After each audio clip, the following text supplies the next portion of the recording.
All right, what's going on, guys? Welcome back to the channel. I'm trying to get my game to load in here, and then we're going to get started on some more Fallout 4. I was all set to stream over on Twitch tonight. We were going to do some marbles on Steam, I think that's what it's called. But unfortunately, I got a bit of news today that had to flip-flop that whole thing. So I will be doing marbles tomorrow, maybe, hopefully. If I can do 2 streams, maybe I can do some marbles with everyone over on Twitch tomorrow. Let me get over here and do this real fast. All right, let me do that. Okay. Make sure that we got the game going. Is it going? Yay, it is.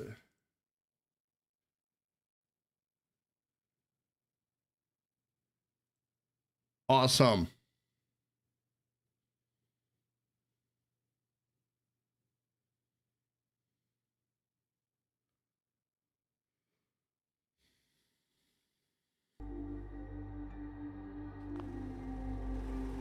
Okay, so since the last time I played, I have done a little bit of remodeling in the world. This is of course modded Fallout 4, so there's gonna be a lot of mods. I think I have like over 60 or 70 mods installed. A lot of them are quality of life things, a lot of them are just visual improvements, character stuff. But anyway, a big mod that I added, I've always wanted to have Sanctuary as a decent player base. So now we've got this really awesome Sanctuary mod that pretty much turns all of Sanctuary into a huge Minuteman settlement. Like, this thing is massive. It is absolutely huge. So I'll show that off real fast. I have refrained from doing a lot of missions. In fact, I think the only thing that I've really been doing has been a little bit of exploration here and there. Very little in progression. So we got people up there. How did they get up there?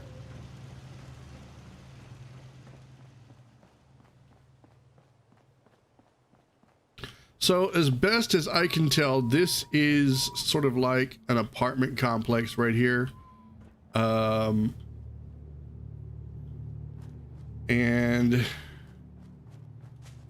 you've got a sidewalk that runs across the front of it. I am still finding little secrets and things that are hidden around in here.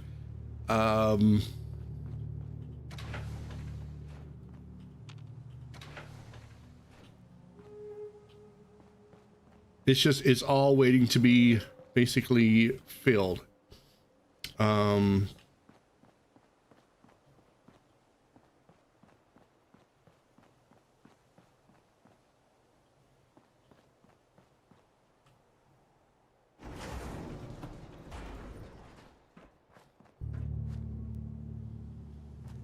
All right, and then I think this is one of the coolest things about this mod, the settlement mod, is this right here. So this is the cul-de-sac when you're in Sanctuary.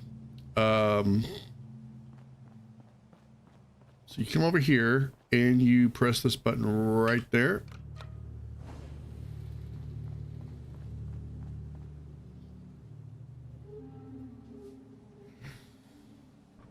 And it is an actual giant suit of power armor. Like, there's no way I could ever pilot this ever.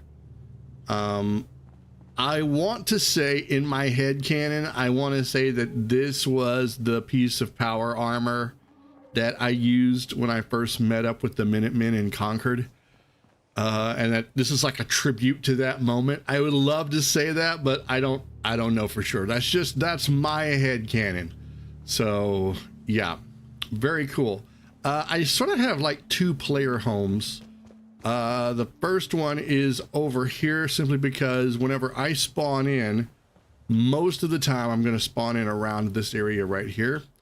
So I have my player garage, which I'm tinkering around with lighting. I rescued this piece of power armor from the bottom of the lake. Then I've got, let's see, I'm basically just trying to set up a place to put all of my my clothes. So I've got like the X03 Predator armor. I've got 2 different versions, one with sort of a robotic foot. I've got Oxhorn's bowler and some other items that are just kind of stashed on this particular mannequin. This is a Ghost in the Shell undergarments, which came with this it came with like a package. So you've got like all these different Ghost in the Shell things. I really wanted to wear this Vault-Tec suit, but as you can see, it's got like these weird bugs, these weird glitches that causes the mesh to sort of protrude and dimple in weird places, and it's even that way whenever I put it on. I do not know why. It's only the ones that zip up all the way. I don't know what's going on. There's got to be a conflict with something. I may have to try to hunt that bug down and fix it. Here's another version with the zipper open, and it doesn't have that issue. So Boston Police Vault-Tec nurse. This is one that will work for some reason because I can put on the half open overseer jumper and the Vault-Tec security vest, and it works really well in conjunction. So yeah.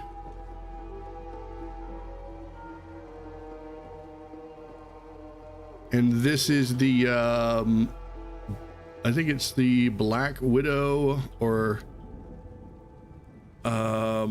yeah, I think this is called the Black Widow armor. Really cool, really cool. The face mask has a little thing that says "till death." All right, so let's go. Oh, can't go that way. There's glass. So my other player home is across town.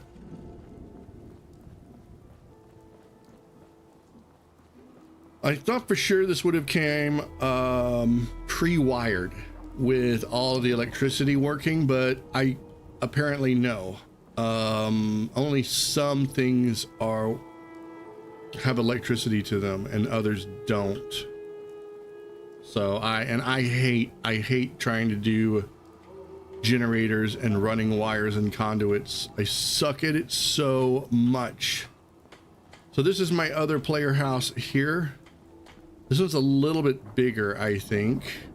And this one's immediately when you come into the front gate, it's going to be on the left. So this is where I have my garage, my workshop, and everything is set up.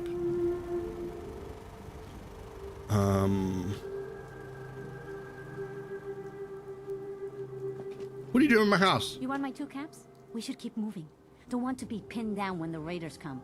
Get out of my house, Marcy.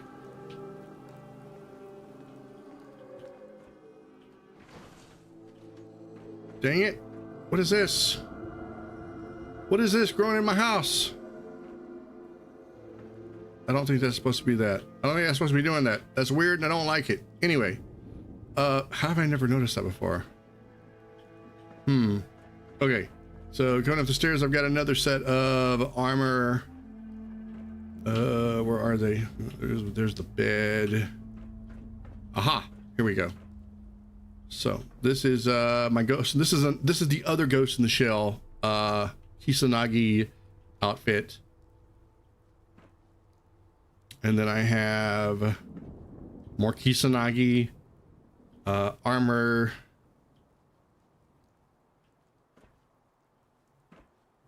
Okay. Let's see.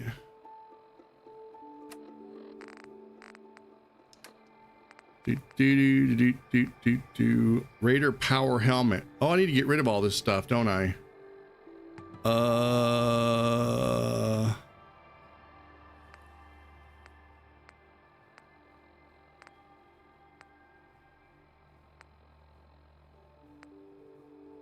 This one's really cool. The Vault 111 mini dress.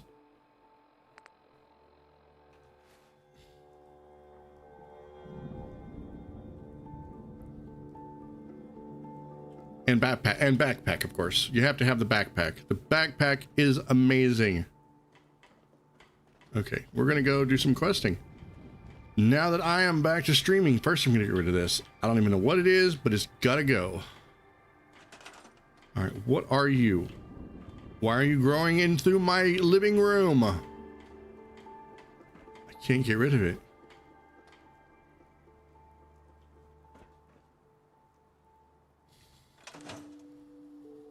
Maybe I'll just put a piece of giant furniture or something there.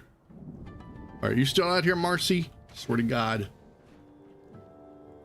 Don't be going to my house.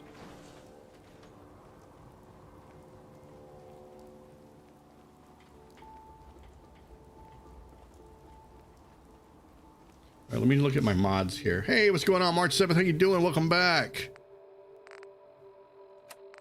I was gonna do some marbles on stream or on Steam, but YouTube kind of hit me with a big bombshell earlier. They lowered the requirements. I've been waiting on this since last year. Rumors had started circulating, I want to say summer of last year, that big changes were coming to YouTube. Big changes that were supposed to affect streamers. And one of those changes was fan funding, like sort of like tips, and you know how you can do super chats and super stickers and memberships and all that stuff. And it actually made sense because it's like, hey, I mean, that has nothing to do with advertisers. Why don't they just give us that sooner? So the idea was they were going to lower the requirements for those, and we've just been waiting for them to implement it. And in the meantime, shorts became this huge thing. I thought maybe they had forgotten about it, and then I got a survey last week. So they're like, hey, congratulations, only 500 subs and 3,000 watch hours, and you can get fan funding. You know, you can get super chats, donations, sort of like bits and stuff from Twitch. And then I looked, I'm only halfway of the 3,000 watch hours. So I was gonna stream on Twitch tonight, but with being so close, I need my YouTube watch time. What can I say? I am such a dork. So I got coffee. We got Fallout 4. We'll try to do the marble game tomorrow over on Twitch. I'll try to do it early if I can. Okay, so we got a ghoul problem at Green Top Nursery.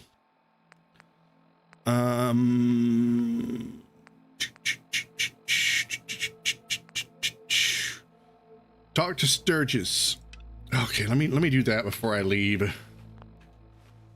Where is he at? Sturgis?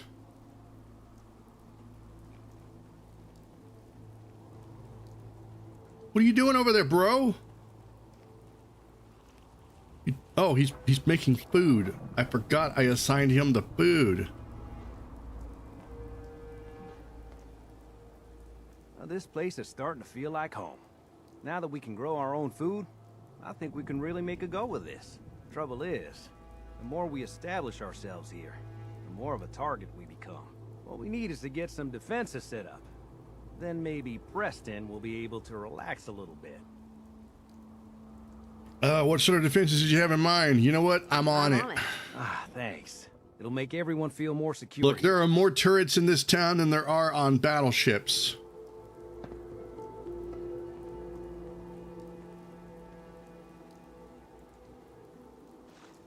Hey, it's all right. Don't worry about it.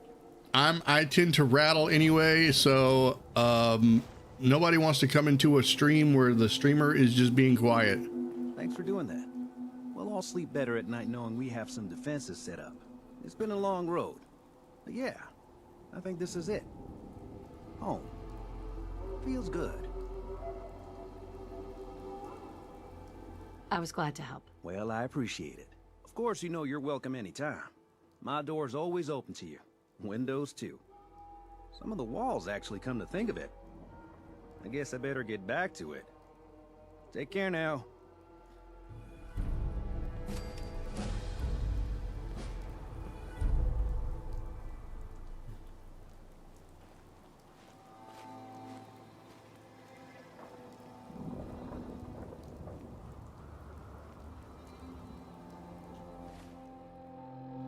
Okay, let's see. Where's my perks?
Okay. Oh, quests.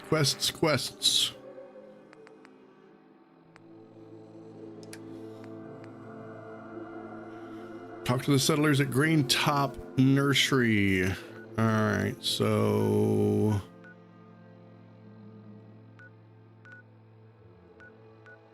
Green Top. Let's go.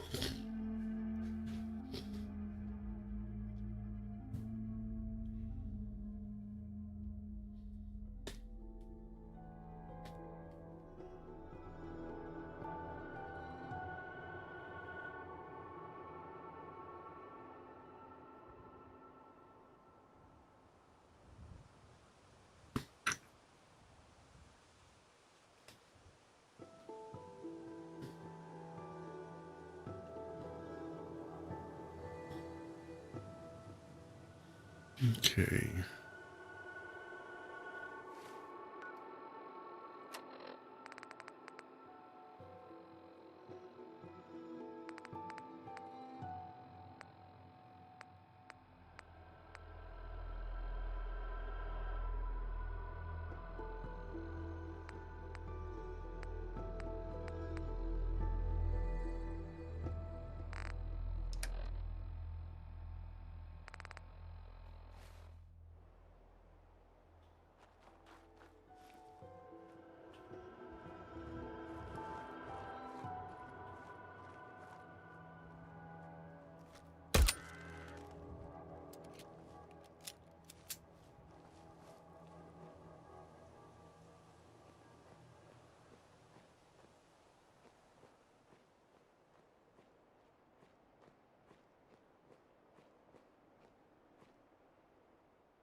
Who?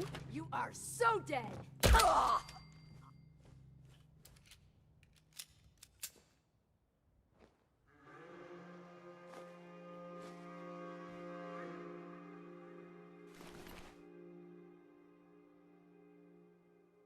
Nice. So apparently, if you go into here and you hide, the raider will go in and, like, I don't know, pay their respects or something. I didn't care. They came in, they caught me robbing the stuff. It is what it is.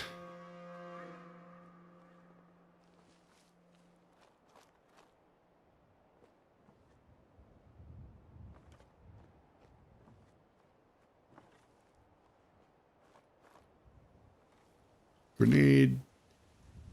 Dynamite.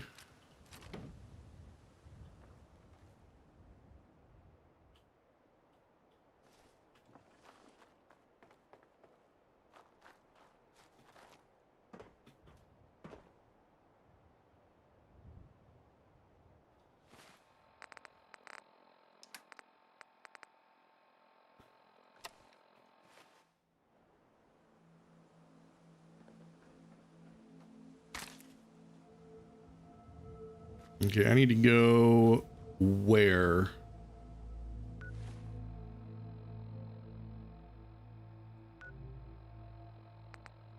Oh, need to go this way. Ah, always hit the wrong thing. This way. Yes, let's go. I need to make sure that I'm saving. When you got this many mods going, it doesn't take long to break the game eventually.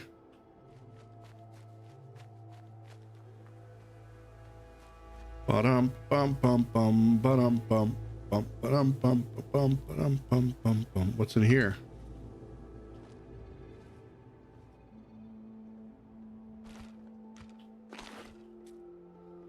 Snack cakes.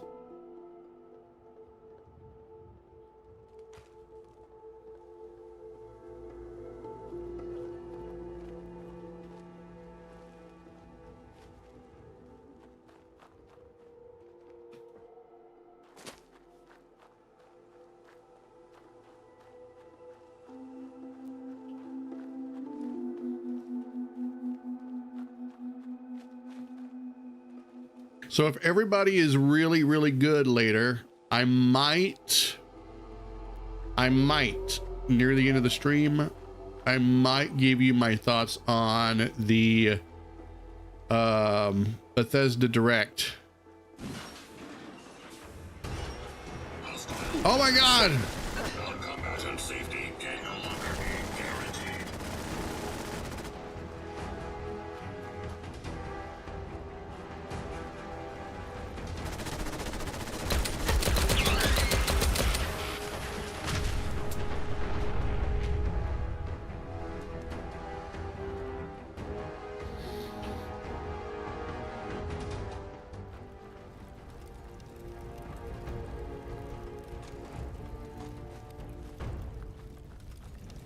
What the heck, bro?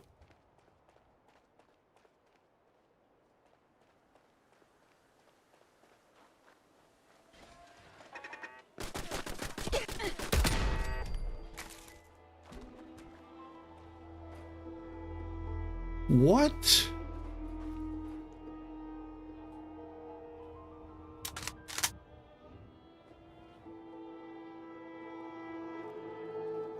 Man, this is a pretty swank little place. No wonder they had a giant robot guarding it. What is that? Sequin dress? Deathclaw steak? Oh man, they're eating delicious. Wine?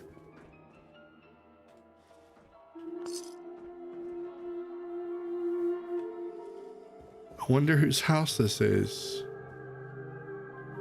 There's got to be a secret that tells us whose house this is.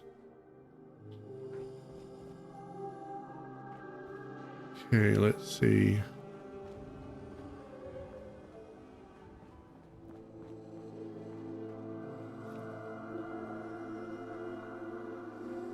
Nope.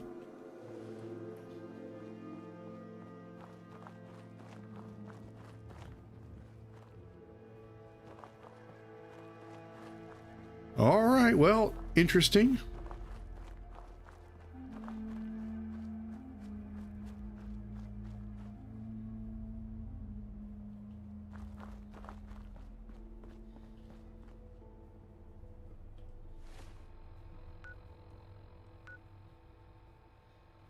Green Top Nursery.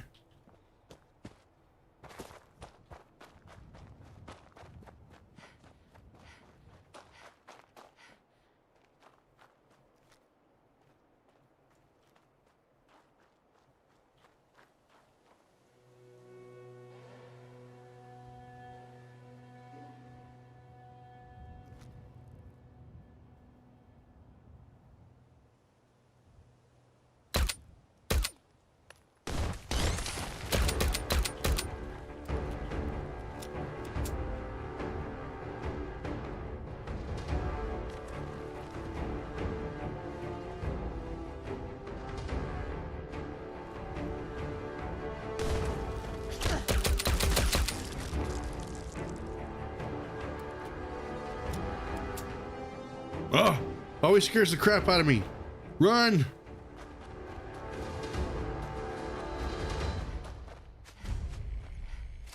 Medford Memorial Hospital. Now this name sounds familiar. I'm trying to remember where I've heard of it. Is that the thing with the dude who has the mask that lives forever? A porta diner. I am not touching it because I need to get my luck higher.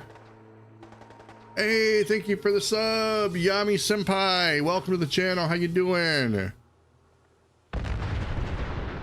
What the hell?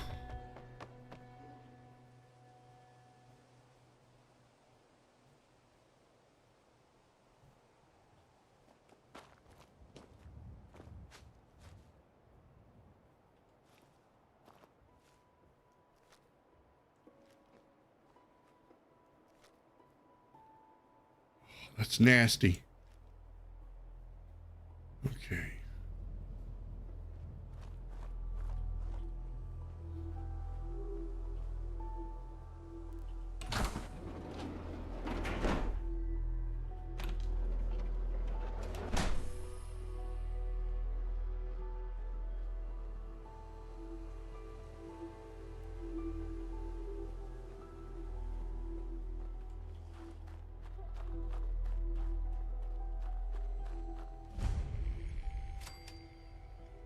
Malden Middle School?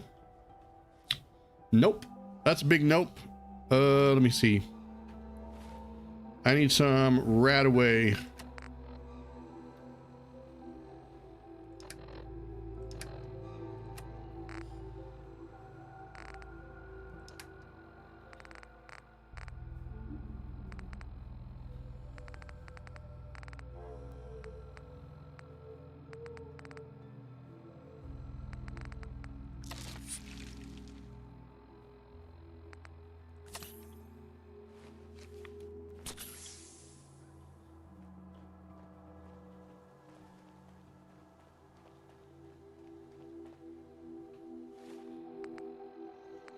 You know what? I'll drink a Nuka-Cola. Yum, and it gave me radiation. Fabulous. Piece of crap. Slocum Joe's Corporate HQ. That sounds familiar too.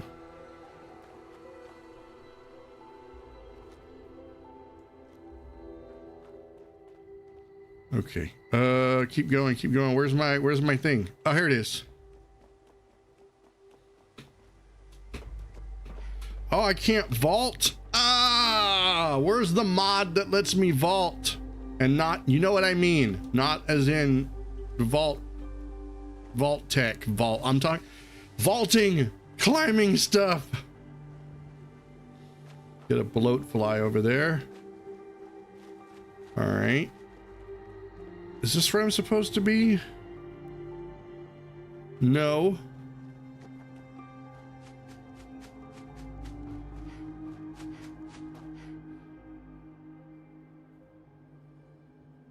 What the?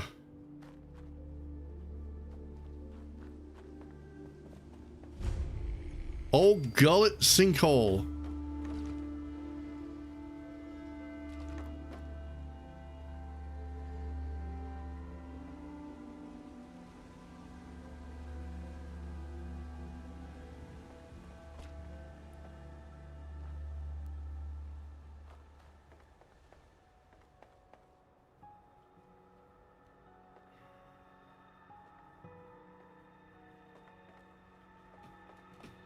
Ah.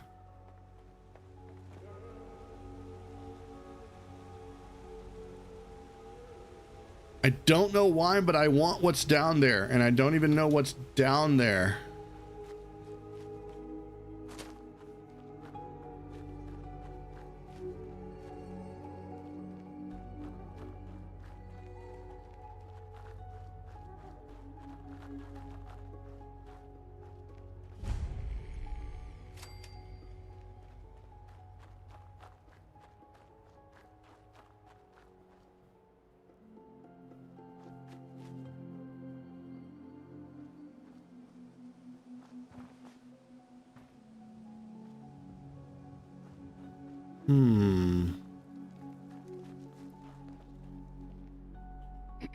You're with the Minutemen, right? I am with the Minutemen. What seems to be the problem here?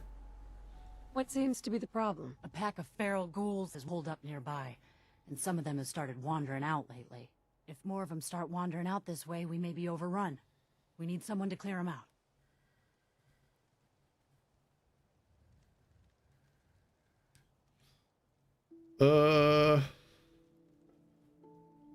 Are ghouls a common problem? Are ghouls a common problem?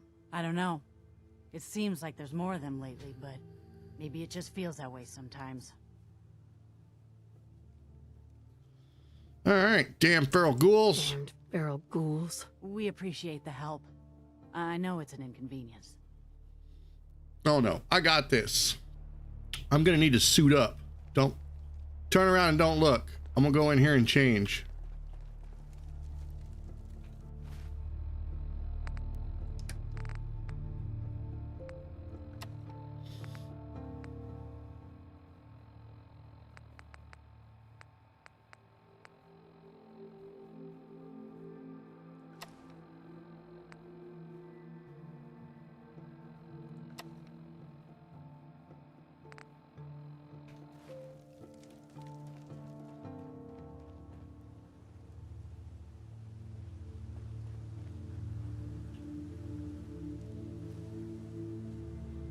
I wish I could find a blue Vault-Tec hat. Why has no one made a Vault-Tec military cap?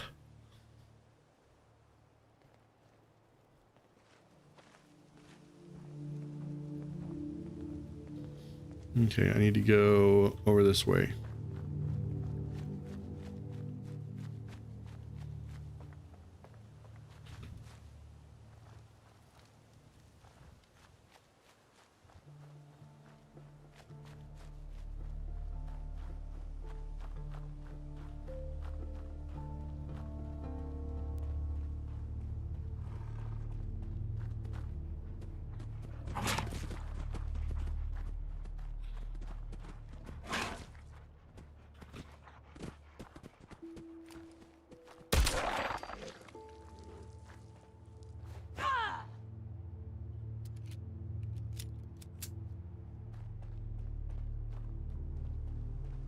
Am I going the right way?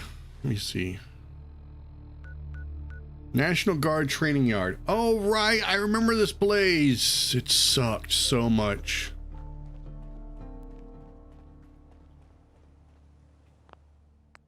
Quick save. I watched a video by some of my favorite YouTube creators. Ah!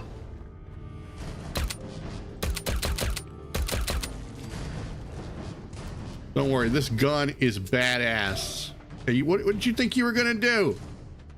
Yeah, what did you think you were gonna do, huh? What's that? I'm sorry, Death Claw? More like Doo-Doo Claw.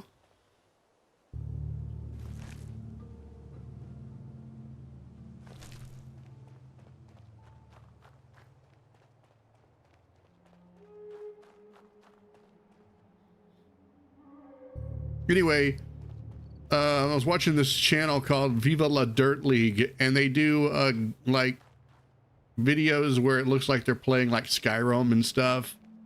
And it's really funny because it's all the kind of crazy stuff that happens to us whenever you play a game.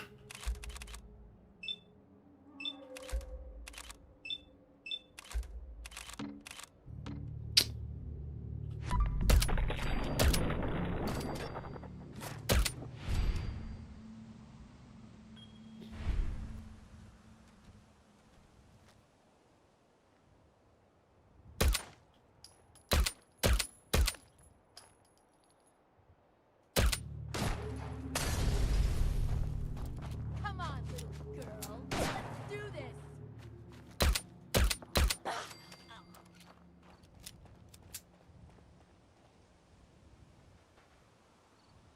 Anyway, in the video, they there was this guy who was all about quick saving. Like every 5 minutes or 5 seconds, he would be like, quick save, and it's hilarious because I used to do that, and I did a quick save just like he did. Right? He did a quick save right before he fell off of a cliff, and when he reloaded the save, he kept falling over and over and over again because he didn't have any other hard saves. It was hilarious because I think we've all done that sort of. What is that in the distance? Oh my God.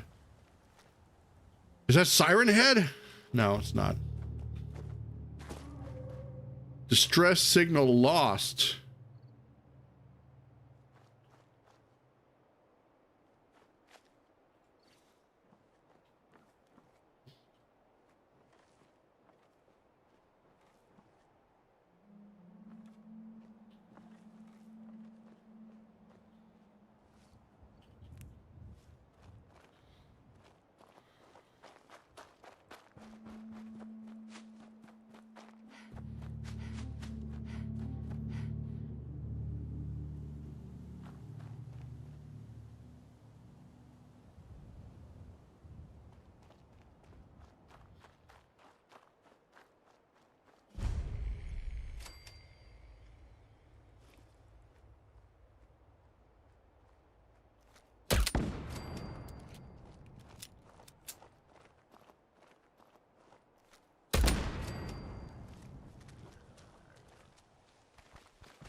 Dang ghouls, why do they have to make a run and leap?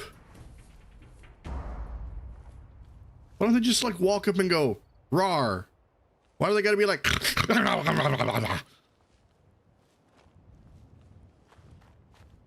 scared me?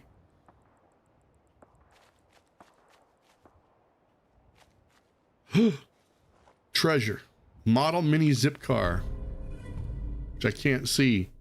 But I'll trust that there's something really awesome right there.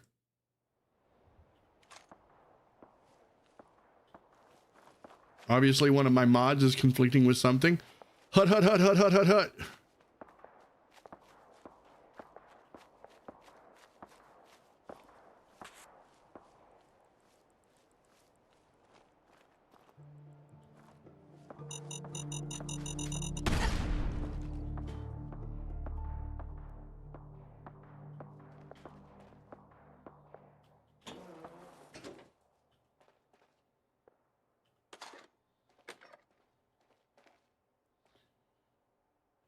Can I sleep? Yes, I'm gonna sleep for 1 hour and get my health back. Yes! It's better than taking a stim pack.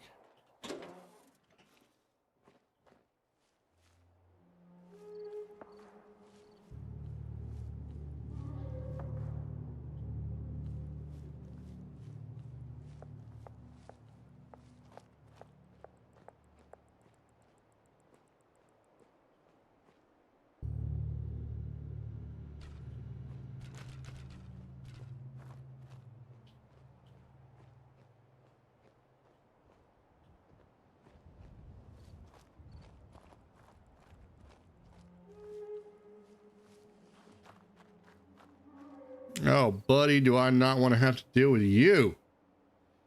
Ooh, no, thank you.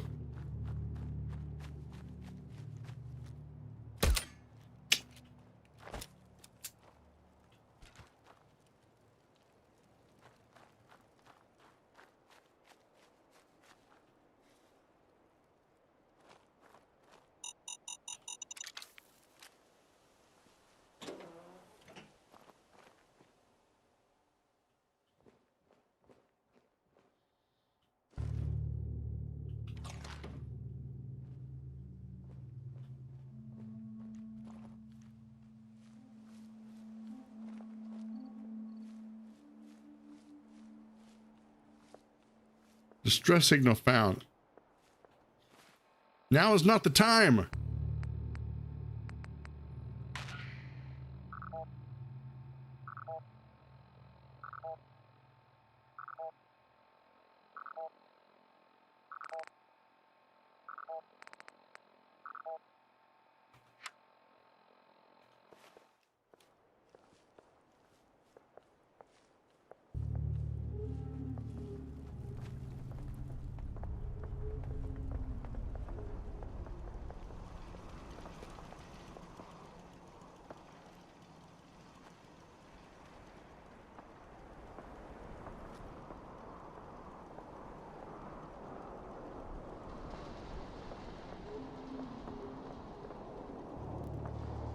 Oh, I gotta go help.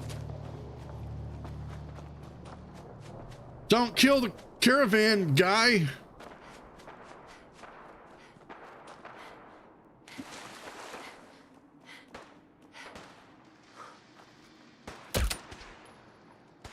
All right, still in one piece. Excuse me. Don't eye the Brahmin, if you got any sense.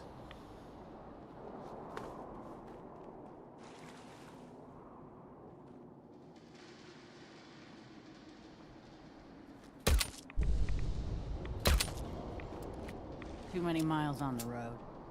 At least the pay is terrible. Where's the vendor?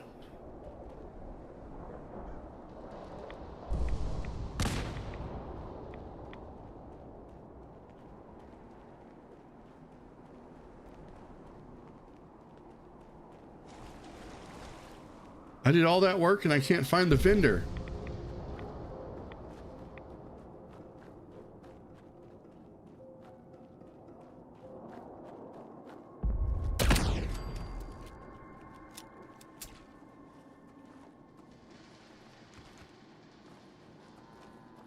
Maybe the vendor didn't make it. Just like these poor fools trying to get in. Oh, God.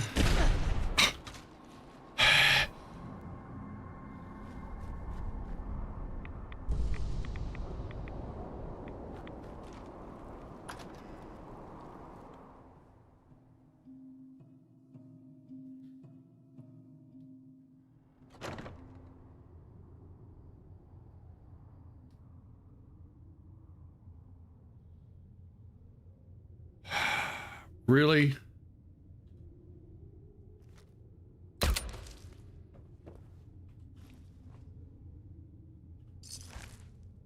Why are you holding a rock? That's so dumb.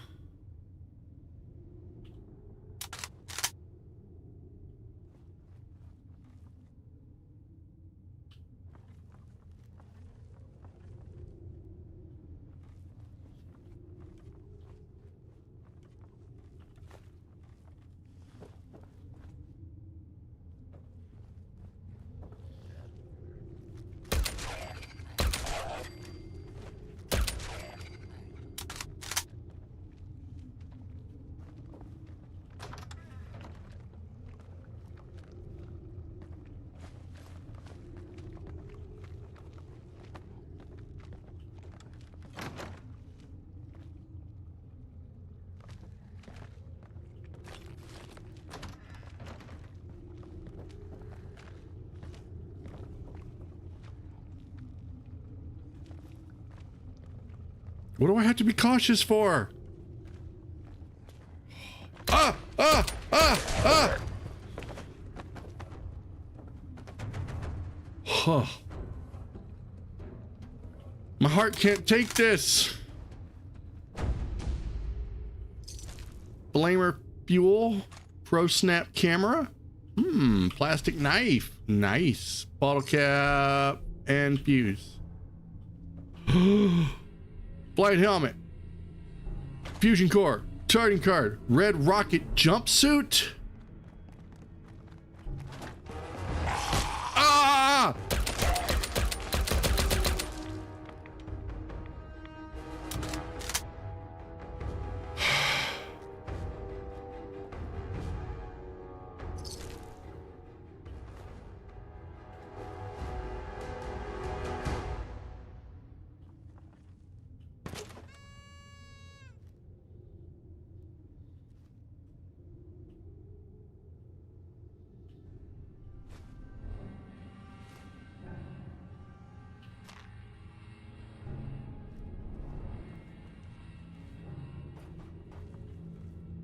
I want to see what this red rocket jumpsuit looks like.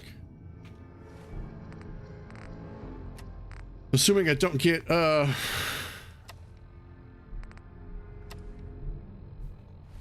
blasted again. Oh, it's a yeah. Okay, never mind. It's not cool. It's not cool.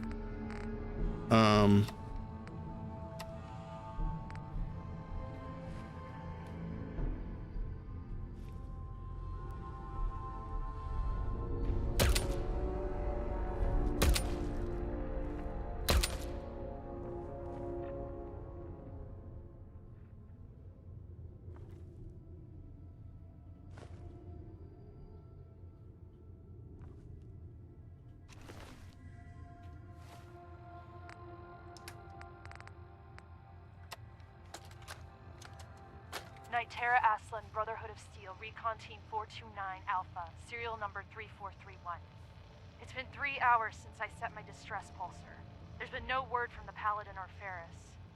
Their objective was a satellite array on the coast. They may be out of range. My orders were to hold this position at all costs. The entire site has been overrun. The door won't last much longer. Paladin Brandis, sir. It's been an honor, sir.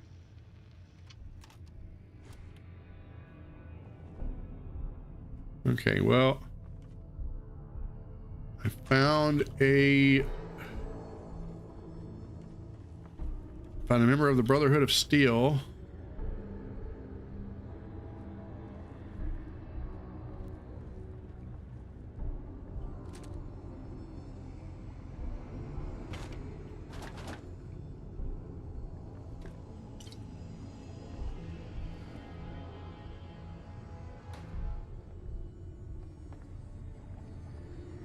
Hacking this is beyond me.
National Guard officer's password. That's what I need.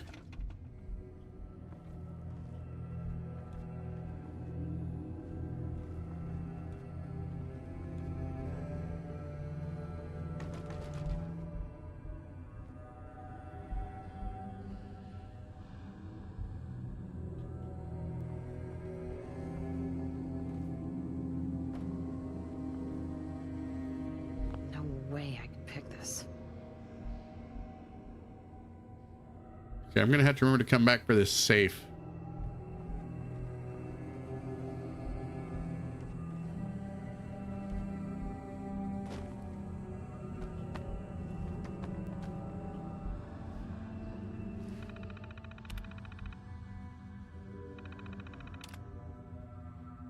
Access granted to authorized personnel only. Password override detected.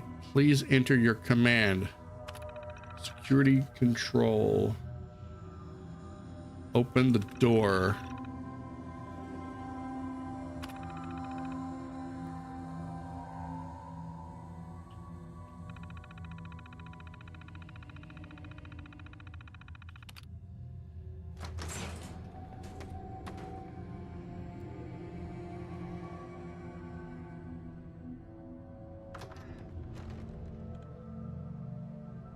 I think this is going to be bad. I think this is going to be real bad.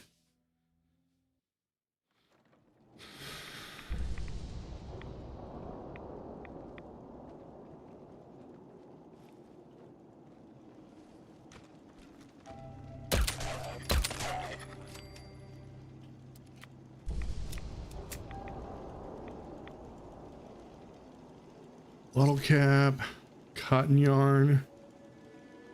Bottle cap, pencil. What was that?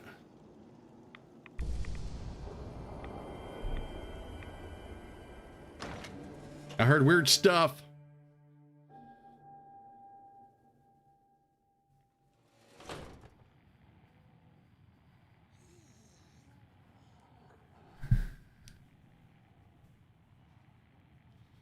All right.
Dude, I swear everything in here is scaring the crap out of me. Bourbon.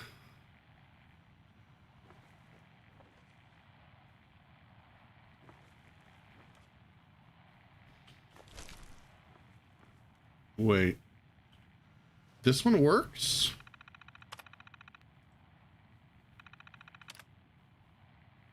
Oh, it's the door control again.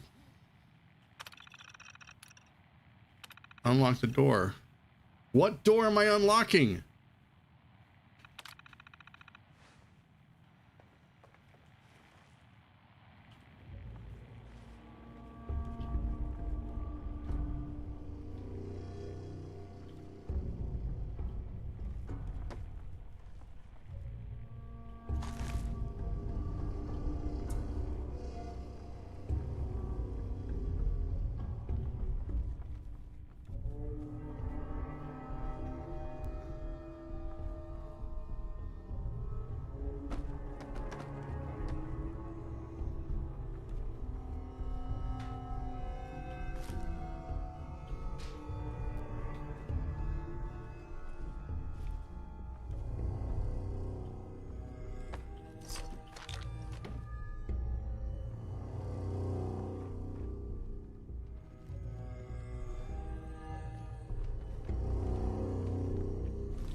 Okay, I think there's a glowing one in here somewhere. What is that? Jet?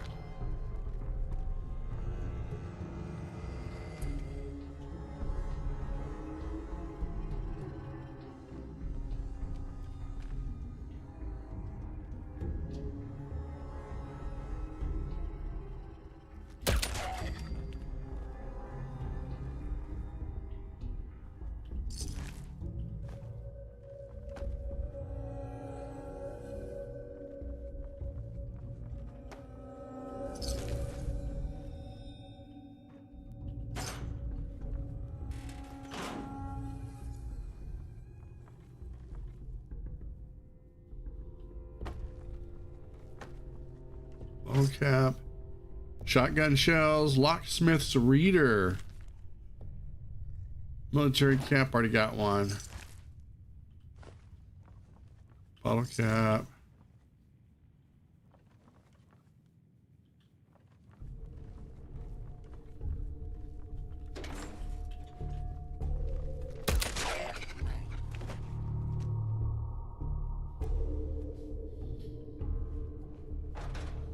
What are these, showers?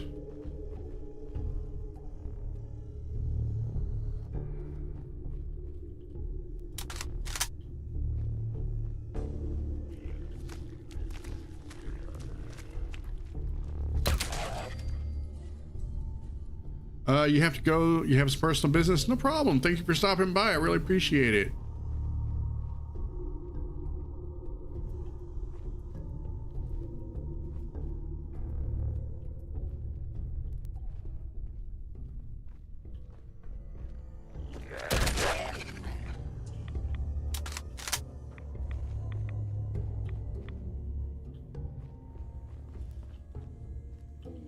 Food.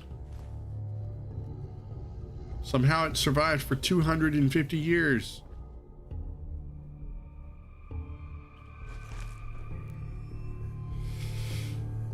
Okay, here we go.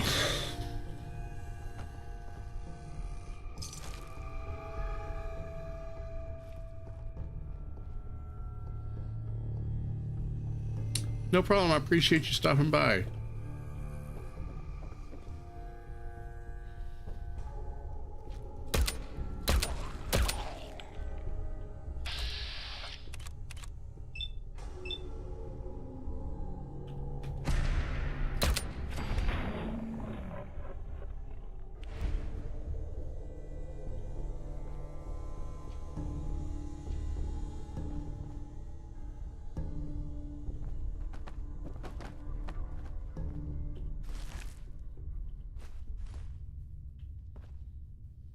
Medical liquid nitrogen dispenser.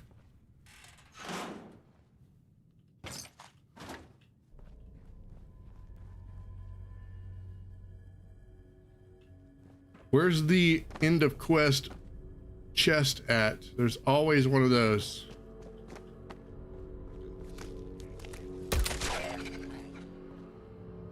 What are you doing crawling out of the toilet, bro? Military fatigues.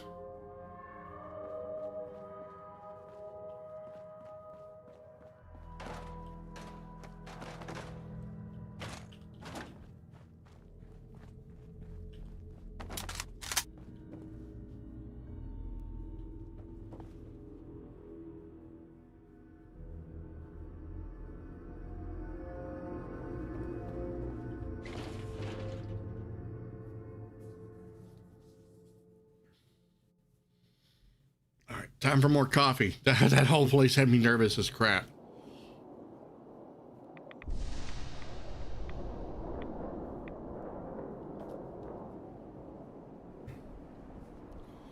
All right.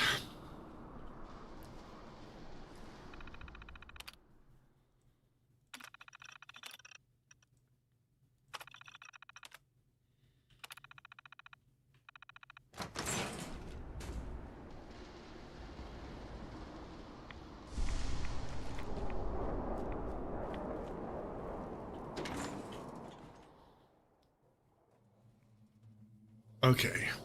Now, I think this is... Oh, my God, yeah. Bro, you did not.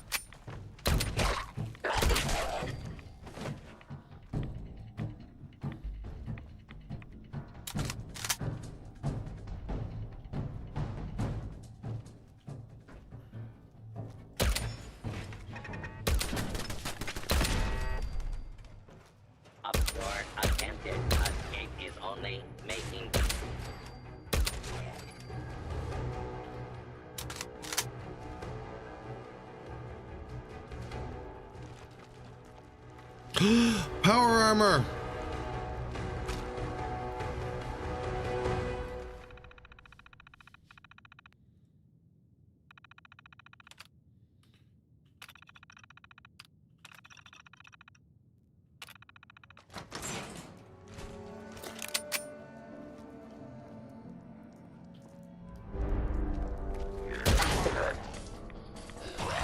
Oh, dude, no way.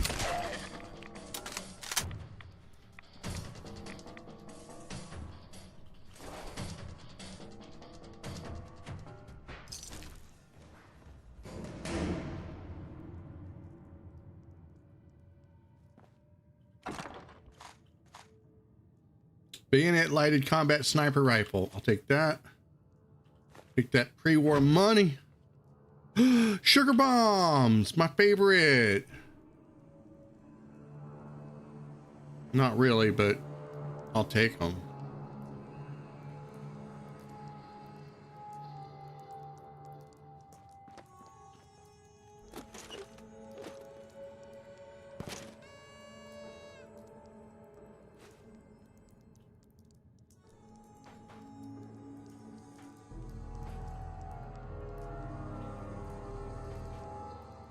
So what's cool about these lunch kits is if you look inside, right? Check it out. Let me do this.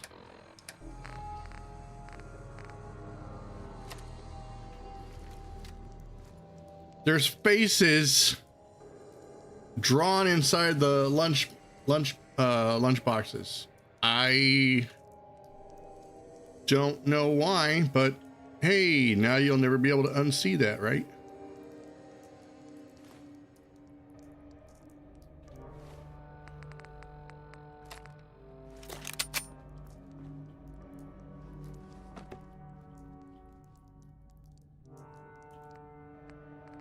Look, it's just missing a power core. I have got so many power cores, it's not even funny.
Oh God, oh God, oh God.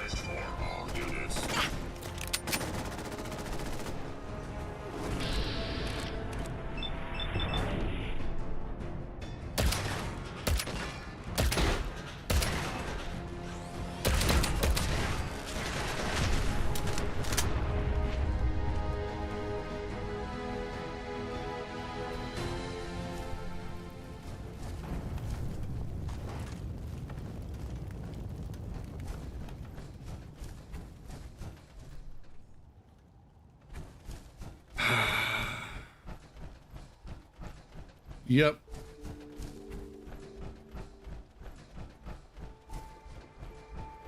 So apparently when you open up one door, you also open up the other one.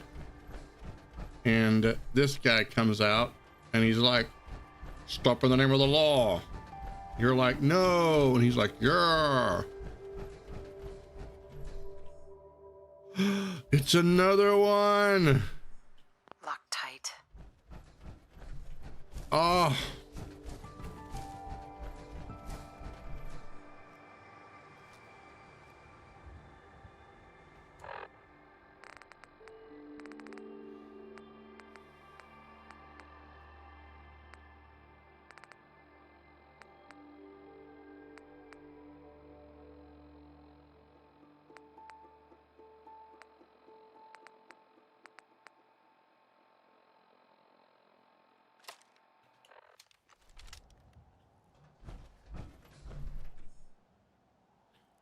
Okay, so is this place clear?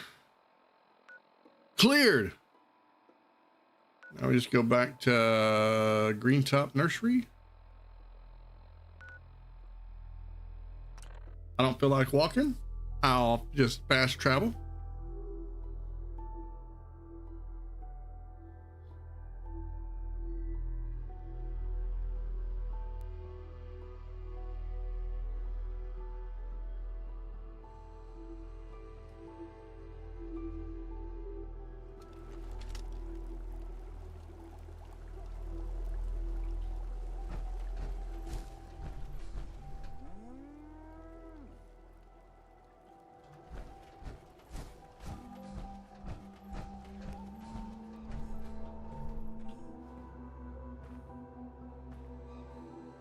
Were you able to clear out those ghouls? Took care of those ghouls that were giving you trouble. You did? That's great news. Lady, you and the Minutemen have our gratitude. And our support.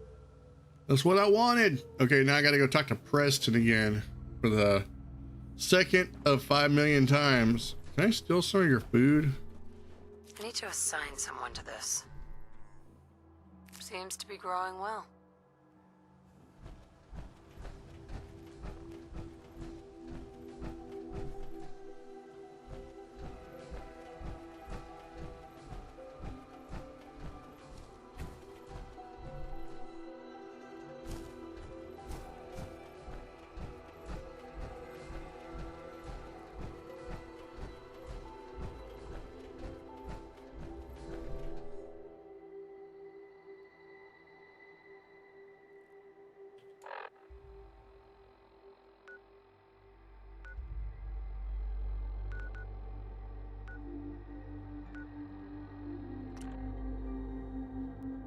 Bum bum bum bum bum bum bum bum.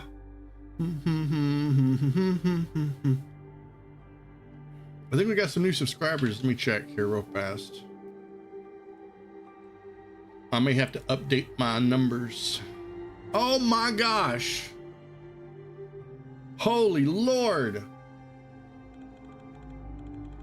What is going on? You guys are unbelievable with all of the subs.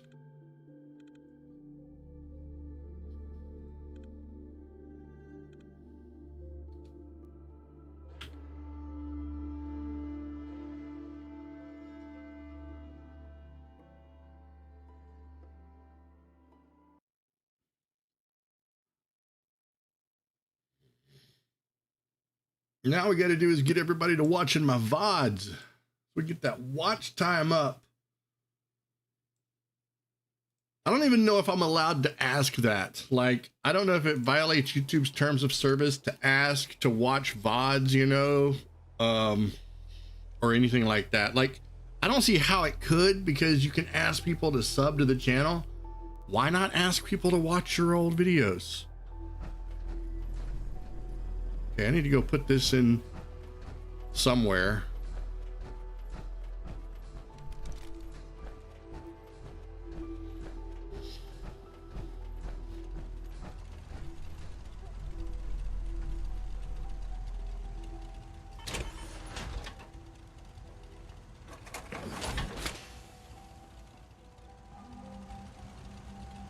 Oh, I got a lot of work to do on these things.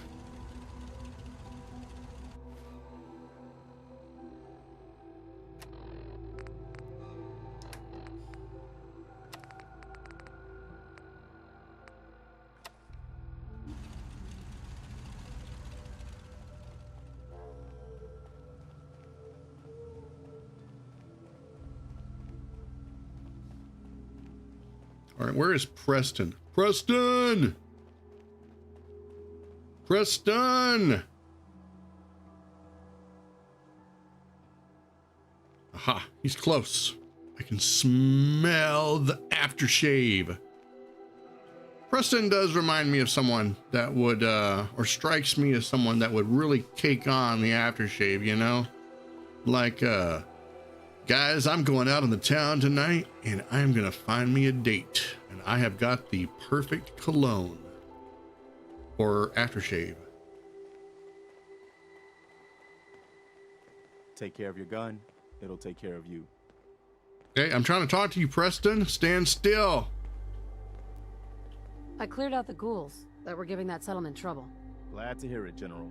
Don't call me General. You should be the General. You literally are putting this thing I'll together let you know if I hear of any yourself. settlements that need our No help. one deserves to be General more than you, Make Preston. sure to offer help to anyone that needs it. That can only help our cause. I mean, I think it should have been like, it should have been in the game, in the story, that after you completed the game, one of the last things you did was literally give your general hat to Preston and be like, there could have never been anyone better suited for the job. You were always the general. You know, assuming who you side with. You know, you side with the Minutemen. Literally make Preston general. Dude has earned it. Okay, let's see. I got more quests here.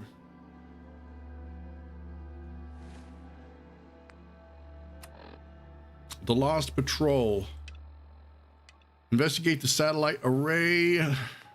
Mechanical Menace, Vault-Tec. Okay, so Mechanical Menace is... that is the Mechanist? I think. Machinist? Whatever. It's the yeah, it's that one boss. Vault-Tec Calling, that is the DLC. I don't know what Improvised Tommy is. Story of the Century, go to Piper's office. Fire support, assist the soldiers. Raider troubles at Overland Station. Jewel of the Commonwealth. So Jewel of the Commonwealth, I think, is one of the really long quest that takes me to Boston. We are gonna go. We're gonna go to Diamond City.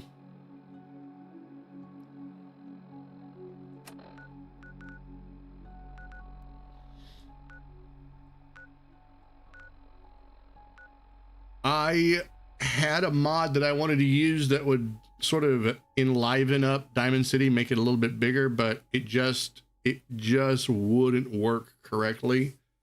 So too bad.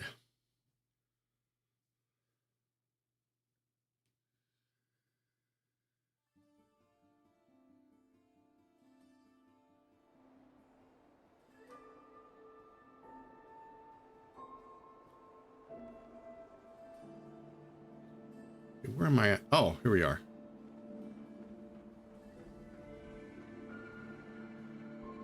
It's time to put on my other clothes.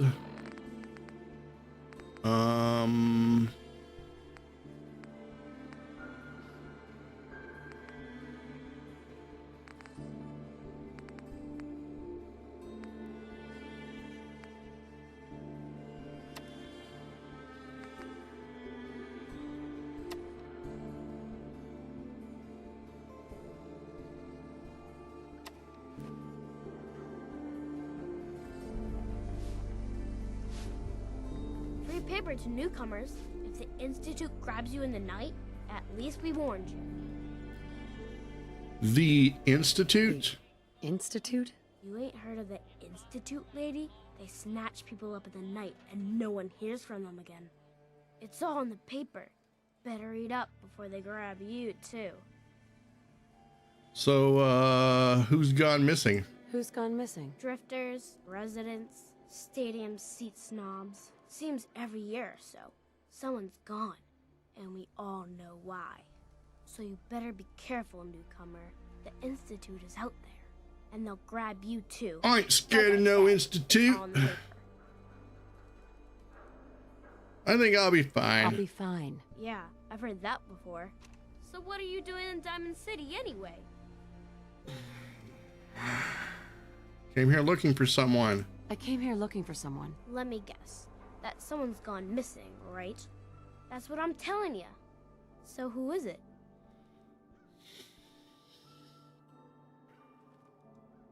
I'm looking for my baby. His name's Sean. You have a son, lady?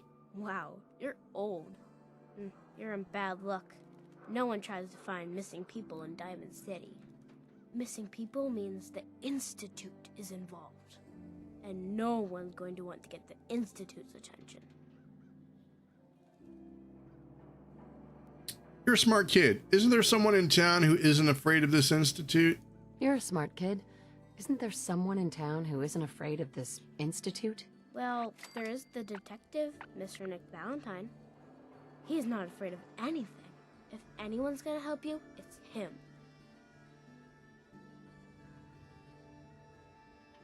Thanks. You were a big help. Remember, the Institute's out there, newcomer. Watch your back. All right.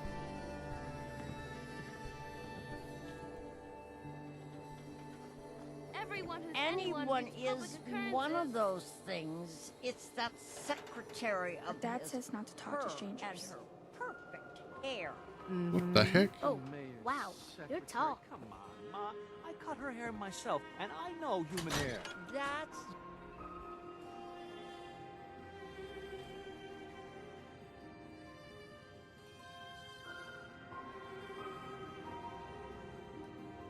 All right, so we got to talk to Piper. So much stuff for me to steal.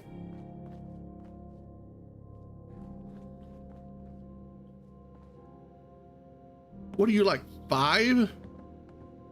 You drew a picture of a kitty? Wait a minute, how did you get in here? Hey, Piper. Glad you dropped by. You holding up, Blue? Why are you calling me that? Why are you calling me that? Because of the blue jumpsuit you're wearing? You're a vault dweller. So here's the deal.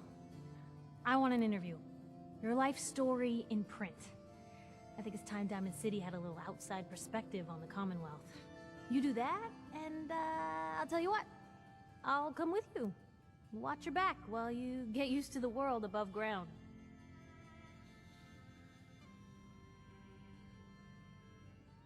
What kind of interview is this gonna be? I ask you who you are, get your opinion on life out there, and maybe load up a few tough questions and keep it interesting. What do you say? All right, Piper. I'm in. Good. Let's get down to business. Let's get down to business. How would you describe your time on the inside? My time on the inside? Well, let's see. There was a big boom. We all ran. They went, come this way. We're going to give you a medical checkup. And then they froze me. My family and I were frozen. I didn't spend much time in the vault. Wait, they boxed you up in a fridge? The whole time? Are you saying you were alive before the war? Yes. I'm over 200 years old. Oh my god. The woman out of time. So, you've seen the Commonwealth, Diamond City. How does it compare to your old life?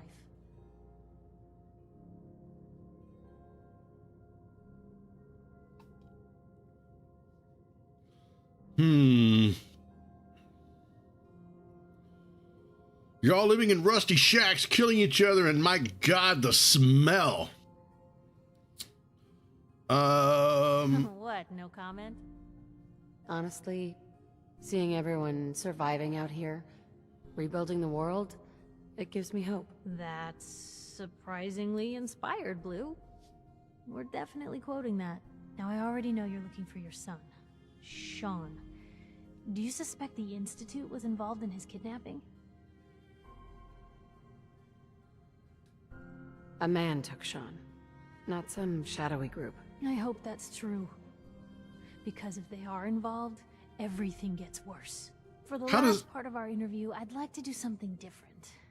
How does everything get worse? That statement doesn't make any sense. The threat of kidnapping is all but ignored in the Commonwealth. Everyone wants to pretend it just doesn't happen. What would you say to someone out there who's lost a loved one but might be too scared or too numb to the world to look for them? Find who's responsible, make them pay. No matter what, no matter how much you want to give up, don't you have hope that you'll see the truth?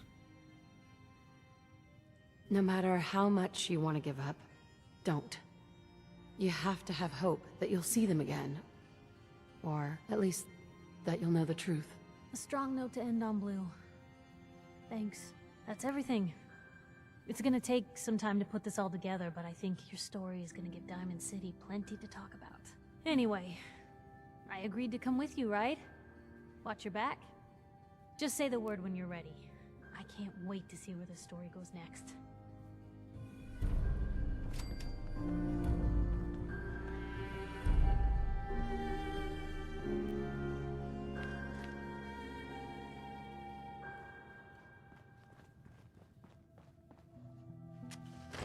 Okay, now let's see.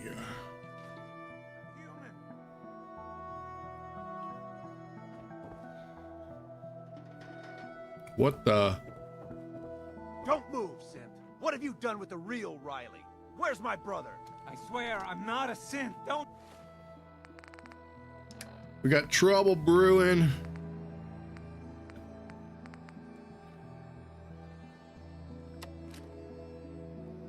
Shoot, for God's sakes, we're family! Put the gun down, now! He's a synth! He'll kill— Kyle, no! Damn. Okay, show's over. There are no synths in Diamond City, hear me? Just you folks and your damn paranoia. At least someone in this town did more than just stand and gawk. Had to be done. Officer? Nice shot. But I'm gonna have to ask you to step back. Got a mess to clean up. Yeah, I'll say. Hey, officer. Move along. Excuse me. My own brother. If you hadn't shown up, he would have killed me.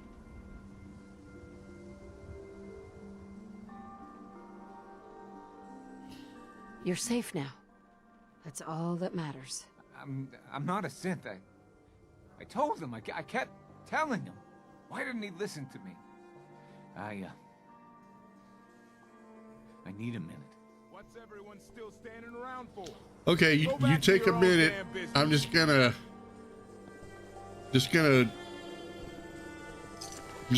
you know, I'm just gonna check and make sure that, you know, stuff.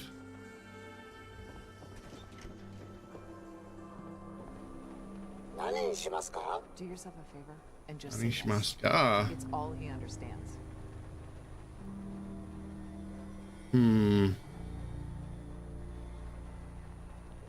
Tell me a joke.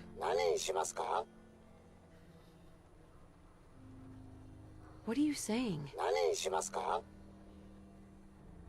Yes?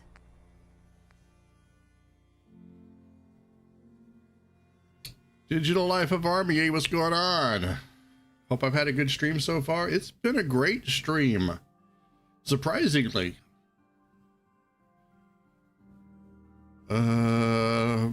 Cup noodle. What? No, I don't want 20. What? I just want one.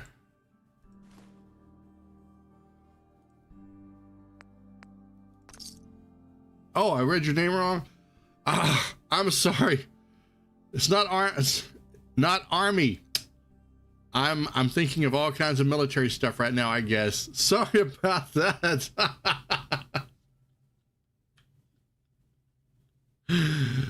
Digital Life of Amy.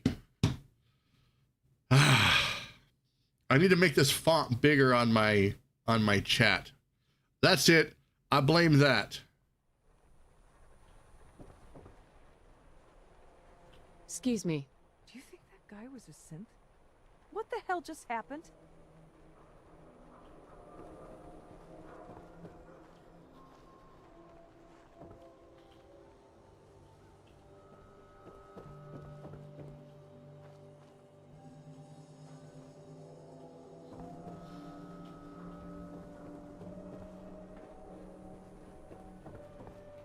Okay, let's see, what is my next quest? Um,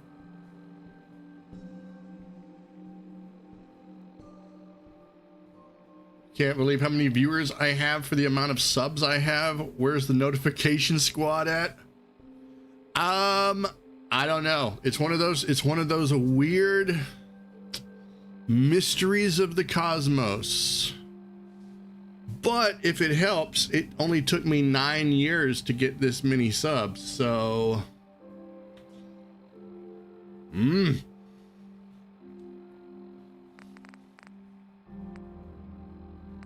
Okay, go to Valentine's Detective Agency. Okay, I remember where that's at. I think it's down here.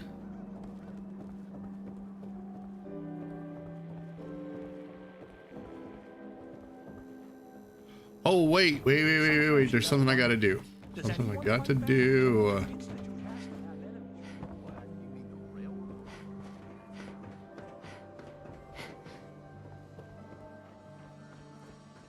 Okay, so. Can't believe you eat that food. Only one thing worth buying in the dugout inn, and that's the booze. This is dugout. What can I say? A real Diamond City boy eats at the noodles. This is home plate.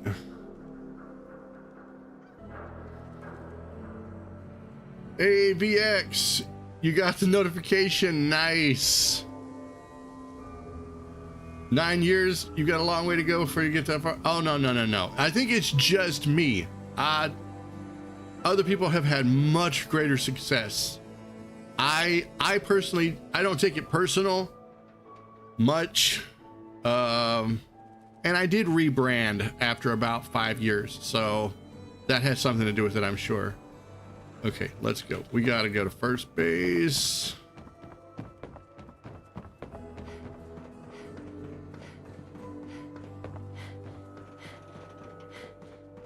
Second base.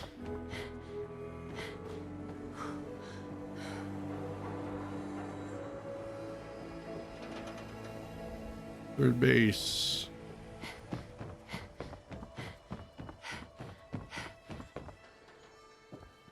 Did it work? Oh, you're kidding, it didn't work.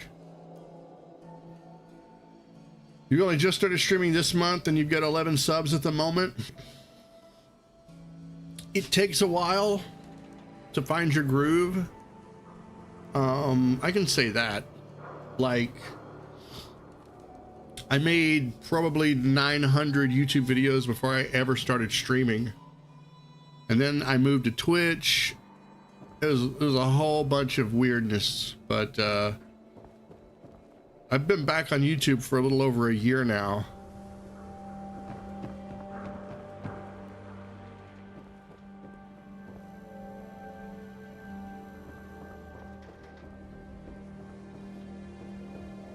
There's supposed to be an achievement for running all of the bases. Maybe I have to do it in one go without slowing down. What kind of content do you stream? Do you stream video games? Do you stream reaction videos? His ties. Oh, Nick.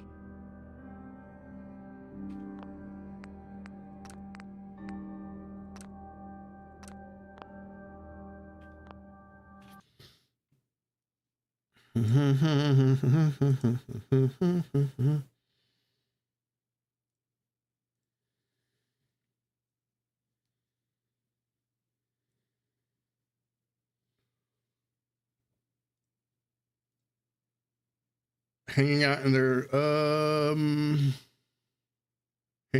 in their stream.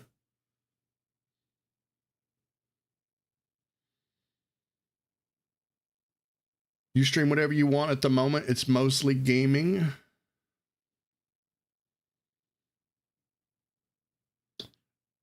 I know that whenever I go to YouTube and I watch videos like how to go from 0 to 1 million subscribers on YouTube, it always talks about long form videos like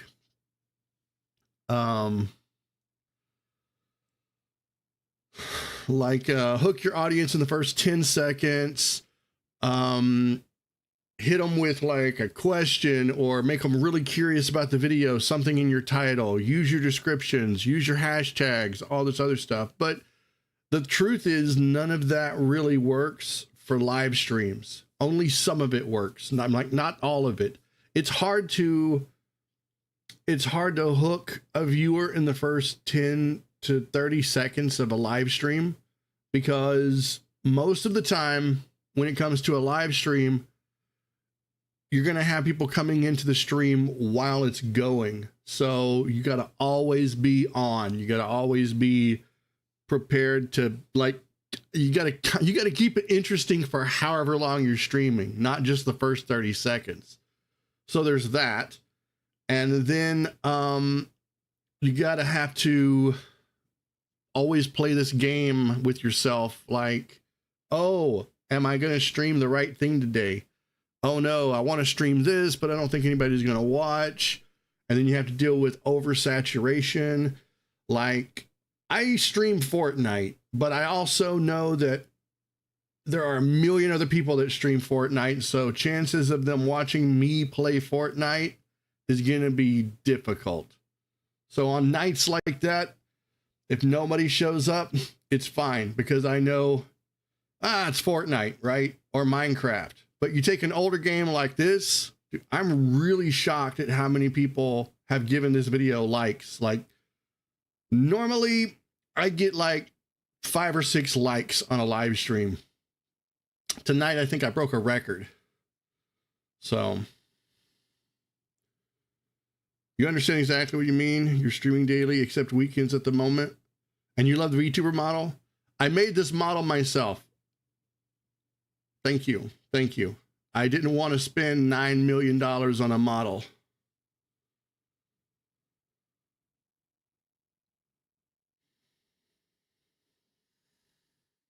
Lucky says, I'm always there. I always give likes on your streams if I'm there to watch it. Hey, Lucky, what's up? Another thing that you have to be careful of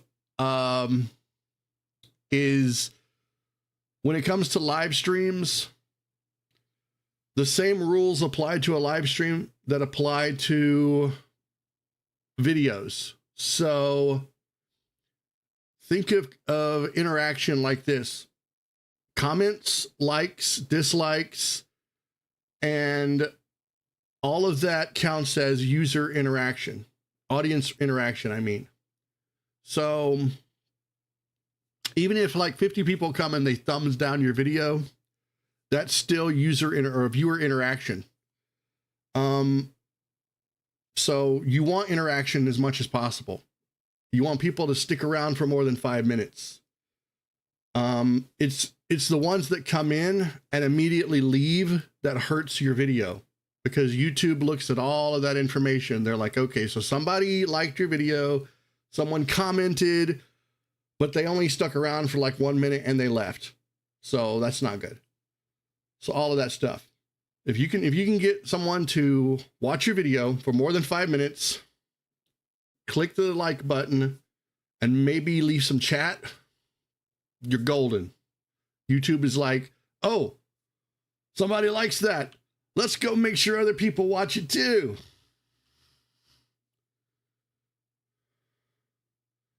Lucky's definitely been here for more than a minute.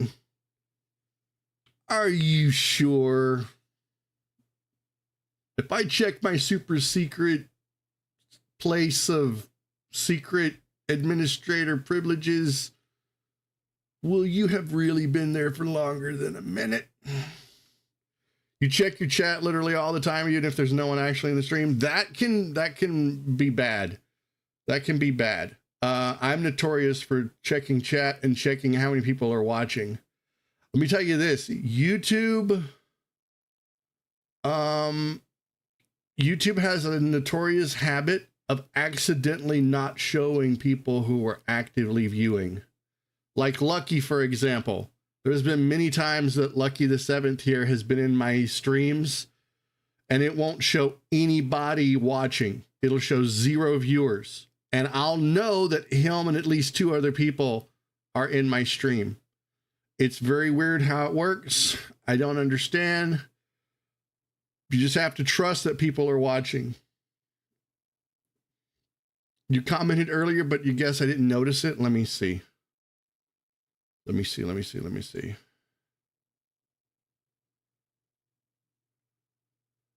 Oh, I didn't see that. Doesn't matter how long, at least I got the subs. Bro. Yeah, but it's 9 years of blood, sweat, and tears. You have no idea how many mornings I've woken up and just wanted to throw the entire thing in the dumpster and set it on effing fire. But it's cool. Because at this point in my life, I don't think I could do anything else except YouTube. Okay, let's get back to the show or the game or whatever it is that we're doing.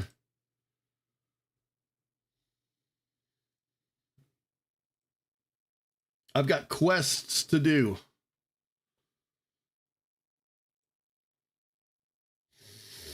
You've had your YouTube channel longer and you're still under 250 subs. Yeah, but I think that you started your YouTube channel just so that you could upload naughty videos of anime, right? I mean, that's why everybody started their YouTube channel back in the day, was so they could upload naughty anime videos. Don't lie to me. I'll know.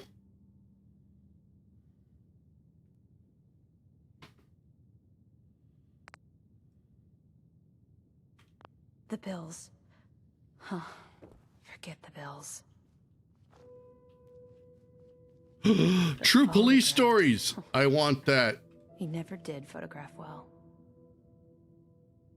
Can I take it? Will she see? Detective secretary. Oh, got it. Hello, Ellie Perkins, I assume. Something wrong? Another stray coming in from the rain. Afraid you're too late. Office is closed.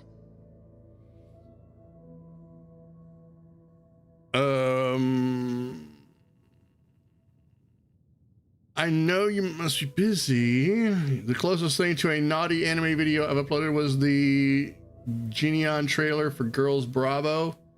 Busted! Are you okay, honey? Uploading them naughty anime trailers. I know you must be busy, but I won't take much of your time, miss. It's important. You're right. I'm sorry. I didn't mean to be rude, but it's just... the detective... he's gone missing. Oh no, the detective is missing. What am I gonna do? Don't worry. I am here to help. Don't worry. I can help. Tell me what happened. Nick was working a case. Skinny Malone's gang had kidnapped a young woman, and he tracked them down to their hideout in Park Street Station. There's an old vault down there that they use as a base. I told Nick he was walking into a trap. I'm sorry, did I miss one of your messages? And walked out the door like he always does. YouTube keeps track of who's in the stream as long as they recently talked in chat. After a while, it disappears. See, that's one thing that I was worried about. That, like Twitch, lurkers don't count. On YouTube, they sort of count. Look, I gotta pack up. Like, the watch time counts, I think, but the viewer count doesn't.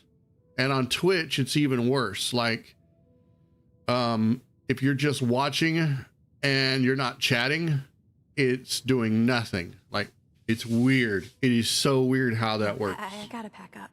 I'd love to help, but there's a small matter of expenses. Hey, I'd love to help, but there's the small matter of expenses. Money, huh? I do have 125 caps in the old rainy day fund.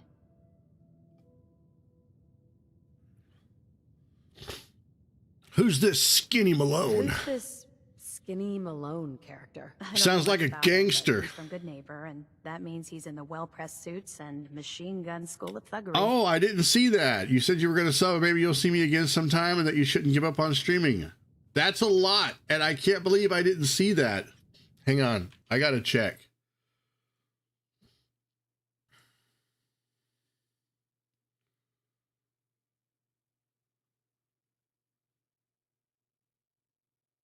Oh no, it didn't go through.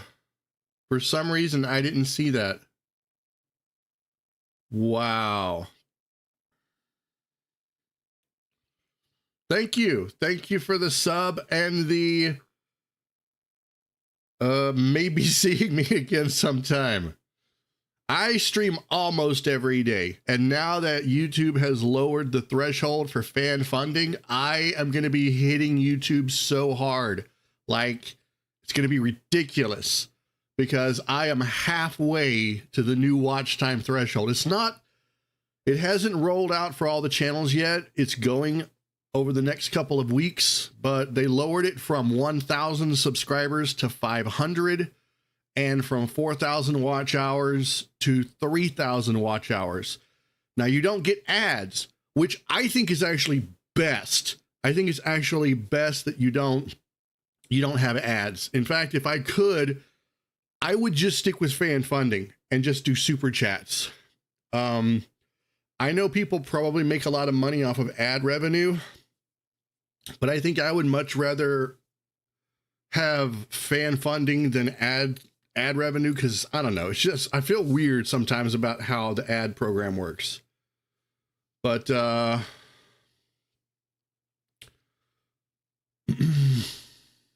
previous message didn't send for some reason.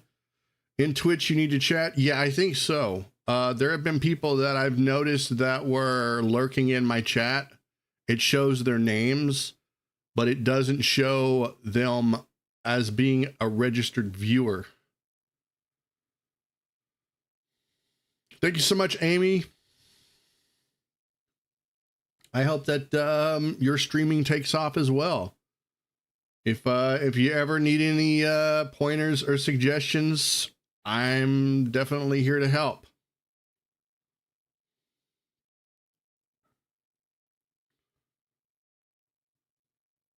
Woot woot! Let's do this. I get to change the number. You are officially subscriber 1060. I'm going to start assigning a number to everyone. Lucky, I need you to go back in time and figure out what sub number you are so that I can give you that. You better not be sub number 7, because that would just be weird.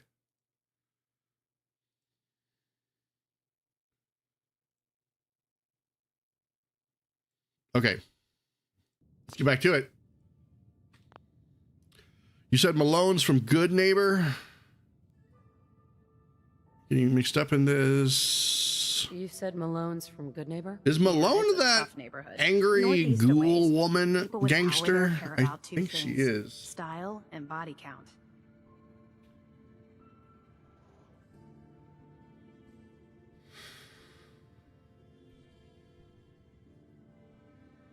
Appreciate that. You ever feel you want to collab with someone? Maybe, yeah, because I love to collab. I would like to do collabs eventually. I need to. Look, there's some people on Twitch that I have lined up to do some collaborations with.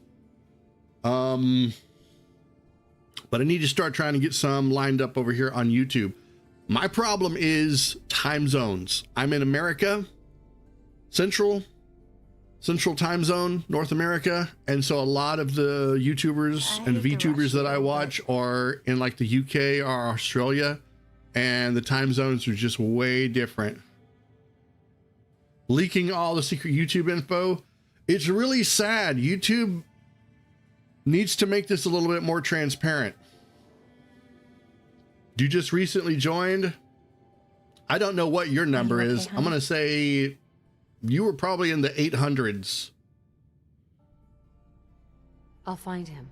You have my word. Thank you. Nick should be easy to spot. He's always wearing that old hat and trench coat getup. Please, hurry. 2:10 a.m. It's like 8:11 p.m. for me. So you're 6 hours away. You must be in the UK.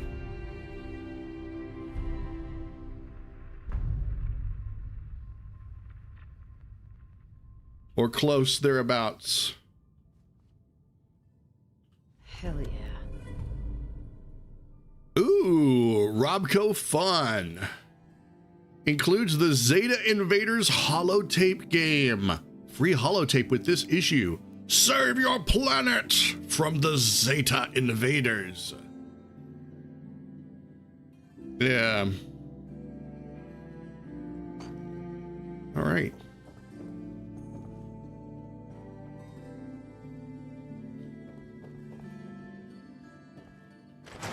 Looks like we're going to Good Neighbor.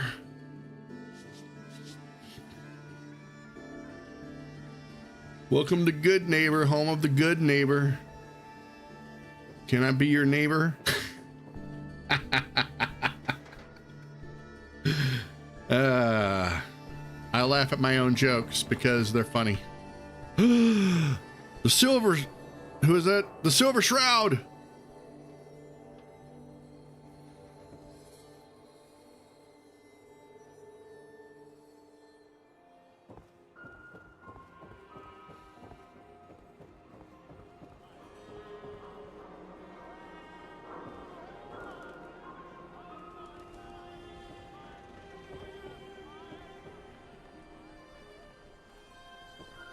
I need to find a chem station. Armor.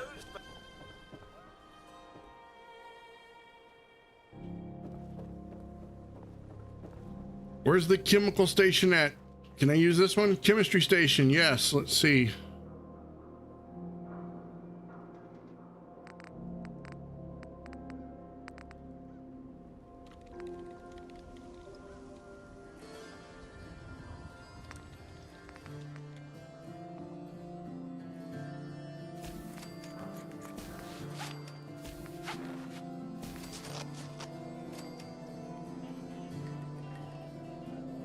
Dang, I need more leather. Grrr.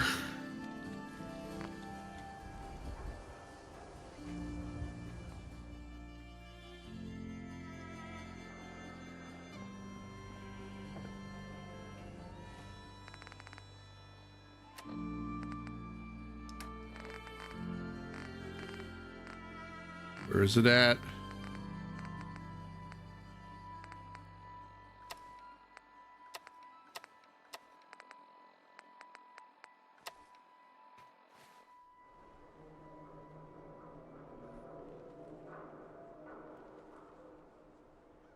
Oh man, I don't have my trench coat. Fair enough. Okay, that waist looks way too narrow. Like internal organs are being crunched.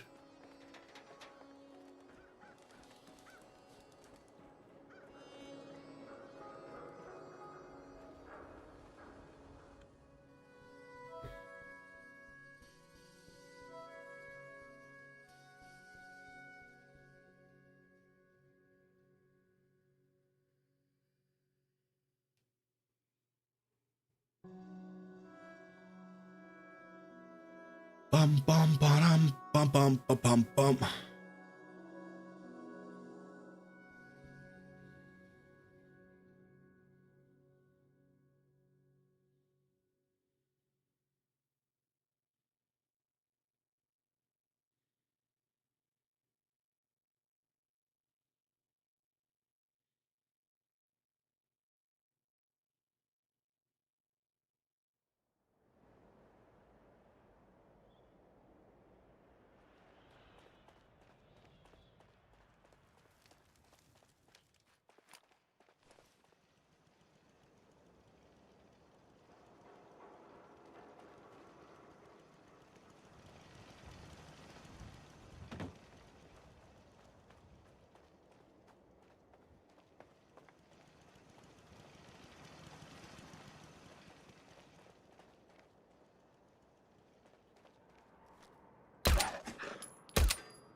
Now you messed up.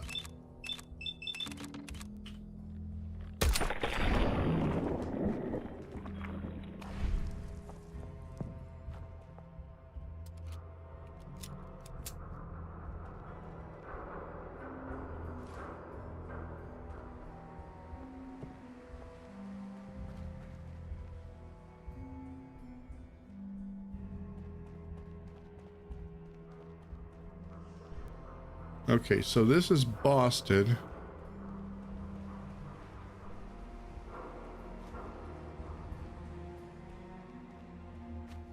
Ah! I'm getting frame rate drops.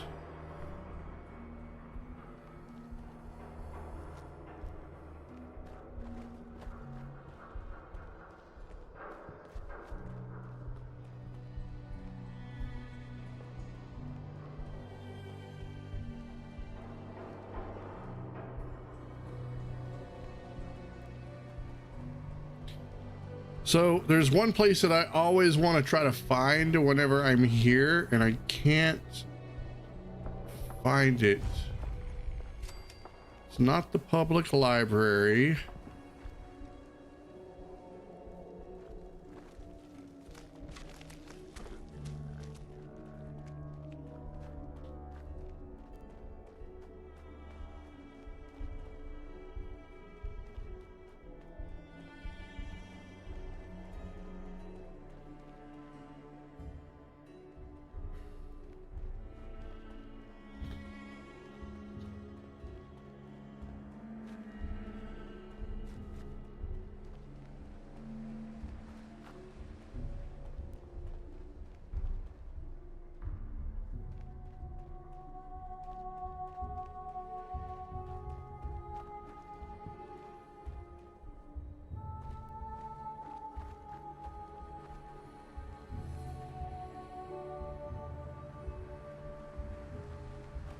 See if I can find it.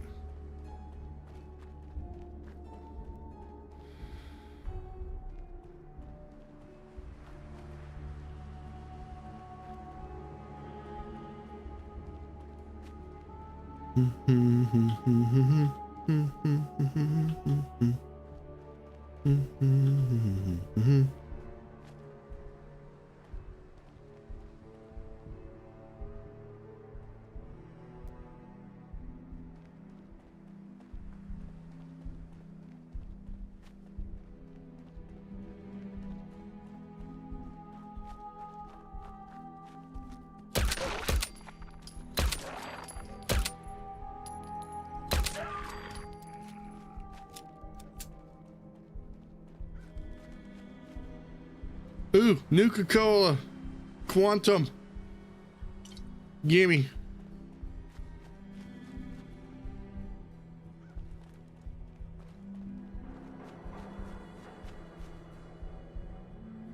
Man, I don't know why it's doing that freeze that it's doing, but it's so annoying.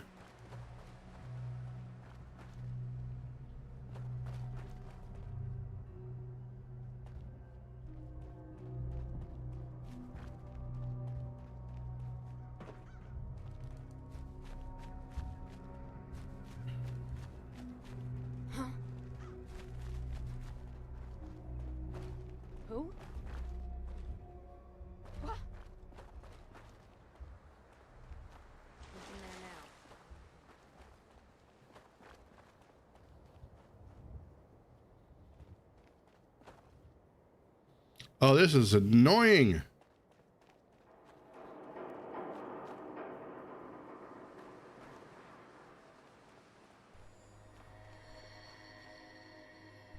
Swan?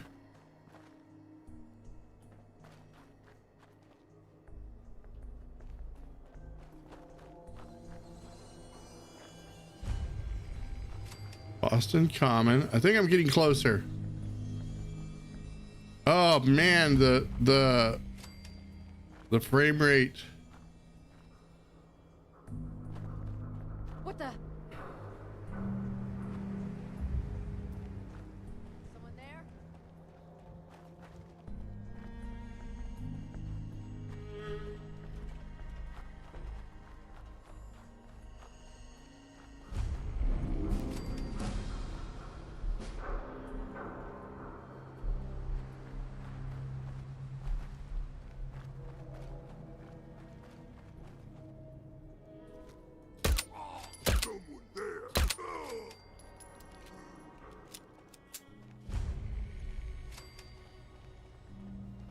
Okay, that's not it.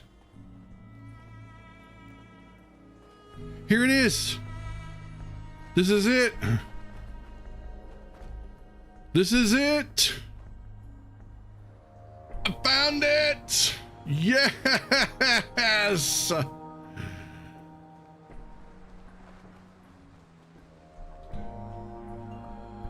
The Prost bar.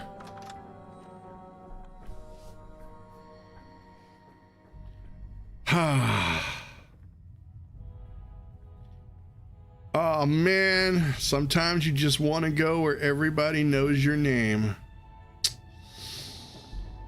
Look, it's Frazier. Hiya, Frazier. And it's the bartender. I can't remember what his name is now. And then we got Norm.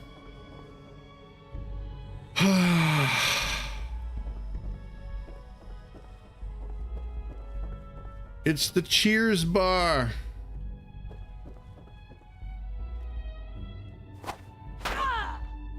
The bell doesn't ring. Hey, look, guys, I'm serving beer at Cheers. It's a postman hat. Do do do do do do do do do do do do do. Thank you, Norm.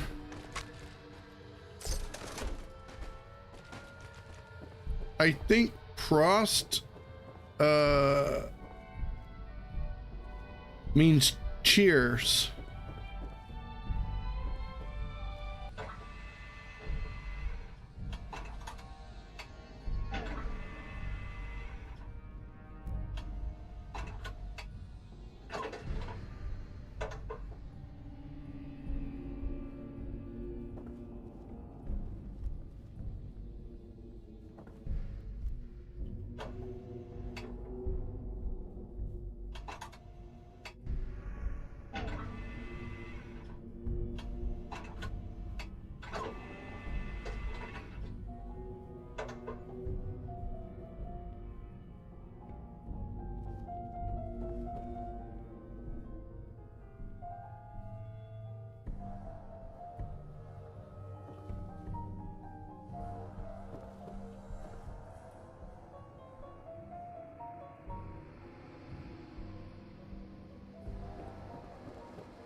Wait, what is this?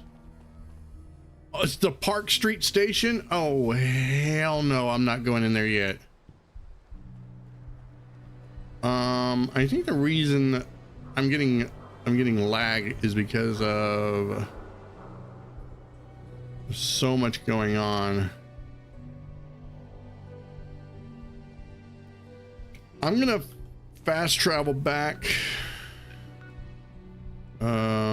Okay, I can't come straight to Park Street Station. There's Good Neighbor. What is my quest? Find Nick Valentine. Okay, I'm going back to Sanctuary.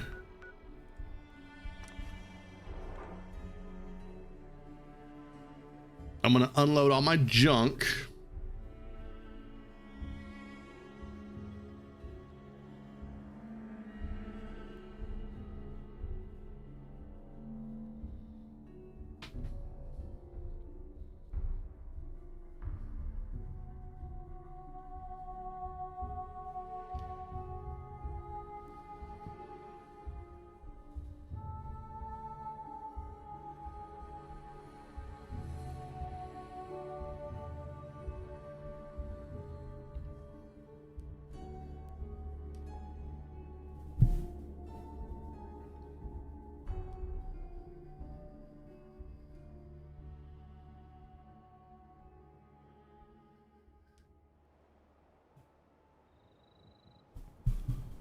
Okay, shrivel shroud radio signal. All right, guys, I'm gonna take a quick break, and then I'm gonna come back, and we're gonna go find Nick Valentine.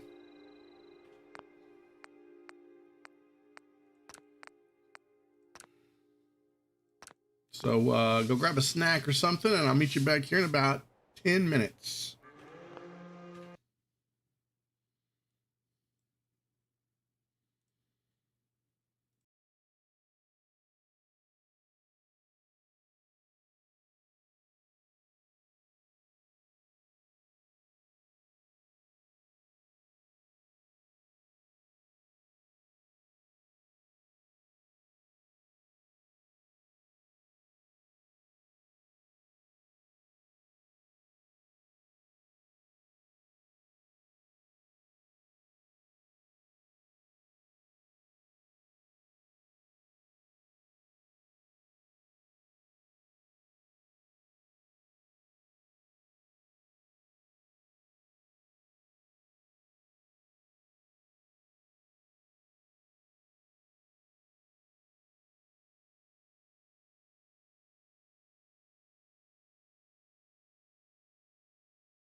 All right, I am back.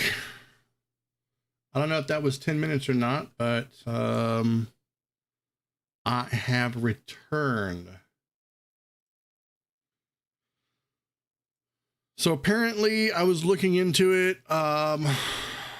Boston is always a frame rate bastard. So I may have to try to put a mod on that fixes that. There are a few that I can probably use, but I'm not going to do it during the streams. We're just going to have to, unfortunately, try to suffer through it a little bit. I'll try to be as quick as I can whenever I'm going through Boston or the Boston Commons. So what I need to do right now is I want to get my jacket. I want to get my coat. And I think if I go talk to our resident vendor here, if she's still here, I might be able to buy some leather from her. Let me see. Do I look like I want to chit chat? Marcy, you are kind of a punk. You know that? I just want to throw that out there. You're being a little bit of a punk.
I'm for sure there was a version of this coat that was open.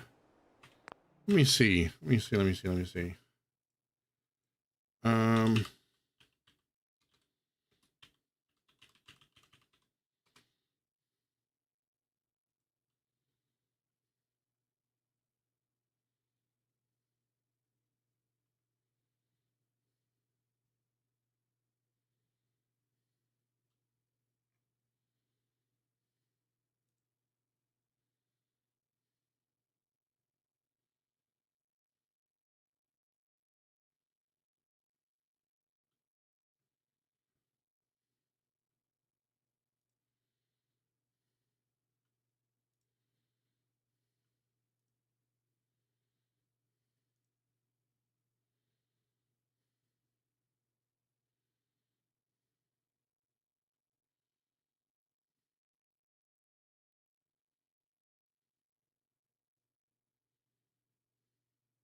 I'm not getting all of the stuff for some reason.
Okay, I'm gonna have to look into this because there are parts of this that are kind of missing. Um,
oh, to upgrade it, you need to, okay, yeah. All right, that makes sense. That makes sense. Okay. All right. I'll have to do that in between streams. Okay. So there's the jacket. We're gonna go with the overcoat off, I think.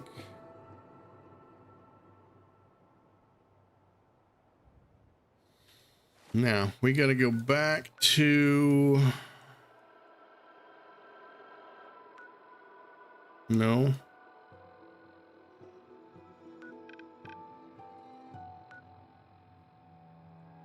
Back to Park Street Station.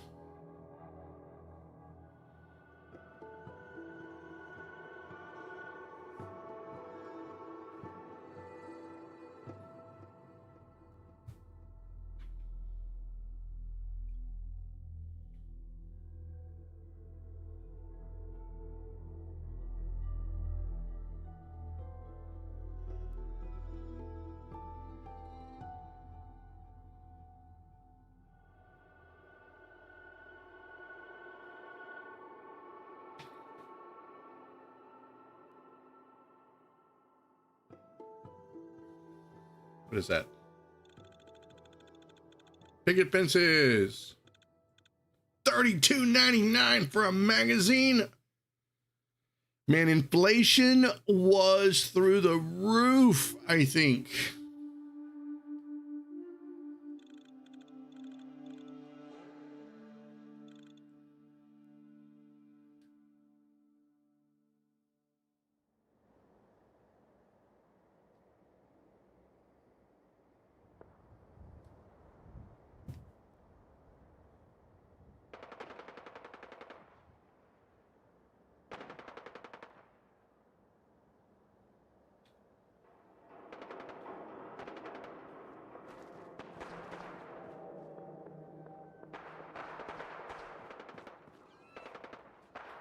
Okay, so being in first person actually works a lot better,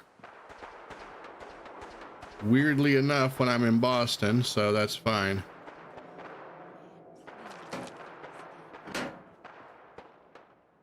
All right, let's go.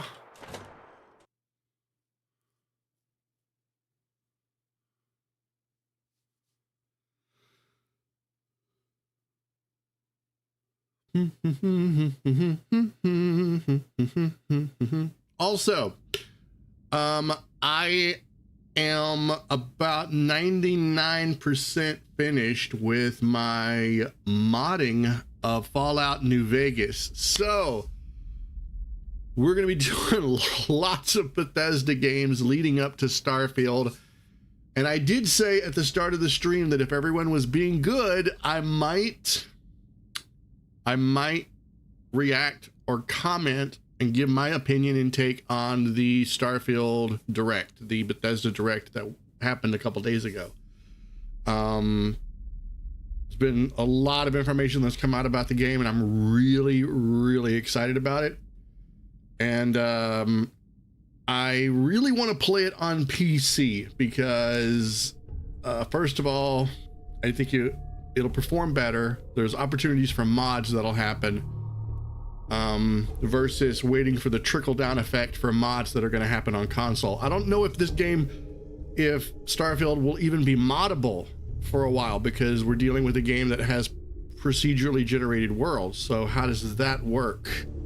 I don't know that there's ever been any mods that have procedurally generated anything in Fallout before, so that may take a while. But just based on what I've seen for Starfield, that game is going to take me a lifetime to play, and I am so looking forward to it. I am not ashamed to say I might actually become a Starfield channel. Look at this place. I still say Malone's weak.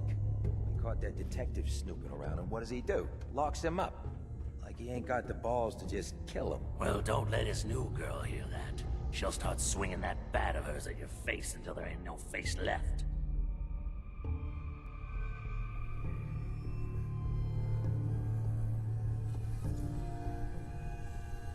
Is that Skinny Malone?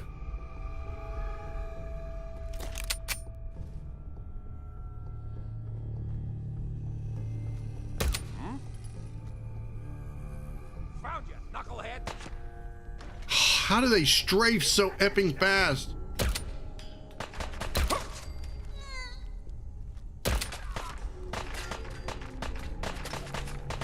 You asked him shit! She's here for the detective. Ice her.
Notice terminal shutdown.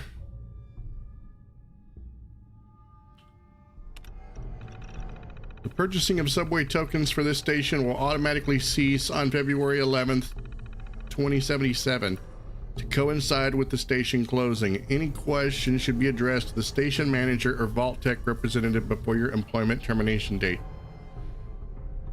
Vault-Tec? Park Street terminals will cease to validate token dispensations after this date. Previously issued tokens remain usable at all other Boston subway and monorail service platforms.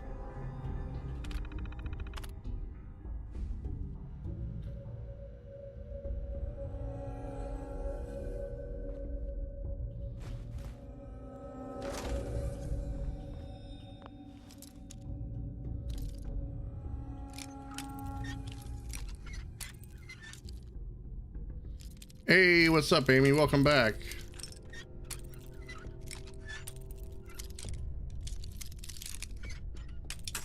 Oh, frick.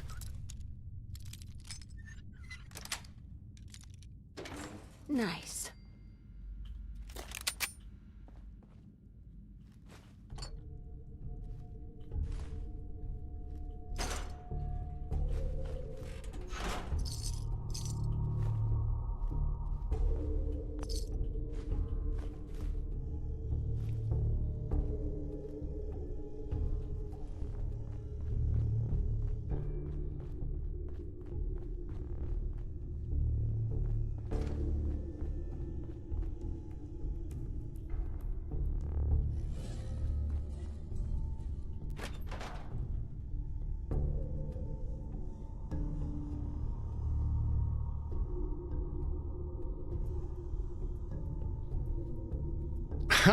Well, however you gotta watch the stream, I don't mind.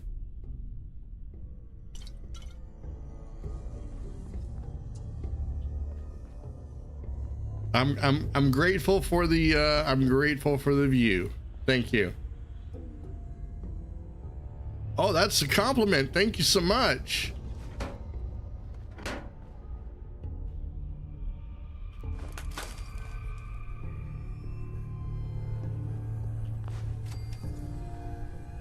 Wonder how that didn't go off. I just walked right through that. The hell? What the? Oh, the FPS lag is real.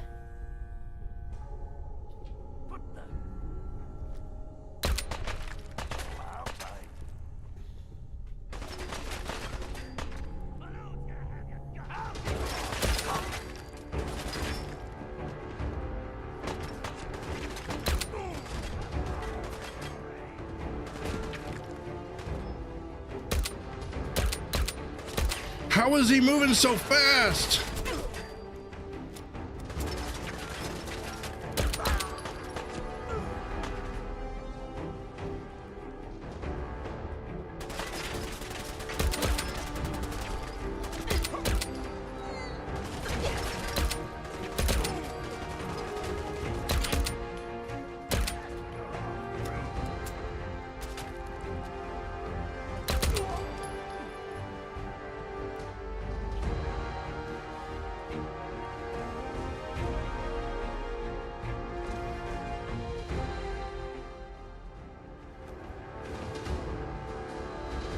Oh, they shot. They got me right in the center of the chest. Owie.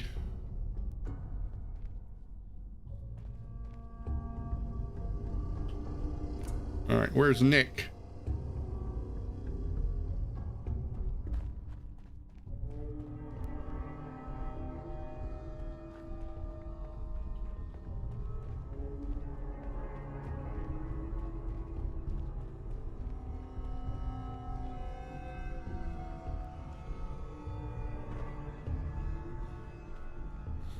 I'll be glad when I'm out of Boston. This area is killing my frame rate.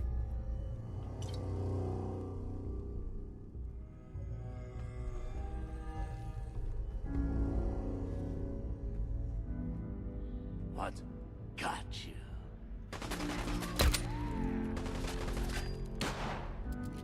Is it warm here? It is summer.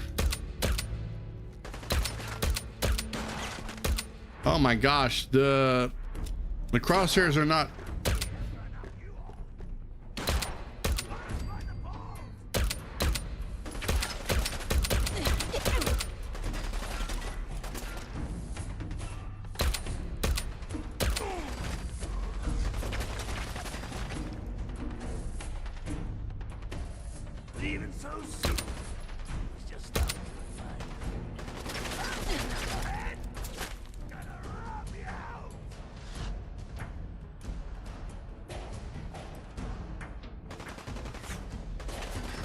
All right, now they've done it.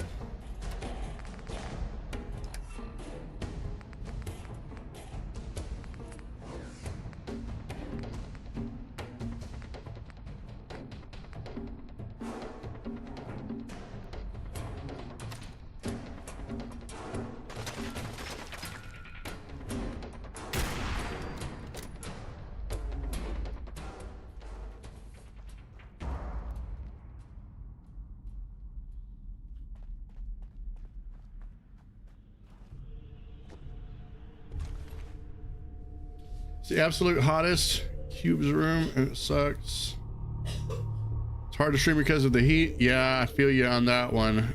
The room that I'm in has a set of doors that lead to an outdoor patio, an outdoor area, and I have to have thick curtains to keep the sunlight from turning this room into a furnace. So at certain times of the day, it can be pretty hot.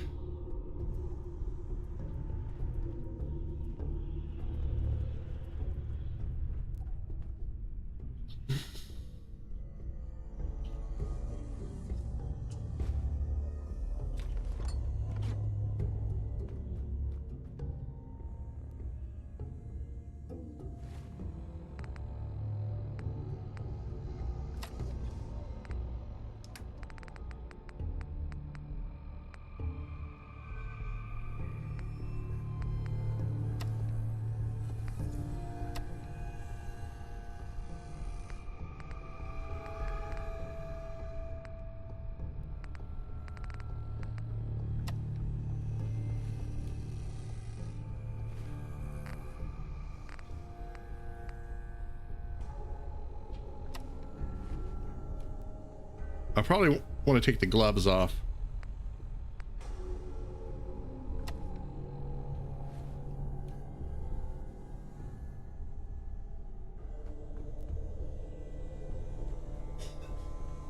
All right, let's go. Aha! Vault 114, I see.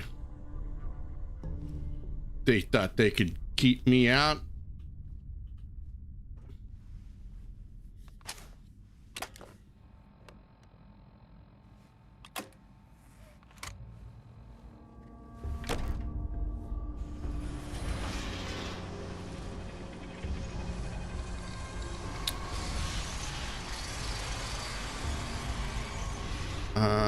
Alternate persona.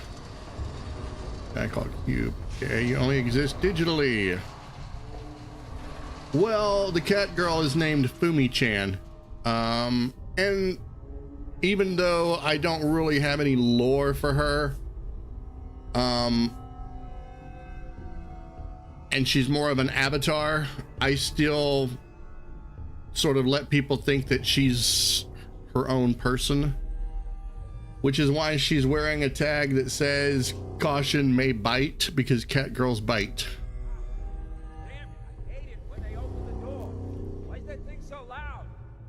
Hello? That you, Skinny? Hey, boom!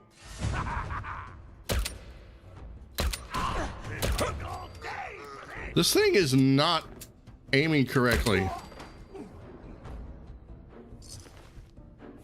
A cedar baseball bat. Power relay coil.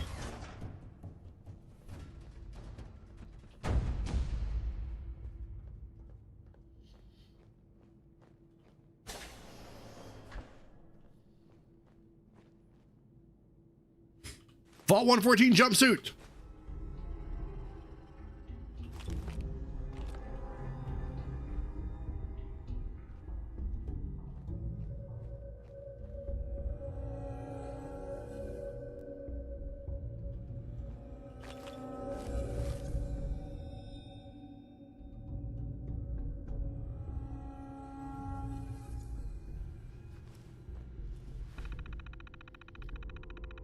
Oh no, you do you. I have no problem with any of that.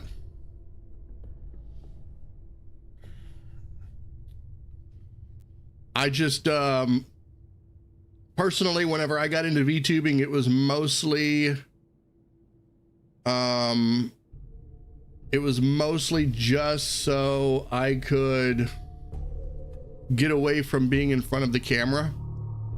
And I tried making content. Sometimes I still make videos with just a voiceover. And for short videos, that's fine. But whenever I was live streaming, I thought, well, I want to put a picture, something for someone to look at. So at first I had like a mascot that I would use, and it just kind of evolved over time. First the mascot became a VTuber model, and then the VTuber model changed and turned into a Catgirl. So I figure, if anything, it's a way to represent me as a streamer without the pressure of having to perform live, if that makes any sense. And I think that that's one of the best things about being a VTuber, is that people who are shy, I'm not necessarily shy, but people who are, or people who are self-conscious about their image, lots of different reasons. There can be 1,000 reasons, and they're all perfectly valid. I think that VTubing offers an alternative way of being able to be social and do something that they enjoy. Now, I also know that there are some VTubers that are only in it for the fame, because it's the cool thing to do right now, and it's the popular trendy thing, and for that I just kind of go ha ha ha. Okay, let's see what's going on here. So Vault 114, see if we can get some lore out of this. Greetings. After many months of preliminary construction, we are pleased to welcome members of the technical and scientific staff to the newest addition to the Vault-Tec family, Vault 114. Like you, we are excited to get started on our latest endeavor, but we are not quite ready to open that great big gear door to our new residence yet. Wait. As you've probably noticed, we've contracted outside of Vault-Tec for construction on this one, since it is utilizing a unique space. By repurposing the former Park Street subway station, we will be seeing a decrease in building costs, as well as a shorter timeline for construction. This fits perfectly with the Vault's observational studies, which will be revealed in a future memorandum. So that's the thing about Vault-Tec. They're always conducting a secret study. Lucky the 7th. Work in the morning, so have a good stream and a good night. Thank you so much for stopping by. I appreciate it. Also, again, I know I said it on the day, but again, happy birthday. What was that, like 3 days ago? It's your birthday. It's your birthday, or it was your birthday, ... All right. So every vault has like some sort of secret agenda. Either they're performing human experimentation, they're observing humans in some sort of weird constructed social setting. There's always something really weird going on. It was on the 7th. It was almost a week ago. Well, that's okay. I'm sure there are some cultures that celebrate birthdays for a week. You still got one more day, my guy. Let's go. Good night.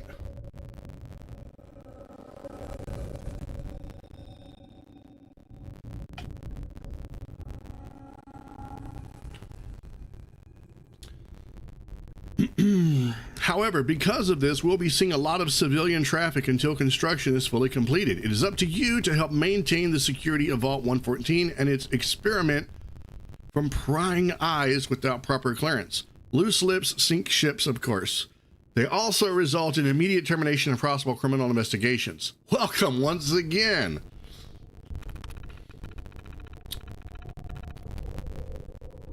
Is the audio cutting out for me too? I don't think so. Unless we're talking about the audio for the game.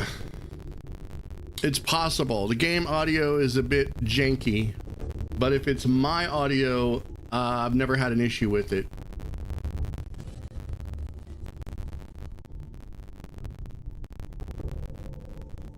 Well, at least I haven't had an issue with it in a long time.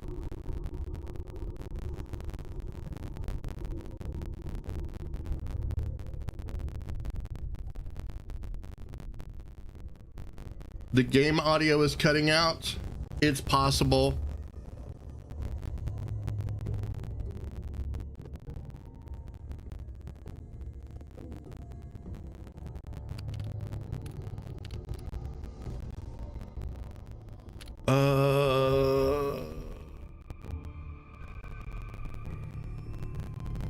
You hear crackly audio.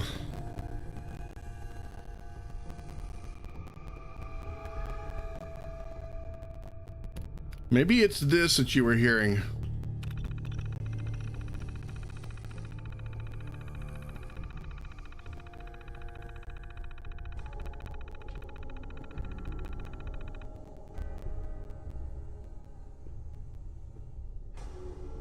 Let me do something. I'm going to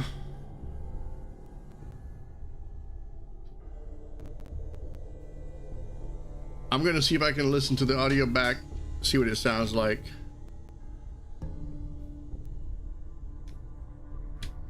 Voice audio is okay on your end? Yeah, all right, 1 second.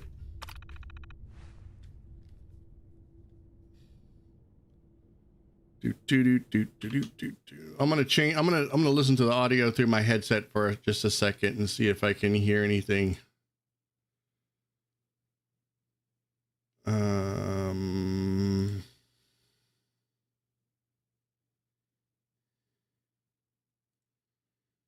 You have a fan on, so you can't hear much game audio. The game audio is really janky. It goes in and out when people are talking.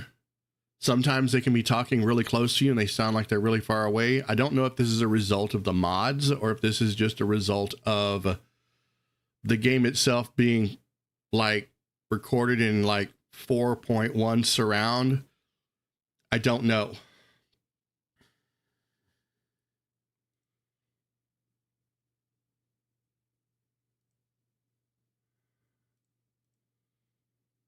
Let me change the game audio here.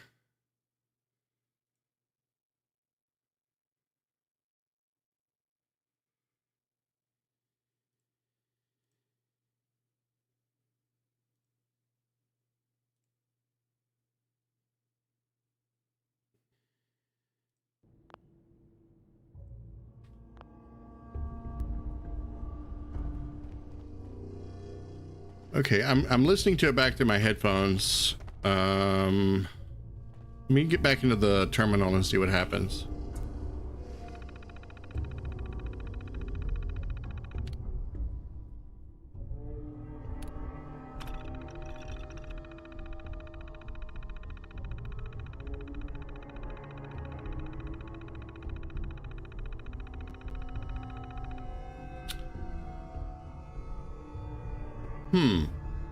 No, I'm not getting anything weird.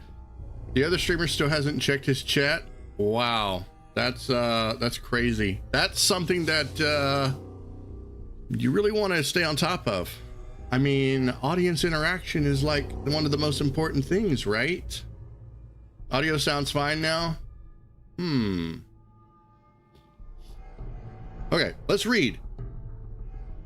Property of Vault-Tec, Vault 114 personnel. Warning! This memorandum is meant for members of the Vault 114 Science Division only, or those with appropriate security clearance levels SL4+. All others must exit this terminal immediately and report your infraction to the Overseer or a member of Vault-Tec Security. Thank you. Social Science Division. As mentioned in your briefing, Vault 114 will be hosting high-ranking members of local and state government, local luminaries, business people, and their families. Future members are aware that they will be cohabitating solely with others of Boston's upper class. However, the luxury aspect of this vault has been highly exaggerated to the future residents. Multiple families chosen randomly will live and sleep in single-room apartments.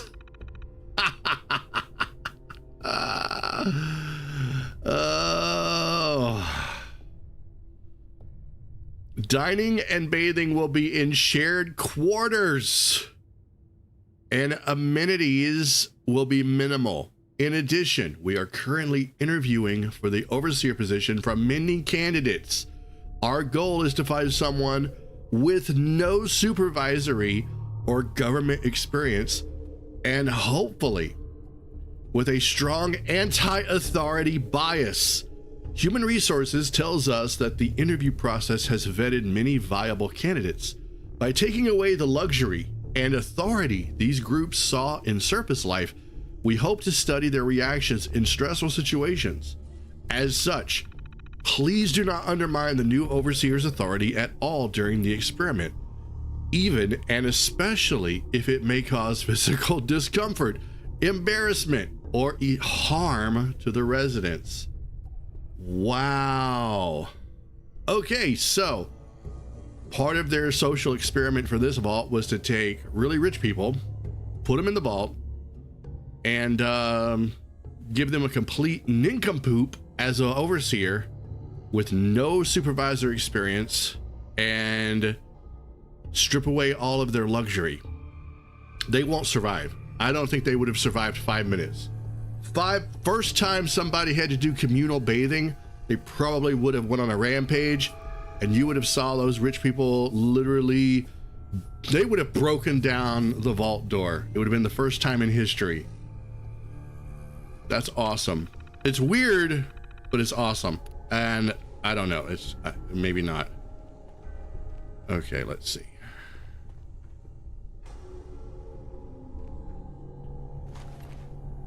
We gotta find Nick.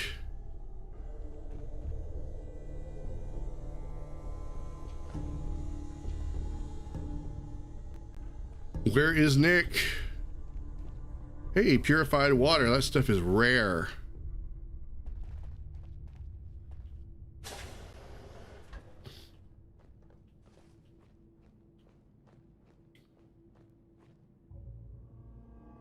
How long do I usually stream for? It depends. I try to stream for no less than 2 hours. But with as popular as this game has been for the channel, I'm gonna go for probably about 3 or 4. So I got a question. Why the hell would anyone build a vault out of a subway station? This place is like the opposite of airtight. Because they weren't planning to use it, you moron. We used to pull this kind of con all the time back before the war. Get a bunch of union boys to work some construction job that would go nowhere. Keep everyone on payroll.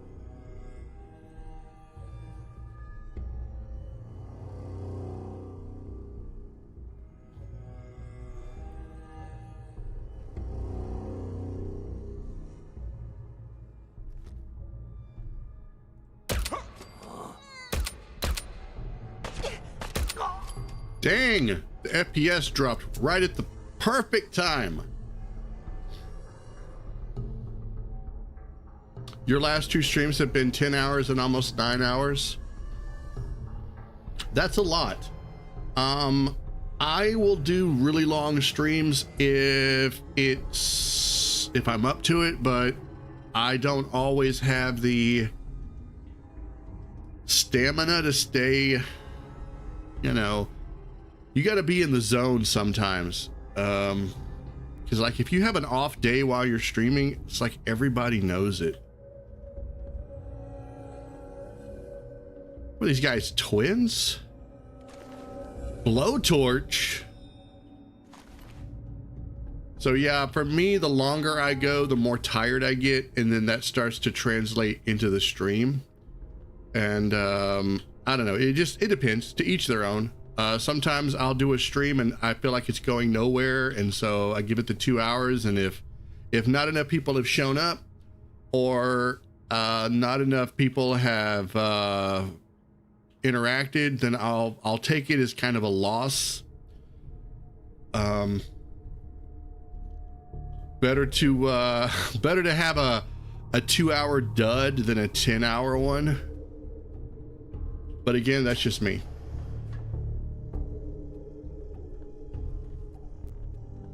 Well, this vault was never even finished.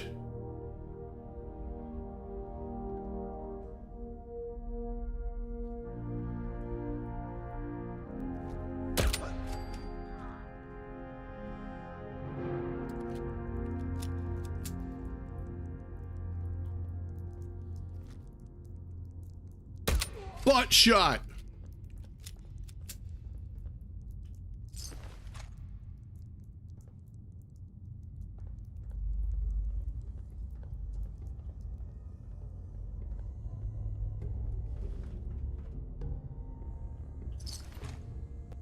Corn? I'll take the corn, thank you. Oh God.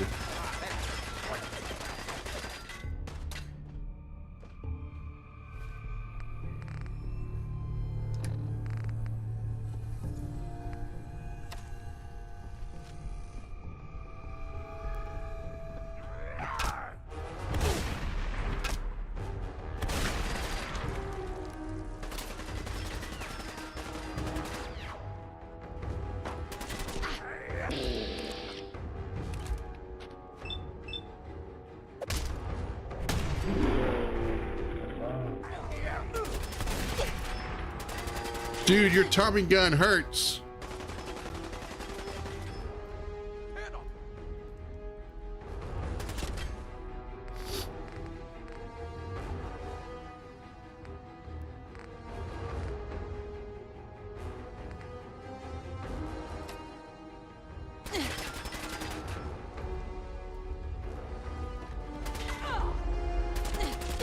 Oh, where the crap?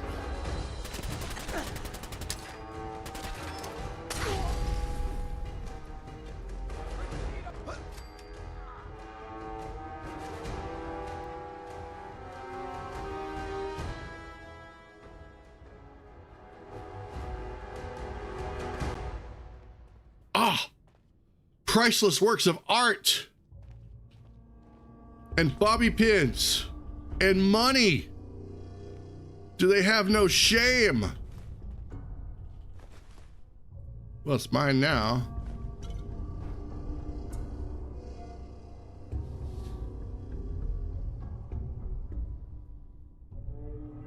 This vault sounds like one of Meta Facebook's broken promises of the VR community. For real, I don't know. I've done my time in VR chat. Done way too much time in VR chat.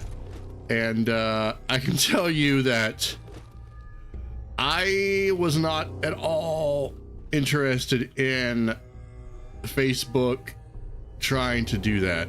It was creepy and scary.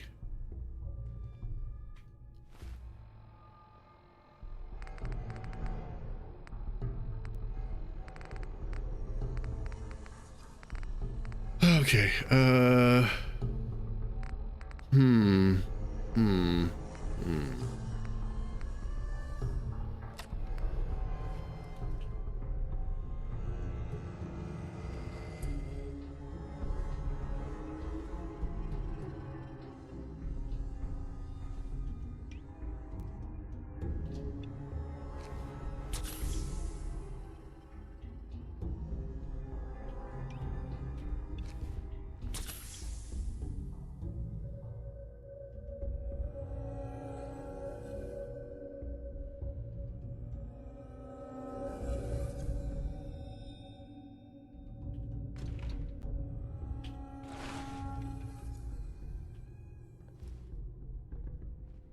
bobby pins. Okay, what does this Vault-Tec terminal say? Welcome employees. Does it say the same thing? After many months of preliminary blah blah blah blah blah blah blah. This is literally the same thing. It's the same thing.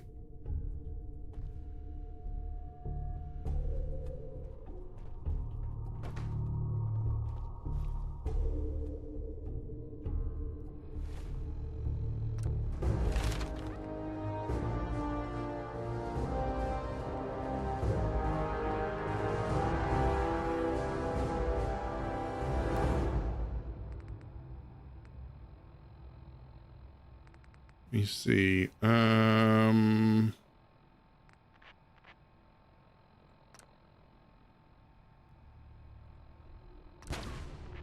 have so far to go.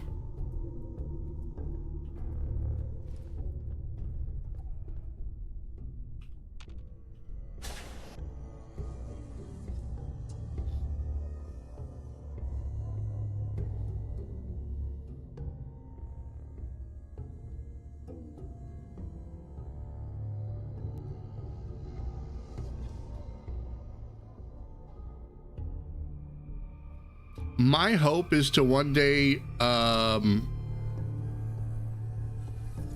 to be able to afford a decent VR rig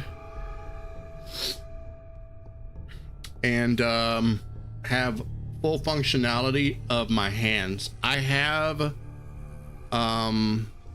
what is it, the Leap, whatever, that you can use your hands, but it uses a lot of CPU, and you have to rest it on your chest or on your desktop, and it gets really hot.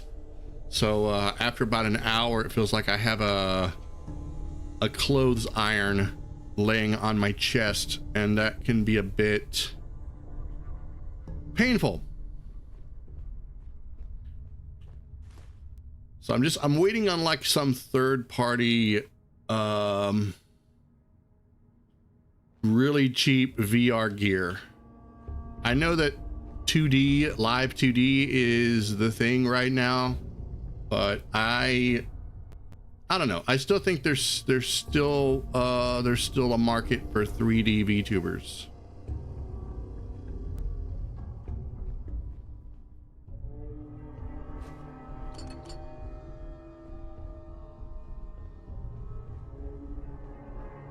How you doing in there, Valentine? Feeling hungry? Want a snack? Keep talking, meathead. It'll give Skinny Malone more time to think about how he's gonna bump you off. Don't give me that crap, Valentine. You know nothing, you got nothing. Really? I saw him writing your name down in that black book of his. Lousy, cheating card shark, I think were his exact words. Then he struck the name across 3 times. 3 strikes? In the black book? But I never... Oh no. I gotta smooth this over fast.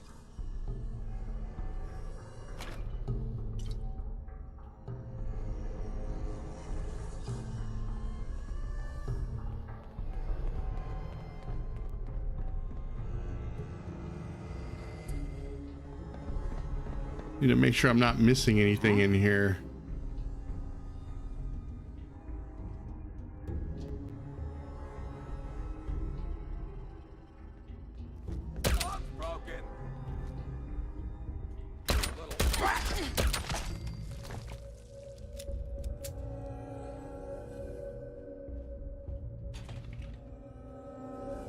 What? There's no food? What I want to know is who refills this? Oh, no, whatever. It doesn't matter.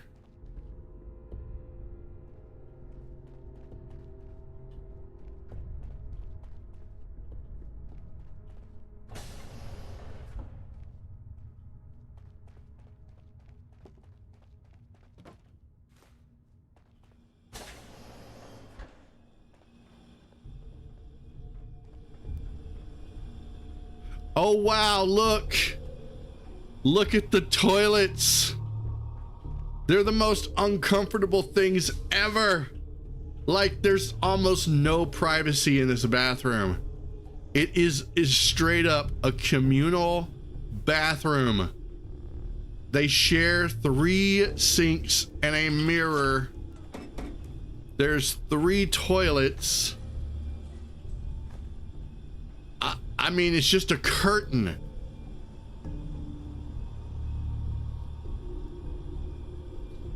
You prefer 3D VTubers over 2D, and you use your laptop for your VR? Vault-Tec lab coat? Don't mind if I do. Can't pick this. Requires a key. I don't have a key. I want a key. Somebody give me a key. Oh, here's the showers. Well, these aren't so bad. That's not that bad. You know, I've been to I've been to camp. So yeah, I have seen worse showers at camp.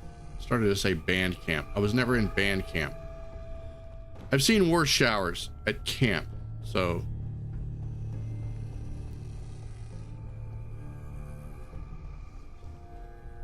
water. Okay, I've already been in there. Let's go up here. I'm coming, Nick. Just hang on a little bit longer. I gotta explore. I want this cram ammo.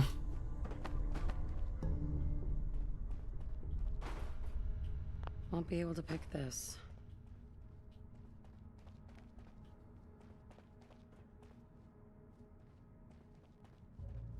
I can't even get in there. All right. Hey, Big Fire Lizard, what's going on? You can drink from those toilets? Heck no. HP, you have a HP Omen 16 gaming laptop. Very nice. Hey, you! I don't know who you are, but we got 3 minutes before they realize muscles for brains ain't coming back. Get this door open! Okay, Nick, just hang on. Don't go anywhere. If you get locked out of the terminal, don't worry. The system will reset itself. Stop talking to me or I'm never gonna get this open. I mean it.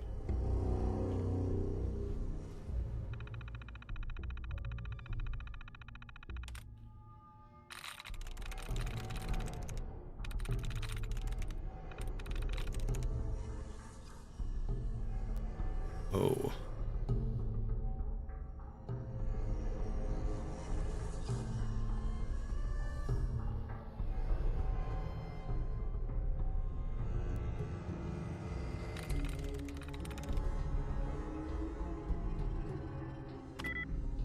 Okay, it's not that one.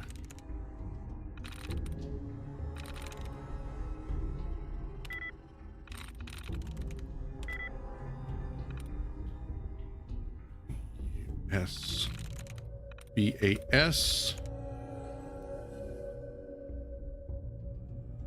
B A. No. Dang it. You gotta hack that terminal to open up this door. Shut it, Nick. You're not helping.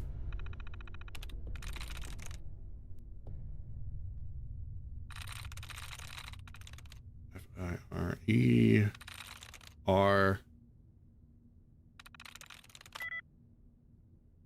Okay, so it's going to be the R.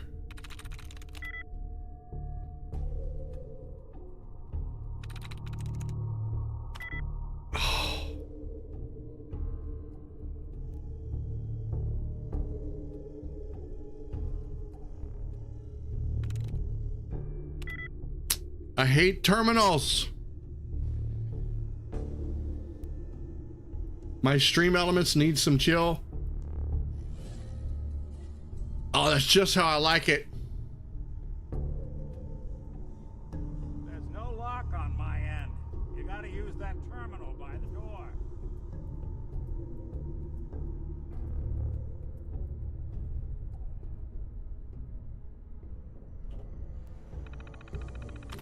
Oh, come on. Where's the...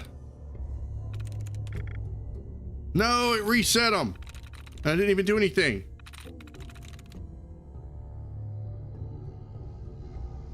Rats, cast, went.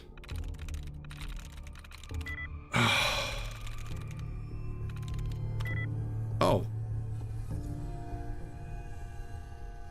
F-A-L-L, cell. Aha! That's it. Well, the reason that I did that was because YouTube has very limited amounts of interaction. Like, Twitch destroys YouTube when it comes to viewer interaction. There's integrated point system that you can do. There's triggers that you can do. People can do like exclamation mark stuff and make like head pats for the Catgirl, which you can't do here. I have to manually do it. So, plus there's no way to do bits on YouTube. So I would just put up a little message that says, hey, tip me. You can do it. It's a thing. Because, you know, they're like, oh, it's YouTube. we can't tip, we can't do bits because it's YouTube. No, it's not necessarily true. You can tip. You just, because you don't see the little button down there, or the shiny little crystals that say bits, they don't think that they can do it. So it's just a way to remind people that they can actually donate without having to be on Twitch. It's weird. YouTube needs to work on audience interaction with the creator, which is why it's essential that fan funding is something that people can get sooner rather than later. Please take a number. Your number is 998. Please wait until your number is called and the overseer will be with you. Have a nice day. I don't think there was 998 people in this vault. I don't think 998 rich people would even be in this vault. Actually, I don't even think the vault ever worked. But I think it was just a way to make the rich people angry by making them wait. You know, give them a high number, and then the overseer probably goes and plays like, I don't know, Halo or something while he makes them wait outside. That's pretty bad.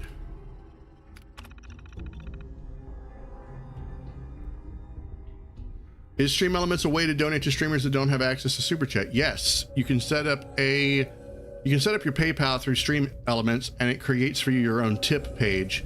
And then this way people don't have to go to your PayPal. They can go through Stream Elements and donate like that. It's still done through PayPal, but it's, I don't know, it's a little bit, I'm not going to say it's more secure, but people might feel better about going through a tip page rather than their PayPal account. I don't know. Some people are weirded out by PayPal. And you can also put a link to like your Patreon or your Coffee or other places like that in there. You don't think the overseer lasted a day in this vault? I don't think they ever turned it on. I don't think they ever made it. I think they got halfway through. And here's the thing. Here's the funny thing. And it's a theory that I've been kind of looking up. I think Vault-Tec was behind the explosions. I think Vault-Tec was behind WW3 because so many vaults were ready to go on time. I think this vault was one of the exceptions. It's like as soon as the vaults were ready, suddenly everybody was ready to go. It's very weird. Nick. Gotta love the irony of the reverse damsel in distress scenario. Question is, why did our heroine risk life and limb for an old private eye?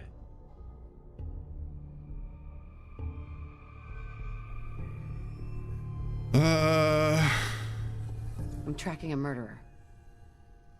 The bastard who shot my husband. Took my baby.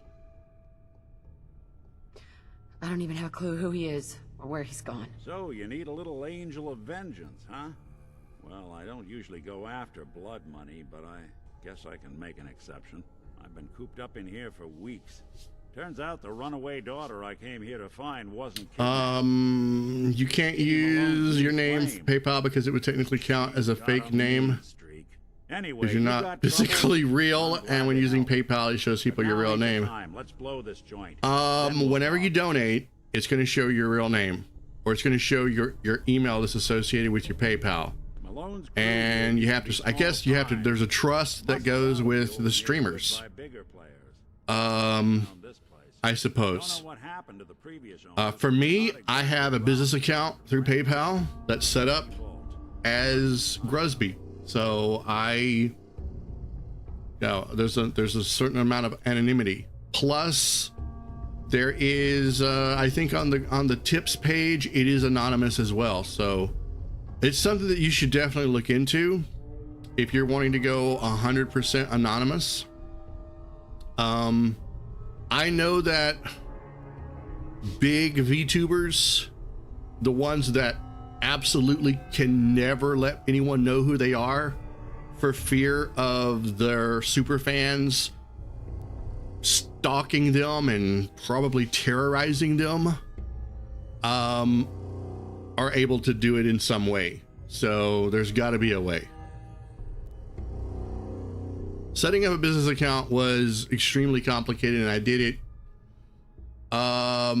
it several years ago. I couldn't even tell you the steps anymore. Yeah, big VTubers like Iron Mouse, definitely. It's a bauble. Hell yeah. Thick.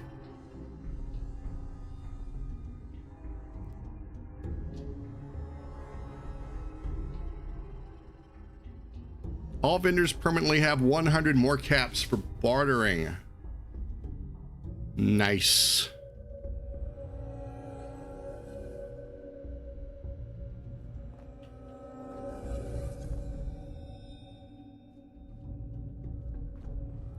You love how excited I get over bobbleheads.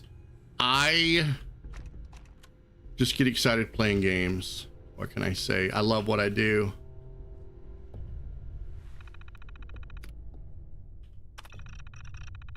All right, we got a new message here. I need some coffee. Hang on.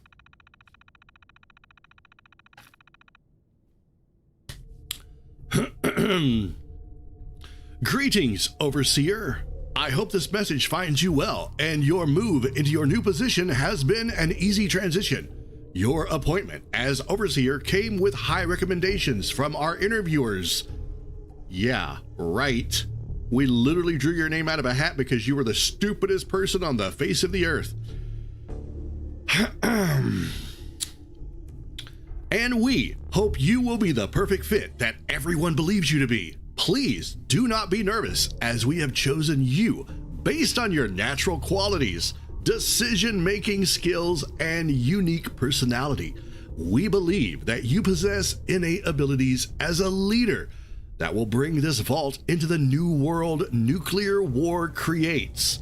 So don't worry, just go with your gut and everything will work perfectly. Good luck.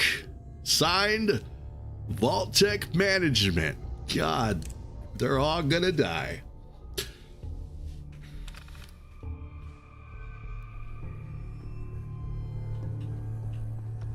There's a plant. I've never seen a plant in a vault before.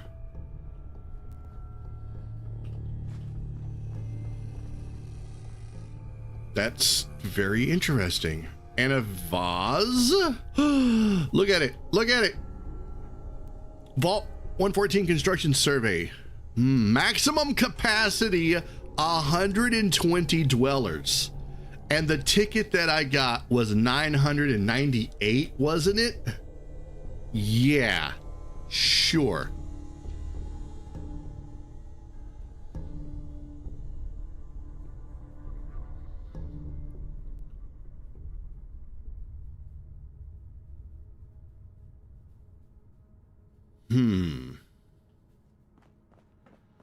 Oh, Nick.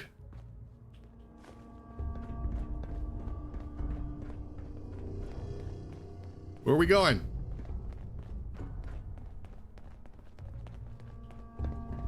Nick, you run like a little old man. Hold up, I hear some of them coming. There they are. How do you want to play this? Your job is to check on the prisoner.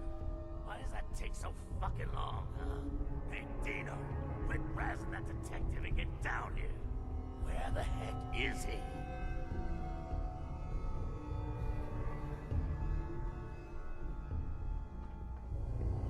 Nick. You help me get out of here, and then I'll help you. All right, fair is fair.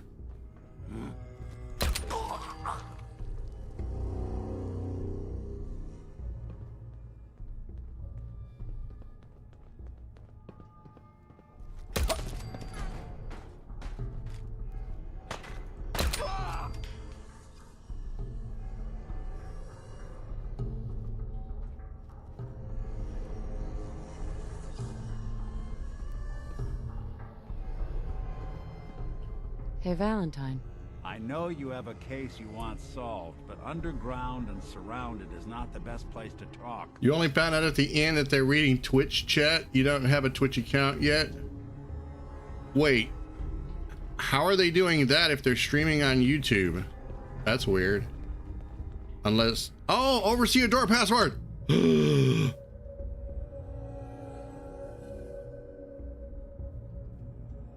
Nick, I'm sorry. This is where I leave you.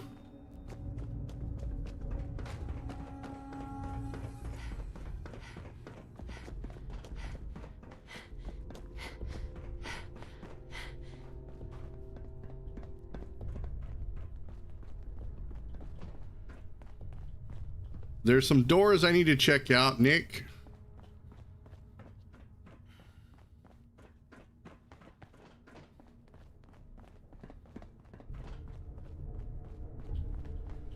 Lock's really strong.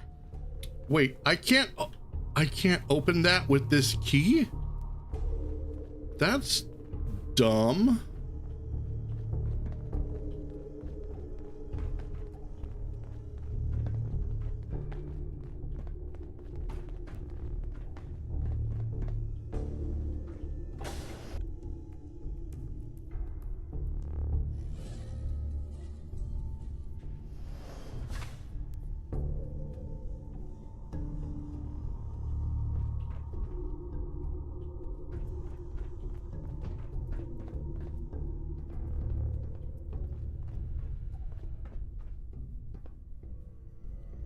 Wait.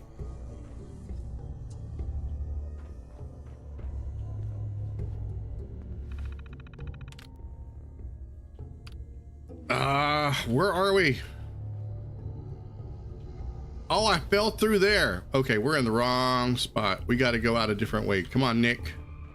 Hurry up. Get them robot legs moving. You're glad I read my chat? Well, that's like Streamer 101, honestly. The only time I think it's okay to not read your chat is if you have 10,000 people messaging at the same time. And then if you tried to read your chat, you'd probably have some sort of a mental breakdown. So I can understand not reading your chat in an instance like that. How are we gonna get out of here? Let me see. Where are we going? We gotta go downstairs, I guess.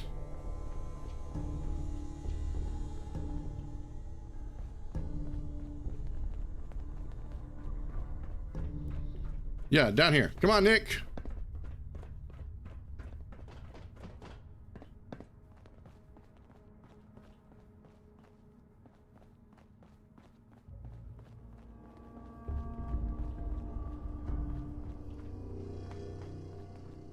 Hard and loud, huh? Well, gets the job done. Too bad for whoever cleans up the floors.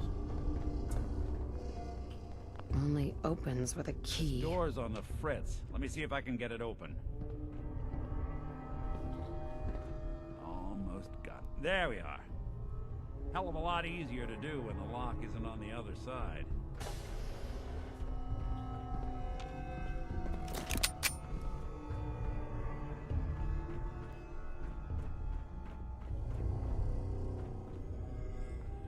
Back move.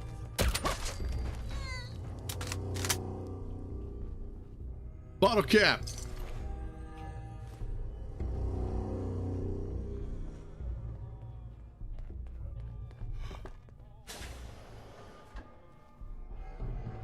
Bingo.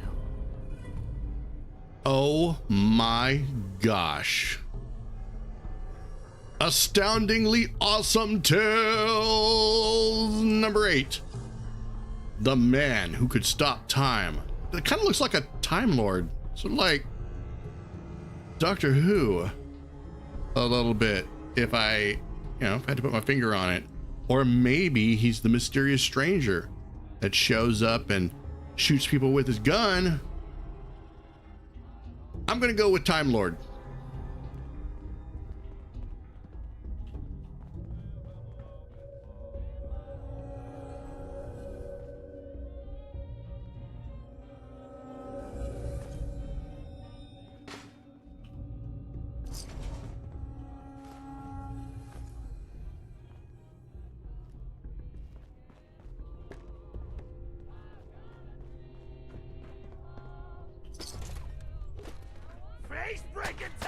gone for good.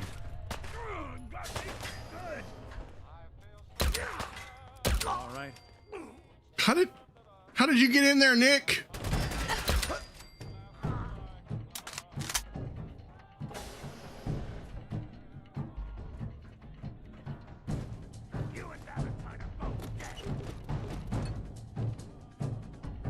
Be right there, Nick. Hang on. Just hold him off a little longer. Wait a minute, did I go the wrong way? No.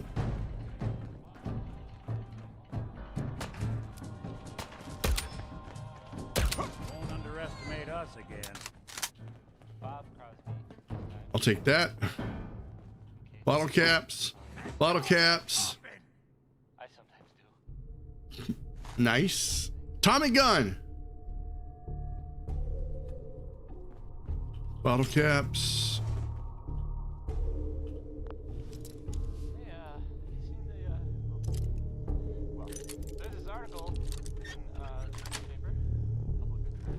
Sweet.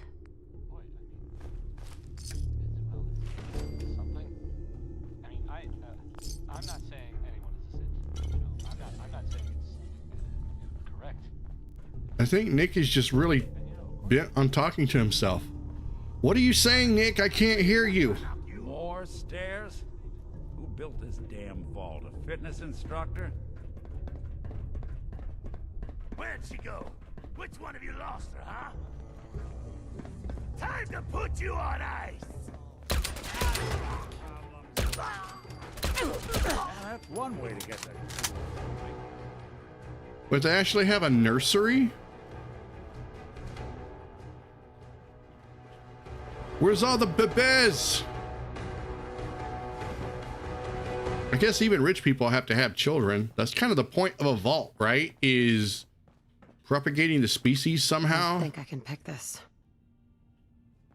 Like, I mean, it wouldn't do good at all if, like, you know, you put 120 people in a vault and they all just died.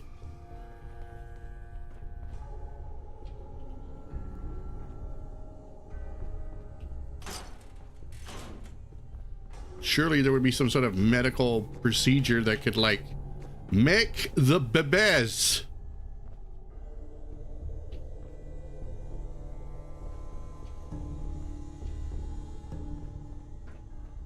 I may have to come back and try these doors that are locked. The rest of his boys are waiting. Dude, there are more stairs in this thing than Ironic, but don't let that the Eiffel Tower. Dangerous. Hey, there's a terminal. Let me see. What does it say? Another locked door. Or they'd go mad. I don't think they ever got to use it. It still looked like parts of the vault were under repair. Okay, so this is the check-in procedures. Ooh. Please remind residents to line up in an orderly fashion, change into vault suits immediately.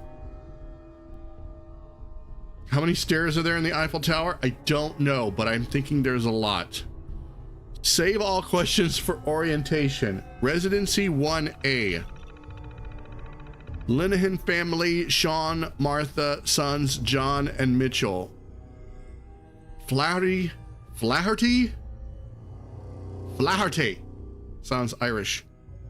I probably just offended half of the Irish community. I'm sorry. I suck at reading names. We've got Michael, Joan, and Elizabeth. And then Presley, Jenna, husband Richard. What? No Elvis? That sucks. You would have said more stairs in Skyrim, 7,000 steps staircase to get to the high Hrothgar. Hey, I recently did that.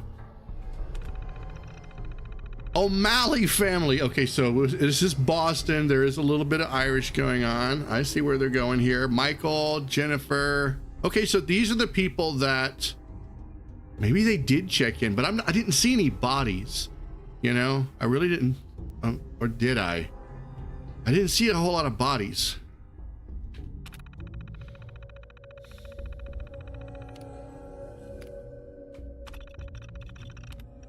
Madison, Belinda, Jean, Mary, and Melissa Smith. That is, it's not an Irish name. O'Brien. We've got Molly O'Brien, but there's no Miles. And then we've got Todd Gates, a bachelor. Oh my gosh. You've got all these families with children, and you've got one dude who's a bachelor. Oh, that would drive me nuts. That would drive me nuts. To be like the only single person, no family, no children, no relatives, the only single person in the vault.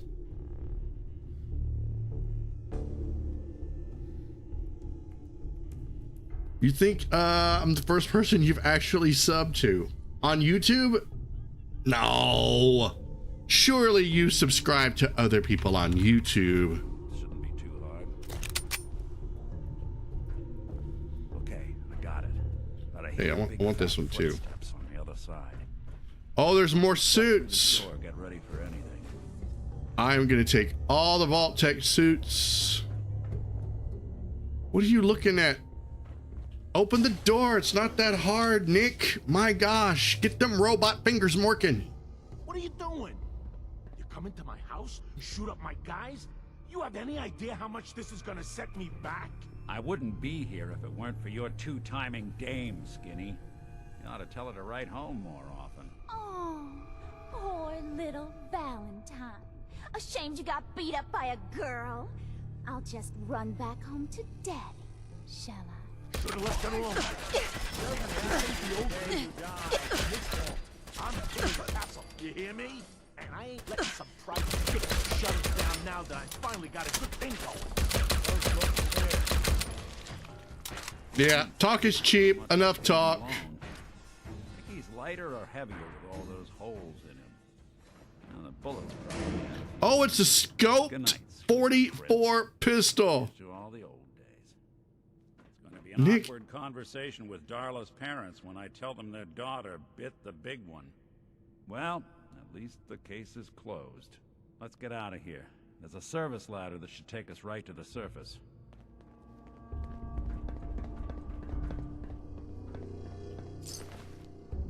Yeah, it's going to be an awkward conversation. Ew.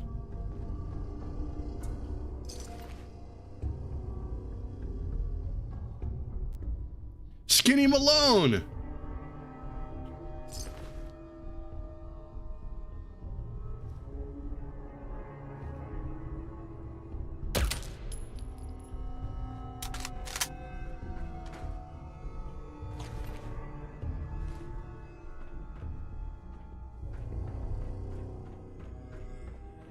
Wait, where'd you go, Nick? Dang it, Nick, you're supposed to wait on me. You created your account on the 2nd or 3rd of June? Oh, I see.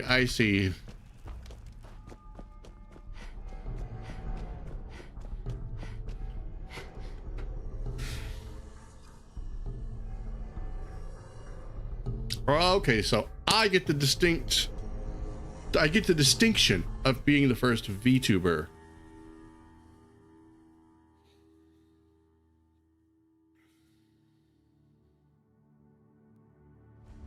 Sometimes on Twitch, I just go through the browse feature and I try to find small-time streamers and VTubers. You know, give them some encouragement, give them some watch time, you know, that sort of thing.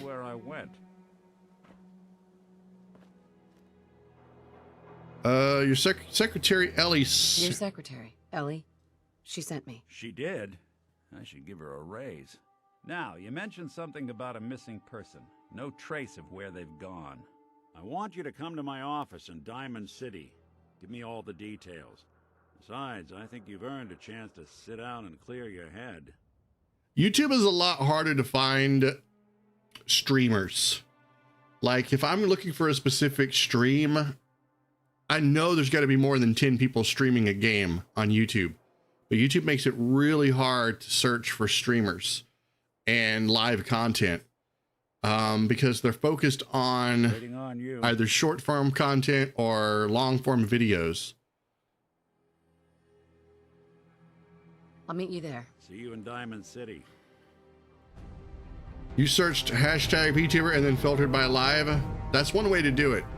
I recently took a survey from YouTube and I expressed that their search functionality needs to be a little bit more refined. There should be an entire page.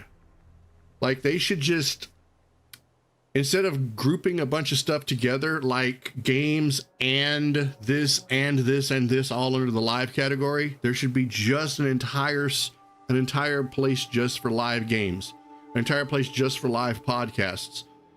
And that's the only thing, and not just the popular games, like everything. Just give it all to us. Let us do our own filtering, that sort of stuff. Okay, where we are? Oh, we're in Boston. Wait. How do we get here? Seriously? We came up through a manhole? Wow. Okay. I am going to go back to Sanctuary because hot dang, my frame rate is killing me in Boston.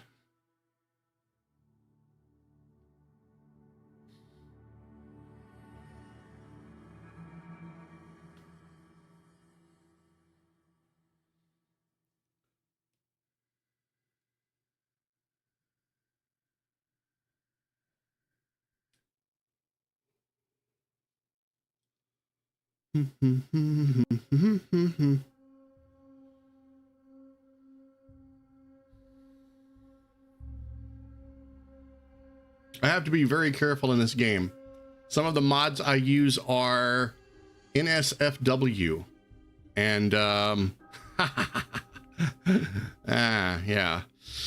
So I can't go like stealing everybody's clothes, unfortunately.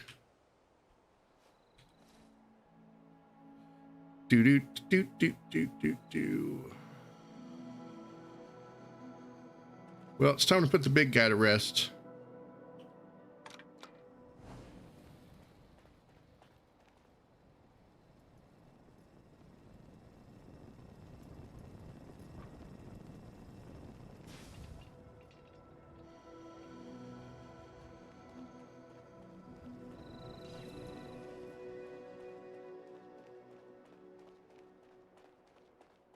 Yeah, a lot of the character meshes and textures are NSFW for reasons, of course. But they're so integrated into the game for the mods that like clothes and stuff just work better with them because they come with their own like proportion sliders and whatnot that makes it really easy to design like clothes and armor and whatnot. So yeah, I mean, yeah, if you're playing by yourself, it's fine, but when you're streaming, just got to be careful is all. Oh yeah, reasons, definitely reasons.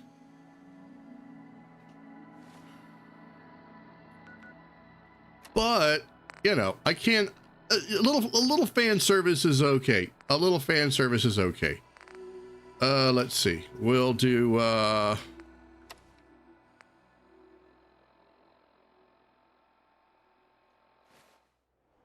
wait, we'll take. We got to take the jacket off. Security vest. Vault-Tec undies.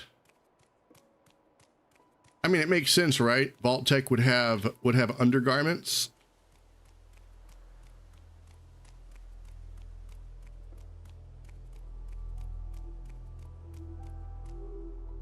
Okay, I need to transfer everything. I have a lot of junk. Store all junk. Okay, let me see. How long have I been streaming? Oh my God. I've been streaming for a while.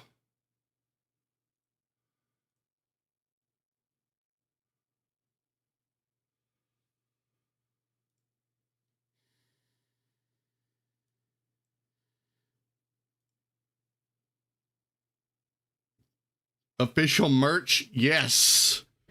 I'm just upset that Vault-Tec doesn't have a Vault-Tec cap. Why? Why is, with all of the official Vault-Tec stuff, the Vault-Tec socks, practically, this is the Vault-Tec underwear, the Vault-Tec jumpsuits. I mean, you live in your jumpsuits. For 200 years, you're going to wear the same jumpsuit. Your ancestors, your descendants are going to wear the jumpsuit. You would think that they would have Vault-Tec sunglasses, Vault-Tec baseball caps. Everything is Vault-Tec. Somebody missed out on an opportunity to make some awesome Vault-Tec military caps, berets, if you will. I want it. But I can guarantee you that now that Starfield is happening, the modding community is going to be like all over that. I bet modding support for Fallout 4 is going to just dwindle. And because everybody has been really good, if they're in a vault, why would they need sunglasses? To be cool. To be awesome. That's why.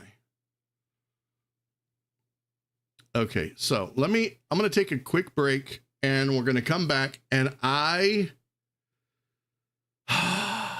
this is going to be a long stream, but I said that I was going to do a commentary on the Starfield Bethesda showcase and give my points on it. So we're going to do that. So anyway, I'll be right back. Give me like 10 minutes.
All right, I am back.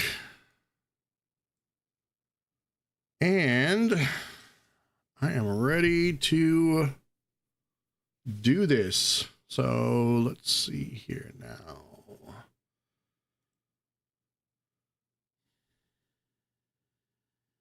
All right, so this is the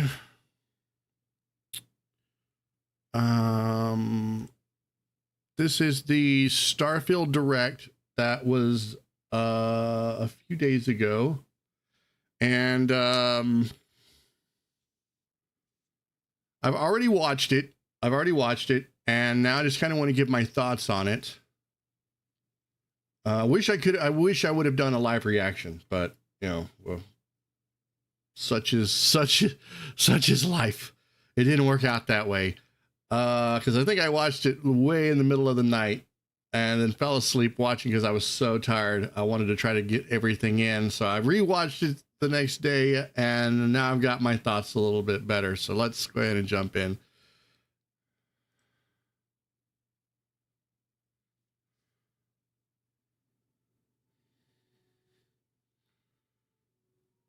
We're not getting any sound here.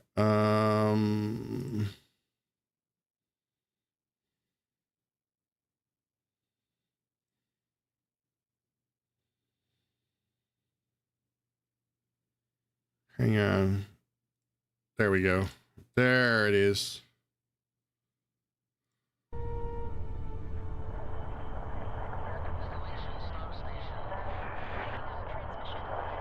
So this game has been in development for a long time. At least, what, like 8 years, I think I heard someone say. Hey everyone, thank you so much for joining us today, and welcome to Bethesda Game Studios. You know, we've been so lucky over the decades to make the kind of games that we love here, and that's thanks to all of you. From the Elder Scrolls to Fallout, we love creating these worlds and playing in them just as much as you do. And throughout all that time, we'd often talk about and dream up the space game. What if we could take that feeling of being who you want to be and exploring a new world, but set it in space, where you weren't really limited in where you could go or what you could do? And that is Starfield. I'm not gonna lie.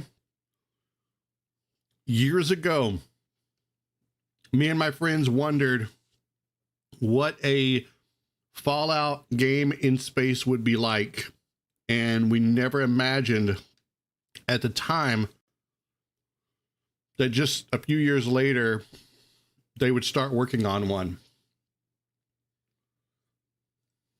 Obviously, we've come a long way since then with the games we've built, our technology, and all of us here in the studio. We've done so much together, but well, we've never tried to make a game like this.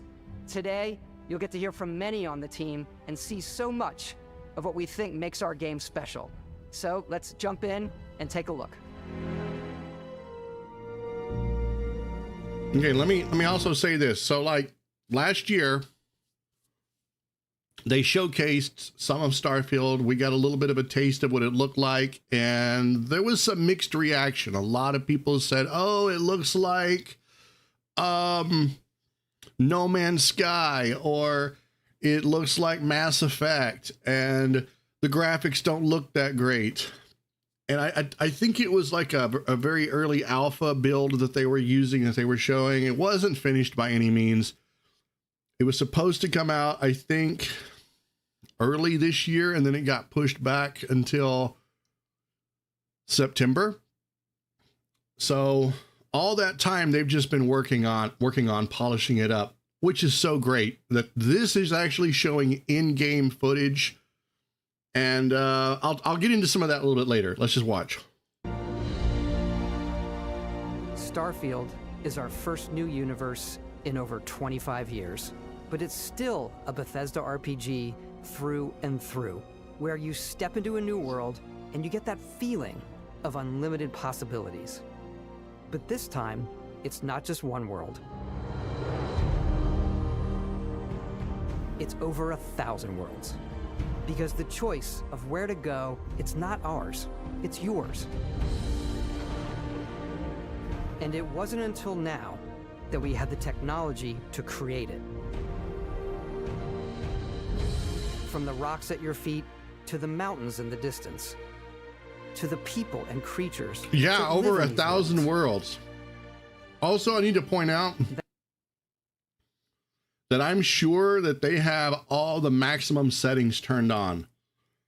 They are showcasing this using like all of the RTX ray tracing and God rays, and they're probably pushing their computers are probably about to explode and catch on fire. So whatever you're seeing in this, I'm sure your mileage may vary. You know, it's like a vehicle. When you buy a car, your gas mileage may vary depending on where you're driving it. So I'm assuming it's all going to be really great.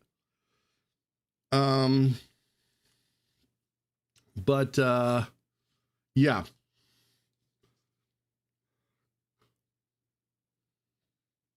That isn't just a backdrop. That moon is actually there orbiting the planet. Yes, you can visit it too. We realistically simulate the galaxy around you. Our next generation lighting model uses real-time global illumination to light the world based on the type of star and the makeup of the planet's atmosphere. We also have an all-new animation system. And of course, you can play it in third person, and you can play it in first person. I love that. That was the one thing about the Outer Worlds that I really missed. Even though it wasn't the same developers, it felt very much like a Fallout game. But I missed being able to go between first person and third person. Sometimes you just want to look at your character, you know? We love exploration and rewarding it, but you do explore differently in this game given its scale. That usually involves exploring an area you've landed in. You can collect resources, do a mission, and maybe even stumble upon something unexpected.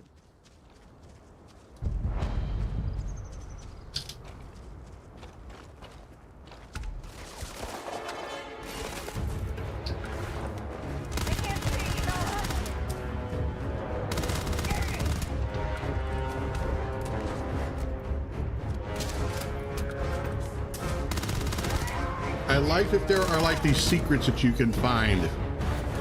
And I'm sure that even though the worlds are going to be procedurally generated, certain aspects are going to be there regardless. Like if you go to a certain world and there's like a legendary weapon that might spawn or something, I think that's going to be true of every person that goes to that planet. Just might be in a different spot. This is the hub for everything you're doing, from your skills to your ship, your missions, and your inventory. We love to pack a ton of detail in every object, from all of your weapons, to spacesuits, to food. We just obsess over the details, and food. We obsess over food. When you're done exploring, you can walk back or fast travel to your ship. We have companions and crew you can take with you. I left Vasco here back at my ship. Welcome back, Captain Howard. And he can even say your name. Let's head out. Oh, I didn't have the subtitles on.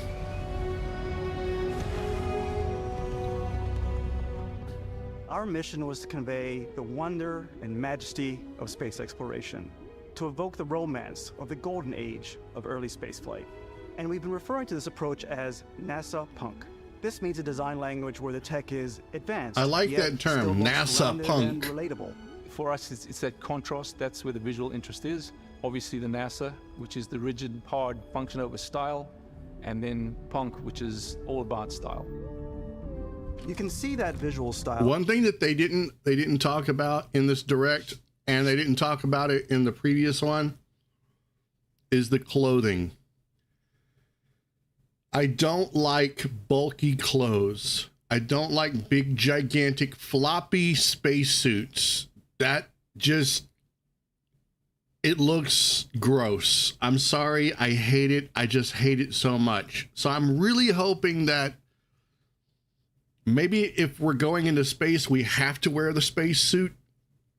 the flight suit, but maybe when we're not, I just want to walk around in like some street clothes, some futuristic space street clothes. Give me some sweet threads. But nobody has talked about that. Not a single mention of clothing. Because I am all about that drip. Oh, coming through in your ship. Your ship is your home for you and your crew. I And like love many of the that spaces in your that ship game, it is has a like your slightly retro portable and house. analog touch. A And bit you of can make it lo-fi rather than sci-fi, huge. where everything is well used, worn, and lived in. Alrighty. What's the plan, Captain? This is your star map. It starts with the planet you're currently on. You can see all of its info and resources. You can choose a landing spot or fast travel to known locations. Backing out further, you can view all the planets in the system. Obviously, the game is big, and it's here you can see planets that have key locations, missions, or life on them, versus the many planets that are barren but resource heavy. Zoom out even further to see all the systems in this part of the galaxy. Here, you can plot a course to ones that are light years away. This uses your ship's grav drive to fold space and jump to these systems. And you will need to upgrade your ship and skills if you want to jump to the most distant ones. But for now, we'll plot a course to the Alpha Centauri system, where we can find the city of New Atlantis.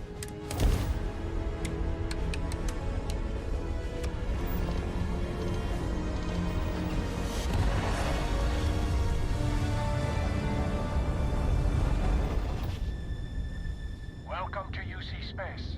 Maintain your current course while we scan your ship's cargo. So it says scanning for contraband. I wonder what would happen if you went to like Alpha Centauri and you did have contraband, like you had stolen items in the cargo hold of your ship, and they scanned your ship and found out you were like a smuggler. You know, would you be denied entry into Alpha Centauri? So many questions that I have about this game, and the more I learn about it, the more I realize this is going to be one of the most player-rich games probably ever. You are cleared for landing at New Atlantis.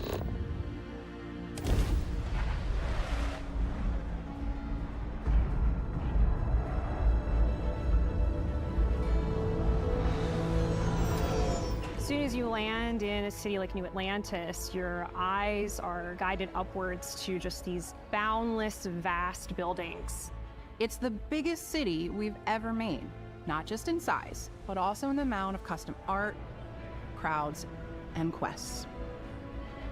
So the main focus when we're designing a city is obviously what supports the story. We try and tell as many small stories as possible. This is a colony war memorial.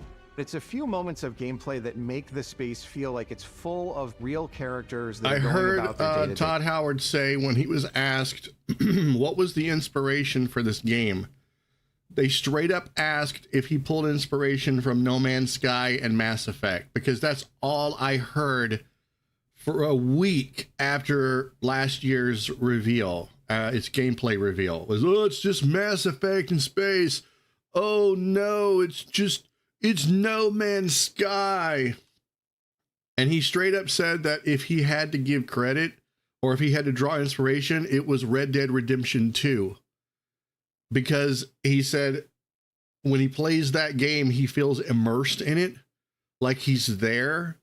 And he wanted that experience for this game. Like when you're playing this game, he wants you to feel like you're there. You're not just playing a game, you're playing the character and their life. And I was impressed with that because, well, he could have said, oh yeah, we pulled from every space game ever made, but he went to a game that has some of the most immersive play ever.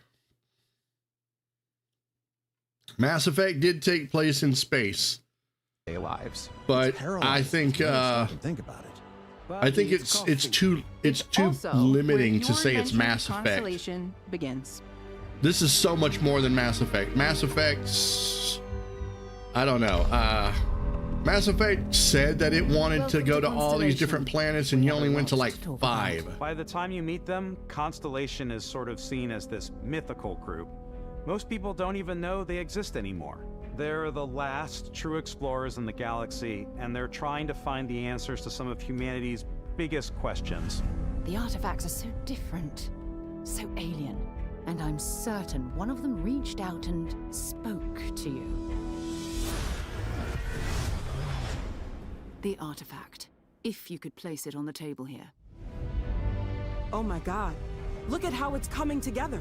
That means there's a set built by an intelligence outside the settled systems. It's definitely an eclectic cast of characters. You've got Sarah Morgan, the ex-soldier and adventurer, now Constellation's leader. Mateo, the theologian who believes that there's definitely something else out there.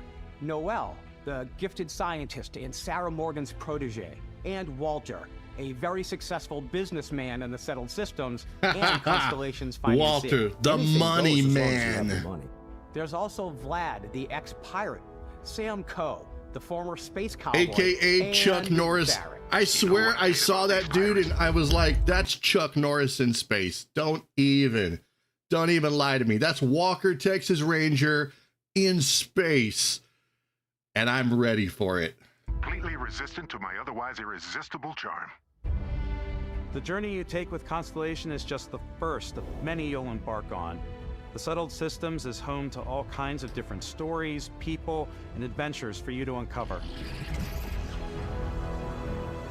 And no, before anybody comments, I don't know if you can ride the animals. I'm sure you can pet them and then they'll eat you, but I don't know if you can ride them. The United Colonies is where you'll find New Atlantis, the first major human settlement in space.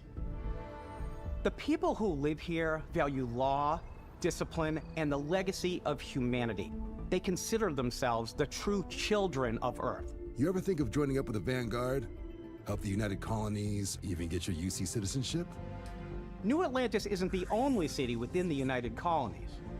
The city of Sidonia on Mars to this day serves as the largest mining facility for the United Colonies. Hours without incident, 11. It must be the most dangerous place in the universe to work. Coalition of star systems. They went 11 hours without an accident. This is Freestar Collective Space. Yes, I love this. The capital of the Freestar Old West in space. Is Aquila City. The Stone Root Inn is an Aquila City fixture. Boy, it's Fallout New Vegas in space Ranger now. relies on judgment and intuition to do what's best for the people. Town's not big enough for the two of us. Or this galaxy's not big enough for the two of us. As a pleasure city where almost anything goes. If you've got morality issues, this definitely isn't the job for you. Ryujin is hiring the best and brightest of today for our future tomorrow. Everyone has been chewed up and ground up by Neon. Try not to get yourself killed, all right? Outside the bounds of civilized space, there are still plenty of unclaimed systems to explore, but these areas are also home to the most hostile factions in the galaxy. The great serpent hungers. All heathens shall be made dust in time. A new face. Is this the face of a brave runner here to challenge the Red Mile? They think the galaxy is theirs. They are wrong. It belongs to the Crimson Fleet. It always has. In Starfield, we're pushing our cities and settlements further than we ever have before. It's all there, waiting for you. A slice of humanity's future. So, ready to get out there? Throughout the galaxy, there are so many things to see and stories to experience. The executives at Microsoft said that they have like almost every quality assurance tester that they have just playing this game around the clock looking for bugs. All of the improvements we've made. which is exciting to hear. Finally, we might actually get a Bethesda game that just works. And ethnicities. And by mixing and matching all that data, we were able to create a highly just right out of the box. That would be amazing. We use that exact system to create all of the characters and NPCs you're going to see in the game. So any character you see almost always is a character you could make yourself. Hey, come on, come on. Okay, take it easy. You were out cold. No physical damage. Mentally, the jury's still out. You know who you are? New recruit for Argos Extractors? Ring any bells? Any of this look familiar? You start your character creation journey as though you're cycling through employee records. You'll pick from a lineup of 40 presets, and that'll be your starting point.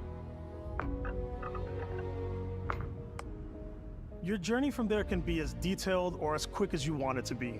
I have friends that will literally spend the first 40 hours of gameplay just in character creation. So this is going to be a wild trip. It's possible to make whatever they want with the various facial morphs you can blend together, the dermesthetic and makeup, blemishes, scars, piercings. Now, there's one thing that I have to point out. Most fun to use.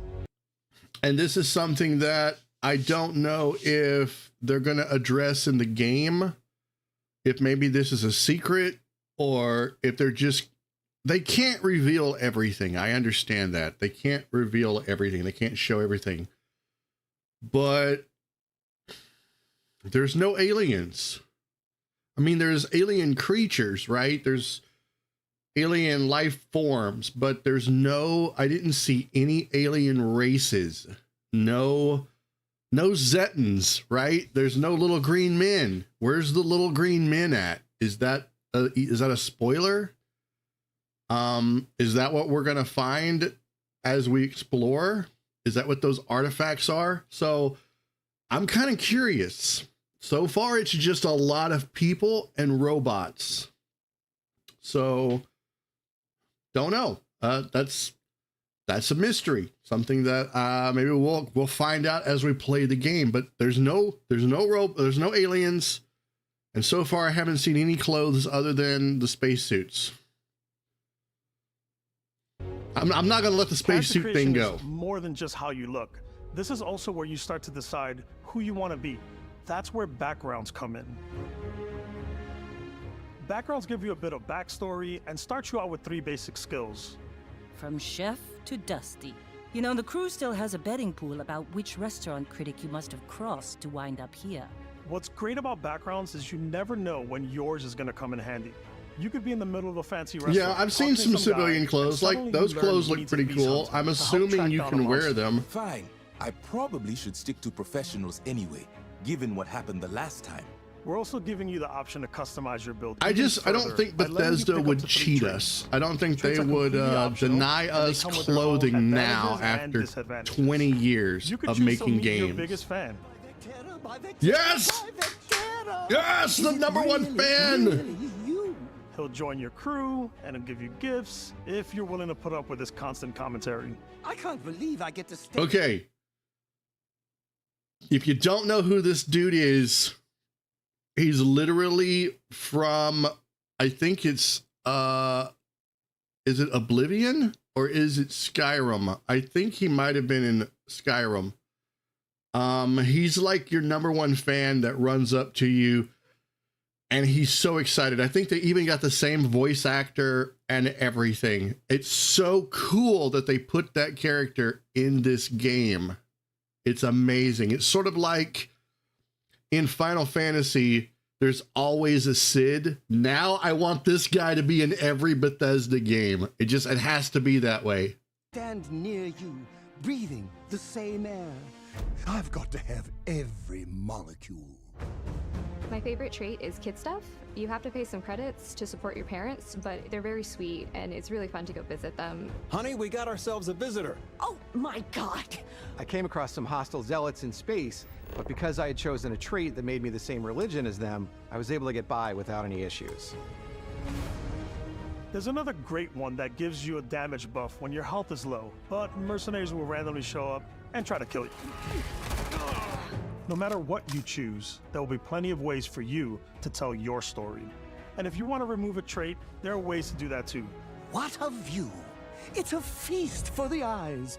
Off we go to another adventure. We'll let you discover that on your own.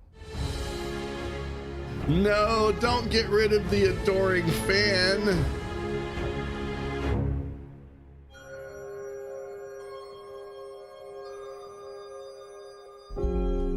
Once you've built the perfect character, that's when your journey can really begin. We took what we loved about skills and perks from our previous games and put them together to create an all-new skill system. Each time you level up, you get a skill point, which can be used to unlock or rank up skills. Someone pointed out that each of these skills is Ranks like are a unlocked by badge, completing challenges like associated with that an skill. astronaut's badge, and that's really cool. Challenges become increasingly difficult as you work your way to higher ranks. With our 5 different skill trees and 4 ranks per skill, there's a lot to choose from.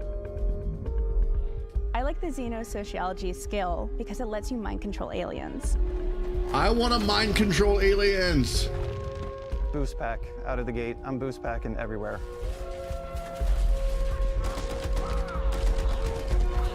I like maxing out my physical tree so I can get neuro strikes and just punch my way through combat.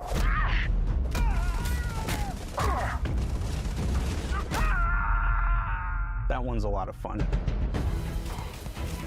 Invest in the skills that suit your playstyle. I'm very much a stealth player. So, I'm out there pickpocketing everyone.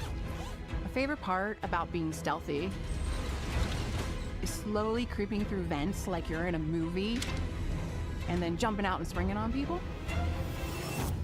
Whenever possible, I like to talk my way through situations. This area's off limits. Fine, I'll issue you an access card.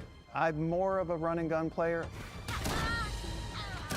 I like doing the death from above thing where I boost pack over guys and I throw landmines at them. That is so cool, throwing landmines from the air. I like blowing stuff up. And then he closes the door on them. That's so awesome. I want to try that in Fallout. I want to throw a grenade in a room and then close the door.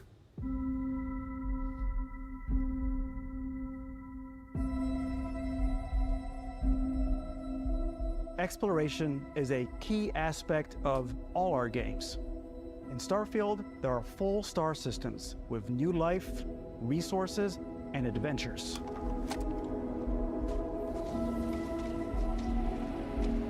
Our team worked hard to strike a balance between fun and realism. This game on studied data Steam, from I was NASA. looking at the specs before I started my stream today because you can pre-order right now.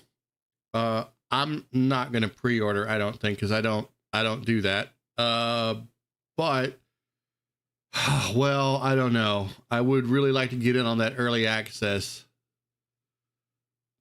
It's going to be a tough choice, but I was looking at the specs. It's over 120 gigs is what it says. And according to Todd Howard, it has more dialogue than Fallout 4 and Skyrim combined,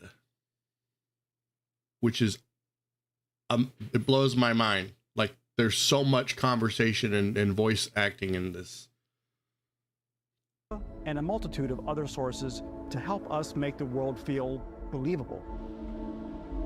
From the way we approached planetary atmospheres to the way we placed biomes based on the planet's distance from the sun. I'm gonna have to go buy a separate hard drive just for this game. We can start looking at all the things that make that world fun. When you leave a planet and head into space, you'll be navigating asteroid fields, having chance meetings with interesting strangers, dogfighting in space, and exploring the early I ships. jokingly said I may actually become a Starfield channel, and it might be true. It's it might be all true. out there. I could make a career out of this game. I Ultimately, think. It's about rewarding your curiosity, because whether it's on the surface of a planet the alleys of a city, or the vastness of space, you never know what you'll find.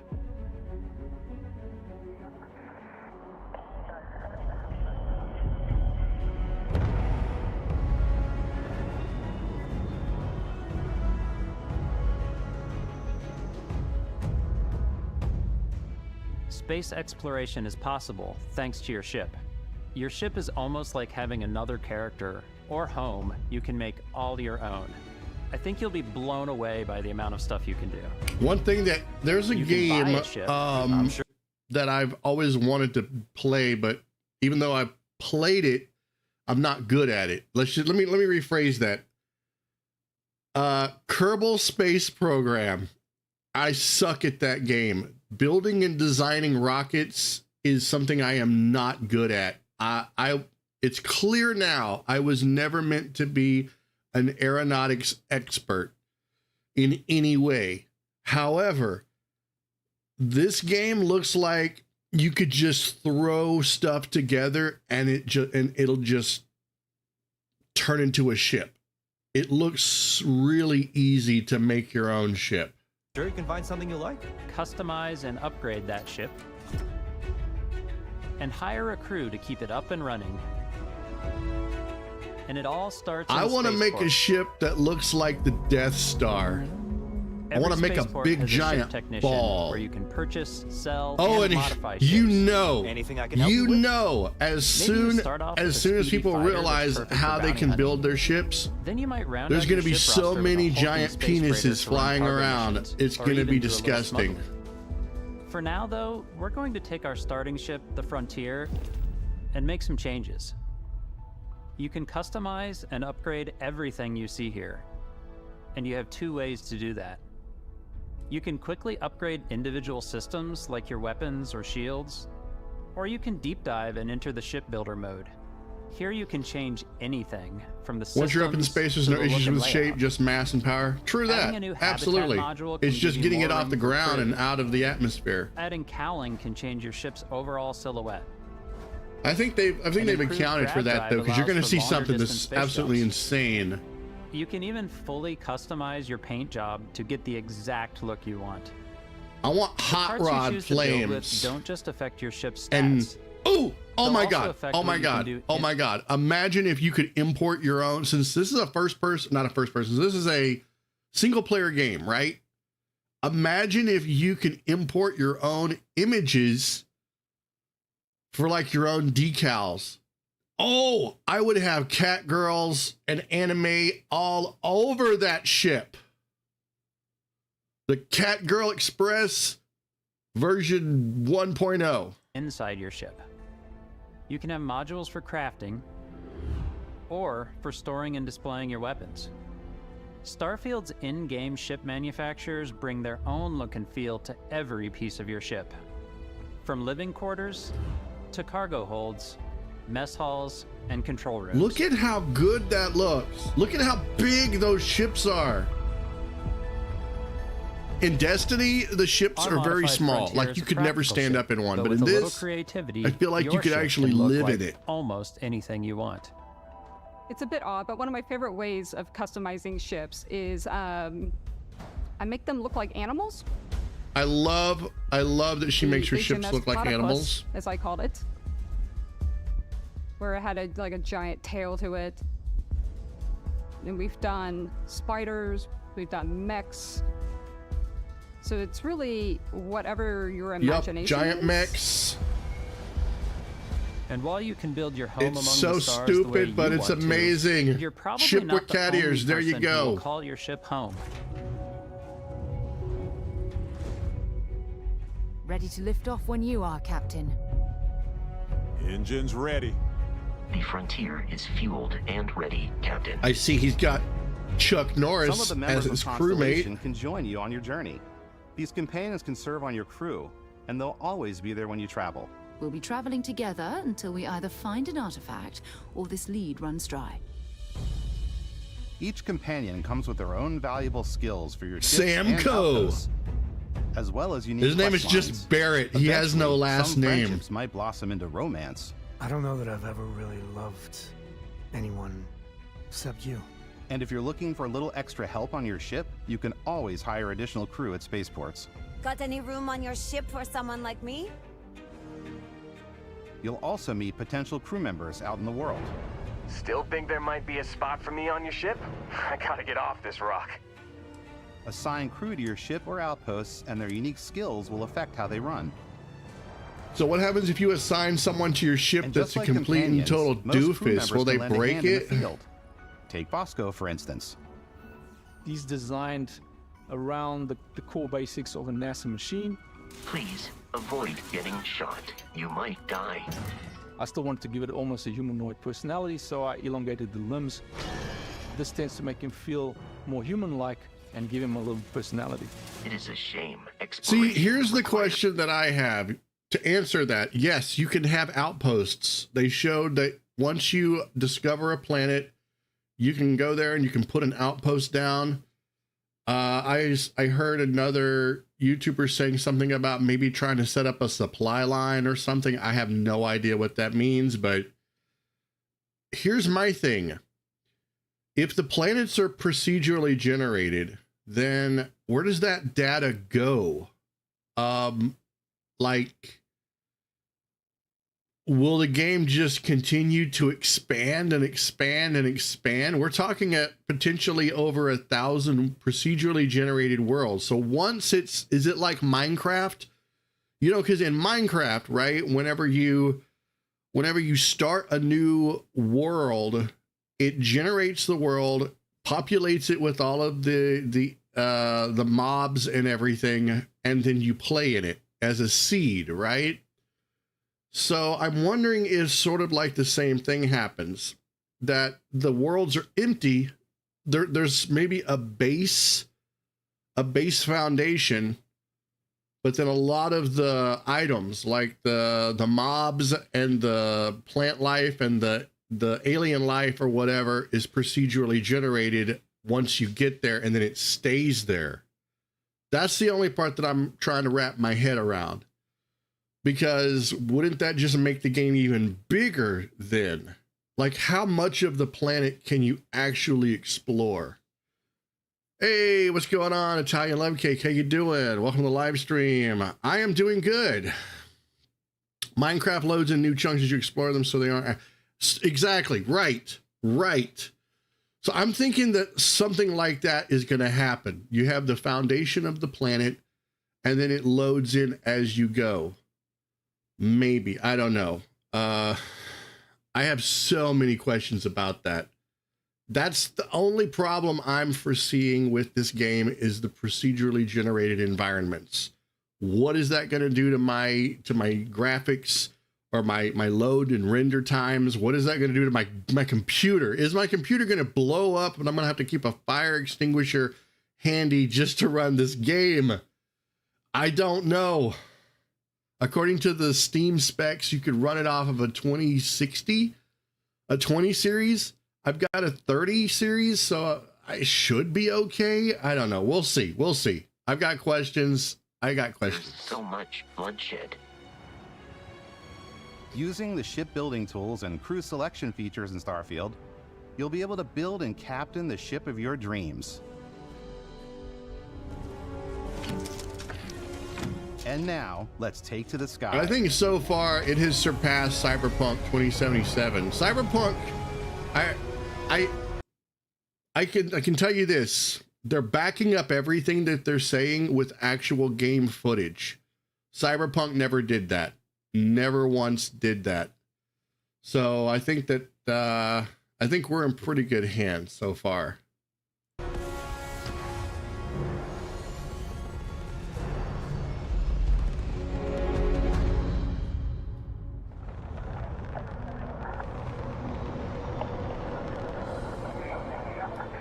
We're putting you in the cockpit of your very own spaceship and telling you that you can do pretty much anything. And that is really cool for us as developers. Spaceflight should be exciting and dangerous, and you should feel like you're in complete control every step of the way. We've extended that sense of control to ship combat. It's not about just hitting your triggers to fire your weapons. It's a complex dance between your piloting skills and our power allocation system. Boosting power Okay, to so your this engines part will right make your here, I was a little confused on the first time I saw it. And what it looks like they're doing is when you get into combat in your ship, you can change these around. They're not permanent. So like if you encounter another ship, literally on the fly, you can change your engines. You can make your engines more stronger, lower your shields, make your grav, whatever. You can adjust all of this in real time. Or you can make your shields really strong and other things really weak, depending on how you want to fight. And that is very cool because it's like, oh, their guns are really powerful. We need more shields. Or they're really fast. We're never going to outrun them. Dump everything into the engines, that sort of thing. And it gives each encounter its own uniqueness then. I love that we can do that. ship faster. Powering up the grav drives will shorten the amount of time it takes before you can make a jump.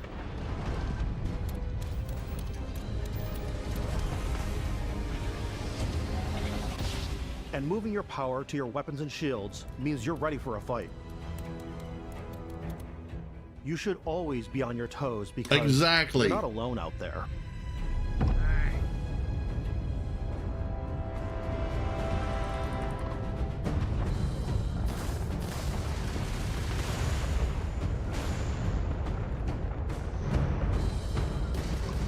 Unlocking the targeting control system skill will allow you to zero in on specific subsystems of the ship you target. You can target specific parts of the ship. That's very cool.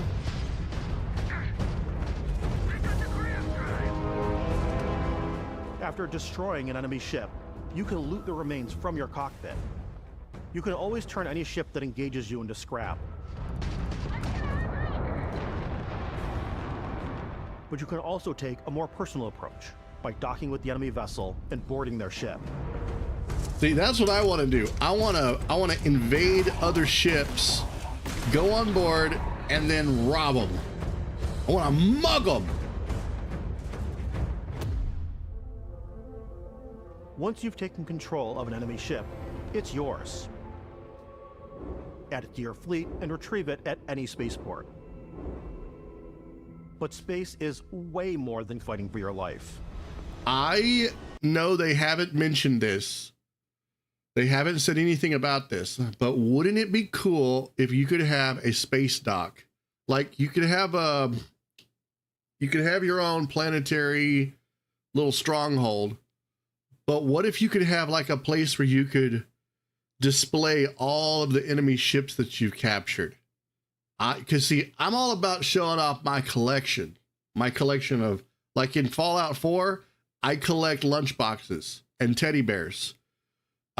In Fallout 3, I collected teddy bears and there was something else I can't remember. I want to collect all the ships and I want to put them on a planet, or put them in space and just set them up on a display somewhere. That's what I want. Let me build my own space dock. Now, the developer said that there is going to be more content added down the road, more DLC, and that there are features that they're going to be adding into the game that they didn't add initially. So maybe that's something that if we beg for it, they'll give us. Just like when you're planetside, there are plenty of sights to see and stops to make on the way to your next adventure. Like these massive star yards. See, something like that, maybe not as Walk big. the halls, talk to the crew, maybe get talked into That's buying actually a whole new a place that you can go and land, and it's like a hub. Let's see about getting you a proper ship. One with I would not want a tattoo on my Maybe you'll face dock like with a that. I'm gigantic just saying. battleship, like the UC Vigilance.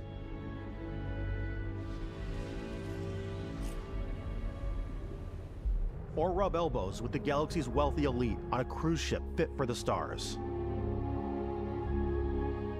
There are plenty of personal encounters to be had as well. You can hail any ship you come across to trade, swap info, or maybe even commit an act of piracy. Let's do this. When I'm playing, I generally go crazy. I definitely go like the more piracy routes. I love her approach. Ships. I'm gonna board ships. I'm like, this is now mine. She's the sandwich. Steal all these She's the sandwich and put 'em, thief.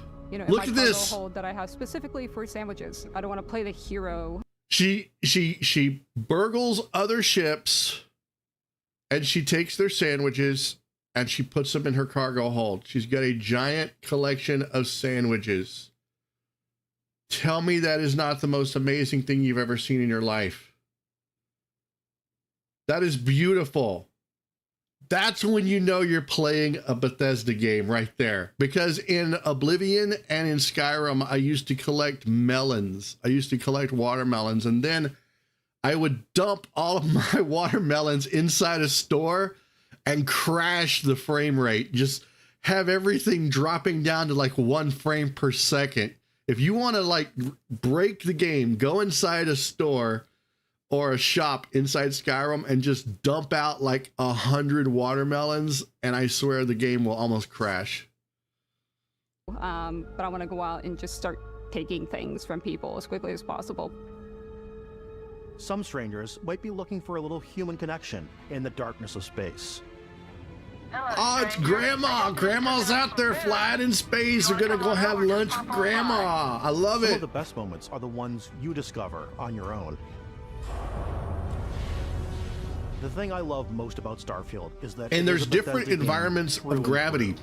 It's really about going to There have been some places you can go that will have less gravity than others. On zany adventures. Then And so realizing it's always 12 going to be an later that you're interesting involved in a experience in completely new fighting story. and running and other stuff. We thought we were the only ones to leave Earth. That DNA is so present here. It's in our random encounters, it's in our handcrafted quests, and it feels so cool to play it and just make your own path in this universe. There are over 1,000 planets out there, just waiting for you to visit. We want you to feel like explorers, breaking ground on new planets, exploring every inch of a mostly untouched galaxy. We want you to feel hopeful. We want you to feel this sense of awe and wonder, and sometimes a little fear. We're giving you Look, a I massive experience playground fear with a every ton time I of play toys, Fallout 4 and a just ghoul setting you attacks me free. in the dark.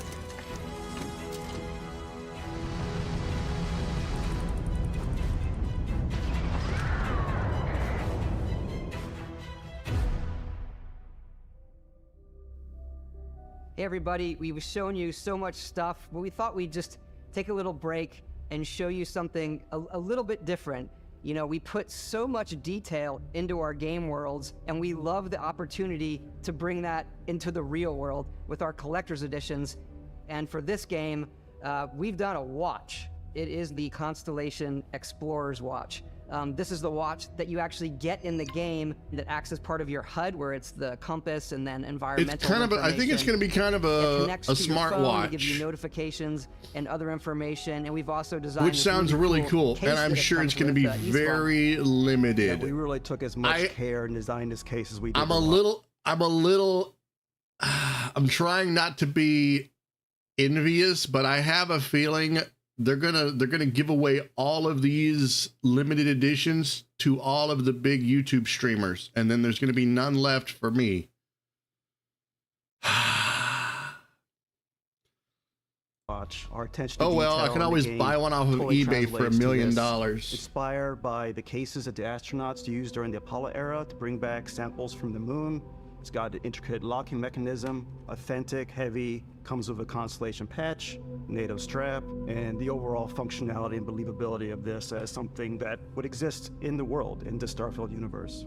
Oh, and hey, take this. You'll find it very useful out there, and it even tells the time. We actually have something else.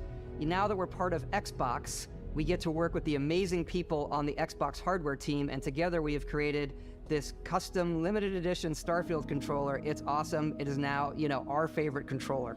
We love this because it's inspired. I would be all about this controller, but I have one of the best controllers made the first ever for custom my headset PC, with just in Xbox. case I ever have And to this use is a controller. perfect pairing with that controller. But I do like the headphones. The headphones look really good.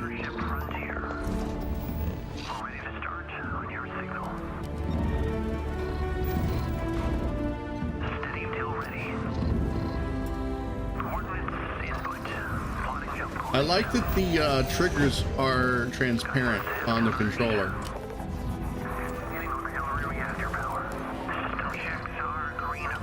Do they have noise canceling though? Probably, maybe, don't know.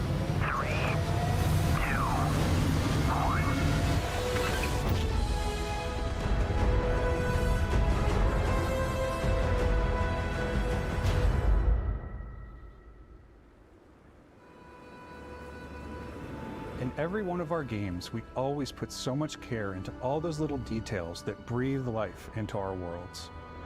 But Starfield isn't just a Bethesda Game Studios world, it's a Bethesda Game Studios galaxy. So why go this big with Starfield? Because we want to give you freedom on a galactic level. I have a feeling I know why the game is so big. I heard one of them say in another video that it's like 5 games in one. It has that much content. I think because it's going to take them at least a decade to make the next game. And we need something to play for 10 years. So this is a game that is just going to keep us busy for a decade. And then they're going to be like, oh, okay, so you're finally tired of it? Okay, now we've got Elder Scrolls 6. Congratulations. Yeah, it's been 10 years. Ta-da! Experience both the exciting planets and the quiet ones. Scanning a planet before you land is a great way to get a sneak peek at the available resources you can use for crafting, building, and customizing. I think what's cool about this whole system that we generate the planet itself as a procedural content, but the handcrafted content itself comes as the player explore. Our system builds a planet as the player approaches it. We stitch together a block of terrain. Okay, so you're right. After that, we have the system that adds interesting locations. Okay, so you're right. It is going to be done. It is going to be rendered in chunks like in Minecraft. That's really cool. That's really cool. And that would keep the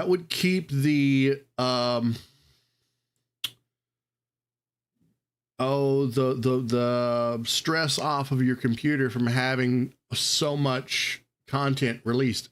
Something similar is done in Pokemon Scarlet and Violet, except in that game, it's done in line of sight. So, and that's one of the reasons why, it's one of the reasons why Scarlet and Violet had so many problems on the Switch, because it was the first time they had done that. I don't think they did it very well, but it can be done well. So in other words, in Scarlet and Violet, whenever your character is looking in a straight line, the entire world to the edge of the map gets rendered in your field of view. Then as you turn, that gets rendered, and then that gets rendered as you turn and turn and turn and turn, which is why in Scarlet and Violet, if there's a group of Pokemon that were standing in like a little cluster over here under a tree, and then you turn and then you look back, new Pokemon may be rendered in. So it could work, but on the Switch, it was not powerful enough to do it. It needed just a little bit more oomph. And that was the biggest problem. Because there were no load screens.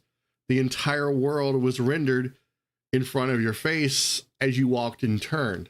So, if it was like the Xbox or the PlayStation 5, it would have worked perfectly. But for that little tiny processor in the Switch, no, it was terrible.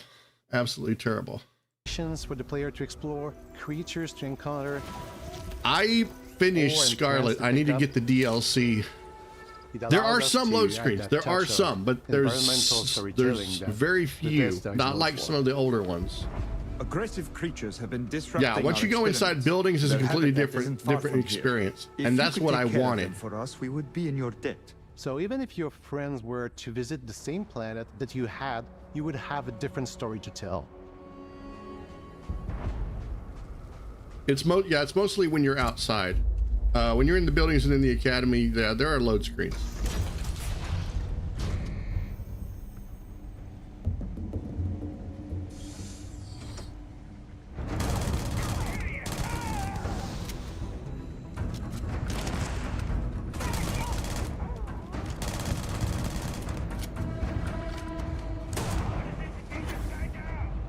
This person really likes that shotgun.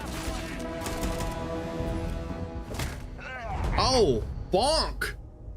Bonk! It's completely up to you how you want to interact with each planet. Whether you want to explore and see what you can find, harvest resources and be on your way, or simply take in the views. With the help of your scanner, you'll chart the uncharted and discover exotic wildlife. If you have the skills, you can even figure out that certain creatures and plants, you can build an outpost and produce resources from those plants and animals. You can get experience and rewards for fully surveying planets and fully surveying a whole system. When we were concepting these creatures, we really wanted to think of them as natural to the environment. We didn't want alien monsters, we wanted native wildlife. Something you've never seen before. When it comes to our exteriors, when the sun moves, all that light is calculated in real time through the atmosphere. Our biggest goal for lighting with Starfield was to make the game feel more filmic, to use lighting and color to really make it feel more cinematic. Can you imagine if there's over 1,000 worlds to explore? Imagine if I did a stream for every planet. Like, okay, guys, I can totally see it now. It's like, okay, guys, we're going to go check out this new planet for this stream. And that's the stream, just me exploring this one planet. That's not to say anything of the main story quests or the side story quests. I literally could spend the rest of my YouTube career streaming this game.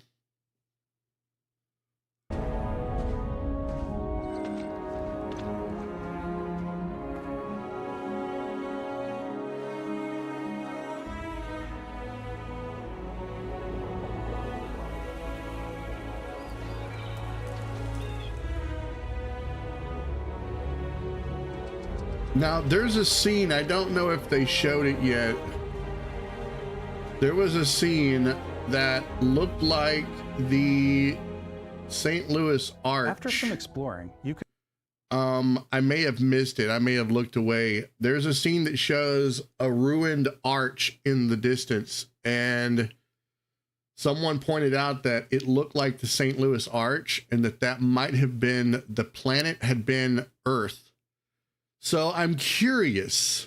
I'm very curious now. If this, since this is set in the future, if Earth is desolate and a wasteland, and I think I saw one of the years on the watch as being like 2100 or something. Does this exist in the same universe as Fallout? Like, there was a theory or some lore that a faction in the Fallout universe was trying to go to space, that the Enclave, I think, were trying to go into the stars. And so I'm wondering if maybe these universes are tied together somehow. That would be so cool if, like, back on Earth, it would just Fallout happened, ghouls happened, and the entire planet just turned into a dust ball, but yet humanity survived in the stars, never knowing what went on in any of the Fallout games. You can find a spot to set up a base camp. outposts can be built almost anywhere on any planet. Almost And the anywhere. habitat modules Almost. come in Remember, all they keep shapes and saying sizes, almost a filling lot. all different purposes. You But can I even love live in them. this. Assign crew and companions to work at your outposts for added bonuses, and set up extractors to harvest resources while you're away. I'm going to be a resource Something cool we have this mogul. time is we have a new fly cam where you can toggle between You on-foot now have a building, or you can now top-down use a view top-down on isometric building your camera, which helps habitats. plan out larger parts of Thank the outpost you. and placing those larger habs. So that way you can really I plan your hate structures and what building the in overall feel of Fallout your 4. outpost It's is. so And then when you're on frustrating. your feet, you can And I really swear, decorate and fine-tune I swear I things better much never easier. look at one electrical cable again.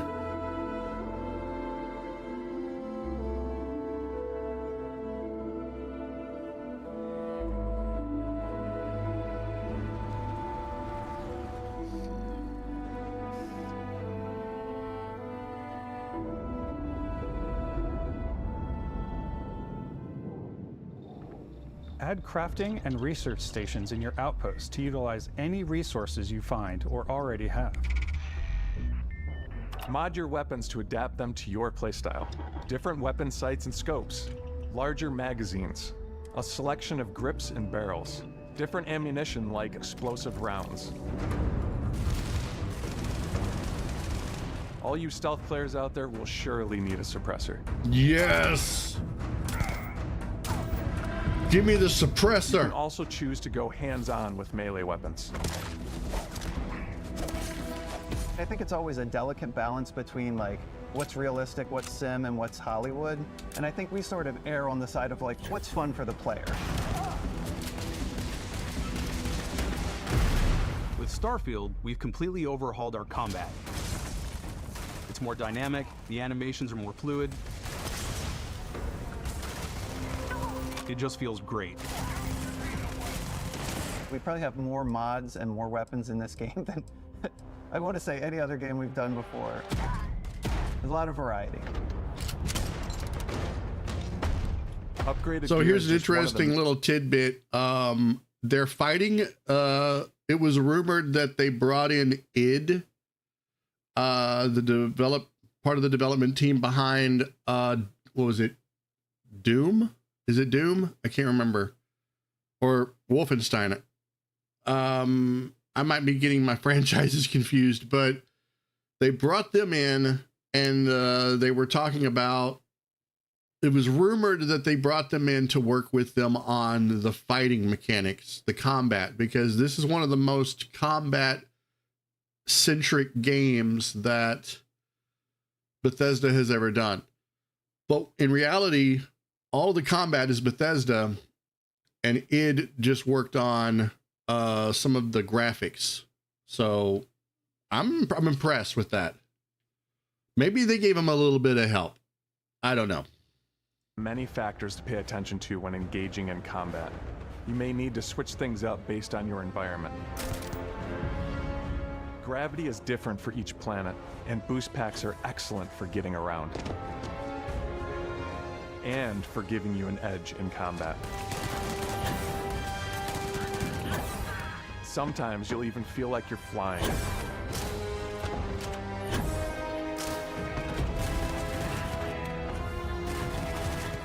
Zero-gravity environments pose a different challenge. Firing a ballistic weapon in zero-G will actually push you backwards. Energy weapons, on the other hand, offer a more stable shooting experience. We also have mag weapons.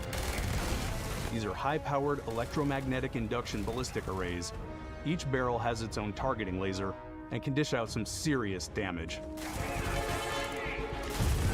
Dude, that looks like just shredding them. Whether you want to get up close and personal with your own two fists, or you like Dude, he more just compact punched an weapons like alien in the pistols and jaw. submachine guns, or maybe you prefer something bigger.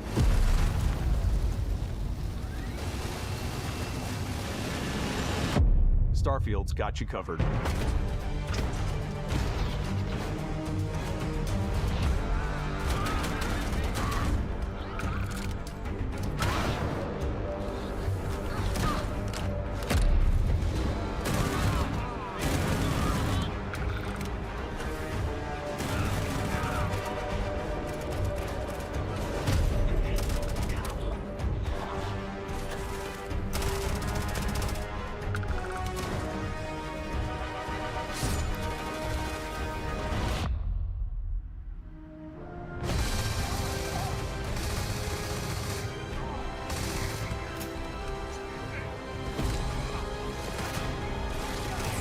switching between weapons like that looks so fluid.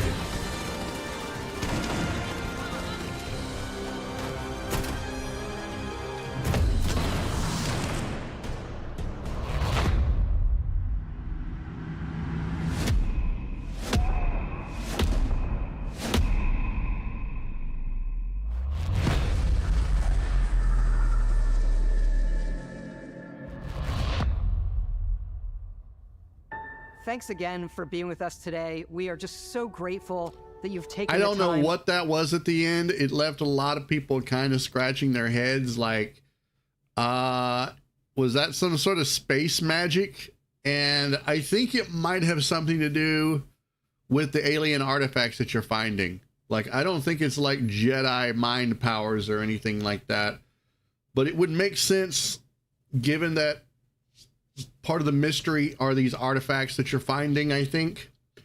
So, yeah, if I could augment myself with alien tech and then like mind control and blast everyone with the wave of my hand, I absolutely would. And I would not once think it was Star Wars. And spent it here. I know there was probably a lot to take in. There's a lot to the game, even more than we could show here. You know, as we play it, we're always sharing these unique and special moments that only a game like this can bring. When I think about what makes it special, it really is the people here. This game is a reflection of the incredible and passionate team that made it. All of them putting something special of themselves into it. So let's hear some of their favorite moments. I love the way that our final combination of all the new tech has come together to create some of the most beautiful sunsets and sunrises we've ever had in any of our games. I love the creatures, the exploration, every biome is different. The word that comes to mind is vast. I like to use our photo mode to take rock star photos. I just love that constant feel of discovery and wow, I can't believe that there's more here. I'm most excited about our outpost building systems. My favorite part is every time you step out on a planet, it's a unique experience. You spent all this time building your ship, and you see it on the landing pad. These things are gigantic. It's the kind of thing that you just can't get anywhere else. There's something about seeing a tower over in the distance and going, I know the gravity's low here. I think I can make that jump. My favorite part is biomes, spaceships, audio design, planets, The day-night cycle, those details matter to me. Diplomacy, Exploration, freedom. the ending. Basco, obviously. I love the robot so much. The incredible amount of worlds we created. Sniper rifles, come on. lever action, rocket launcher. Brain sprout. I love, but some people might find creepy. I don't know. I know it's right, Ben. The thing that I enjoy most about the game is the freedom to be who you want to be, do what you want to do. It's what you've come to expect from a Bethesda title, but on a much bigger scale.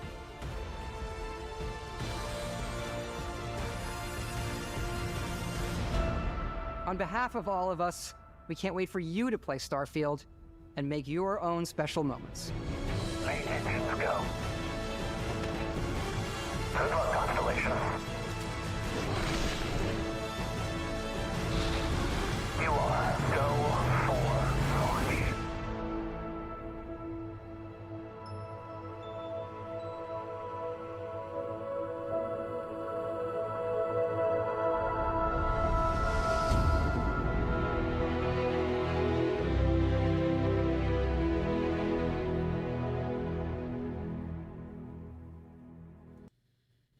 Okay, so apparently after they decided to push the release date back, they've done nothing but play the game. And that's exciting because it tells me that they're not just trying to shoehorn in a bunch of new features that couldn't make it into the game. They're actually working on just polishing it. And that's all I could ever hope for. That's all I could ever hope for, is that they just take what they got and make it to where it works. So yeah, as far as games go, this looks like it's gonna be game of the year already.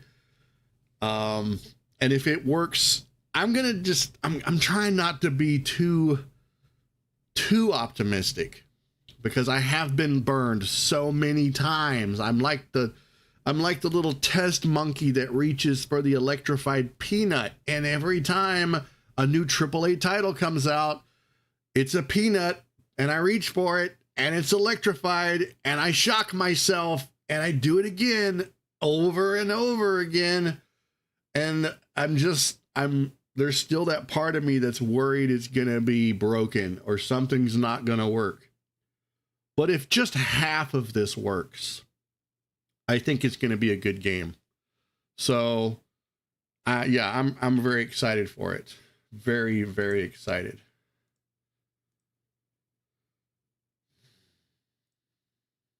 All right, so I think that's gonna be it. Wow, this has been a long live stream. So anyway,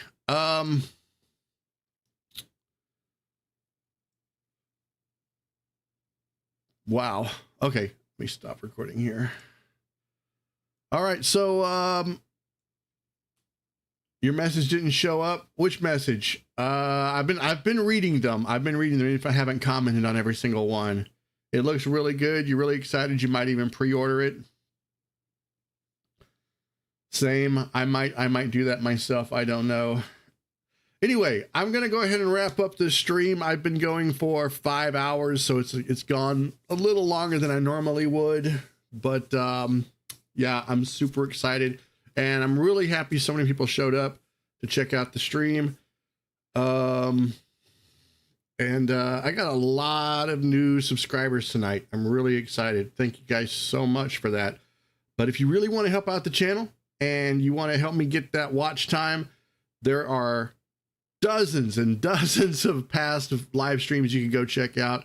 That would just really help me out. And because I am halfway to the required watch time.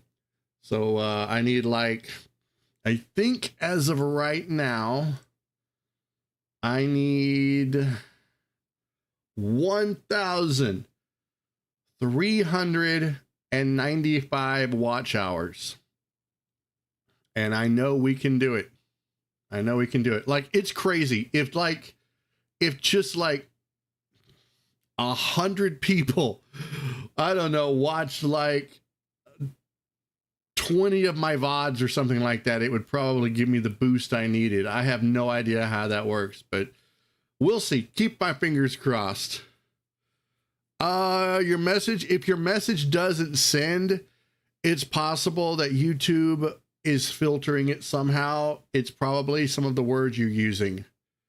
So be advised, I have some filters on. Some words are filtered, and it's probably what it is.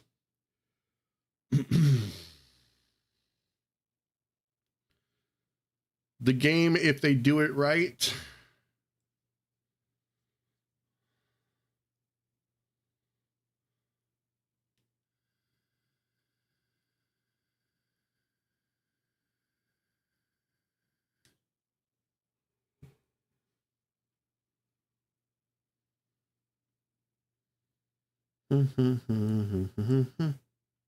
is there more to your chat?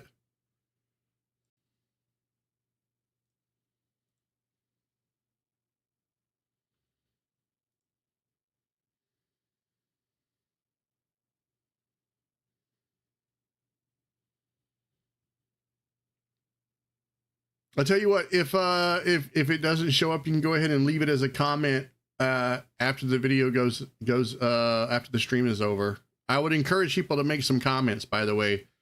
I'm going to be uploading the part that I did going over the Bethesda Direct. That's going to be a video that'll go up probably tomorrow morning. So if you want to rewatch that and leave some comments and some speculation and whatnot, feel free. But I'm going to go ahead and wrap it up. I'm getting pretty tired now, and I just want to kind of unwind for the day. So anyway, guys, thank you all so much.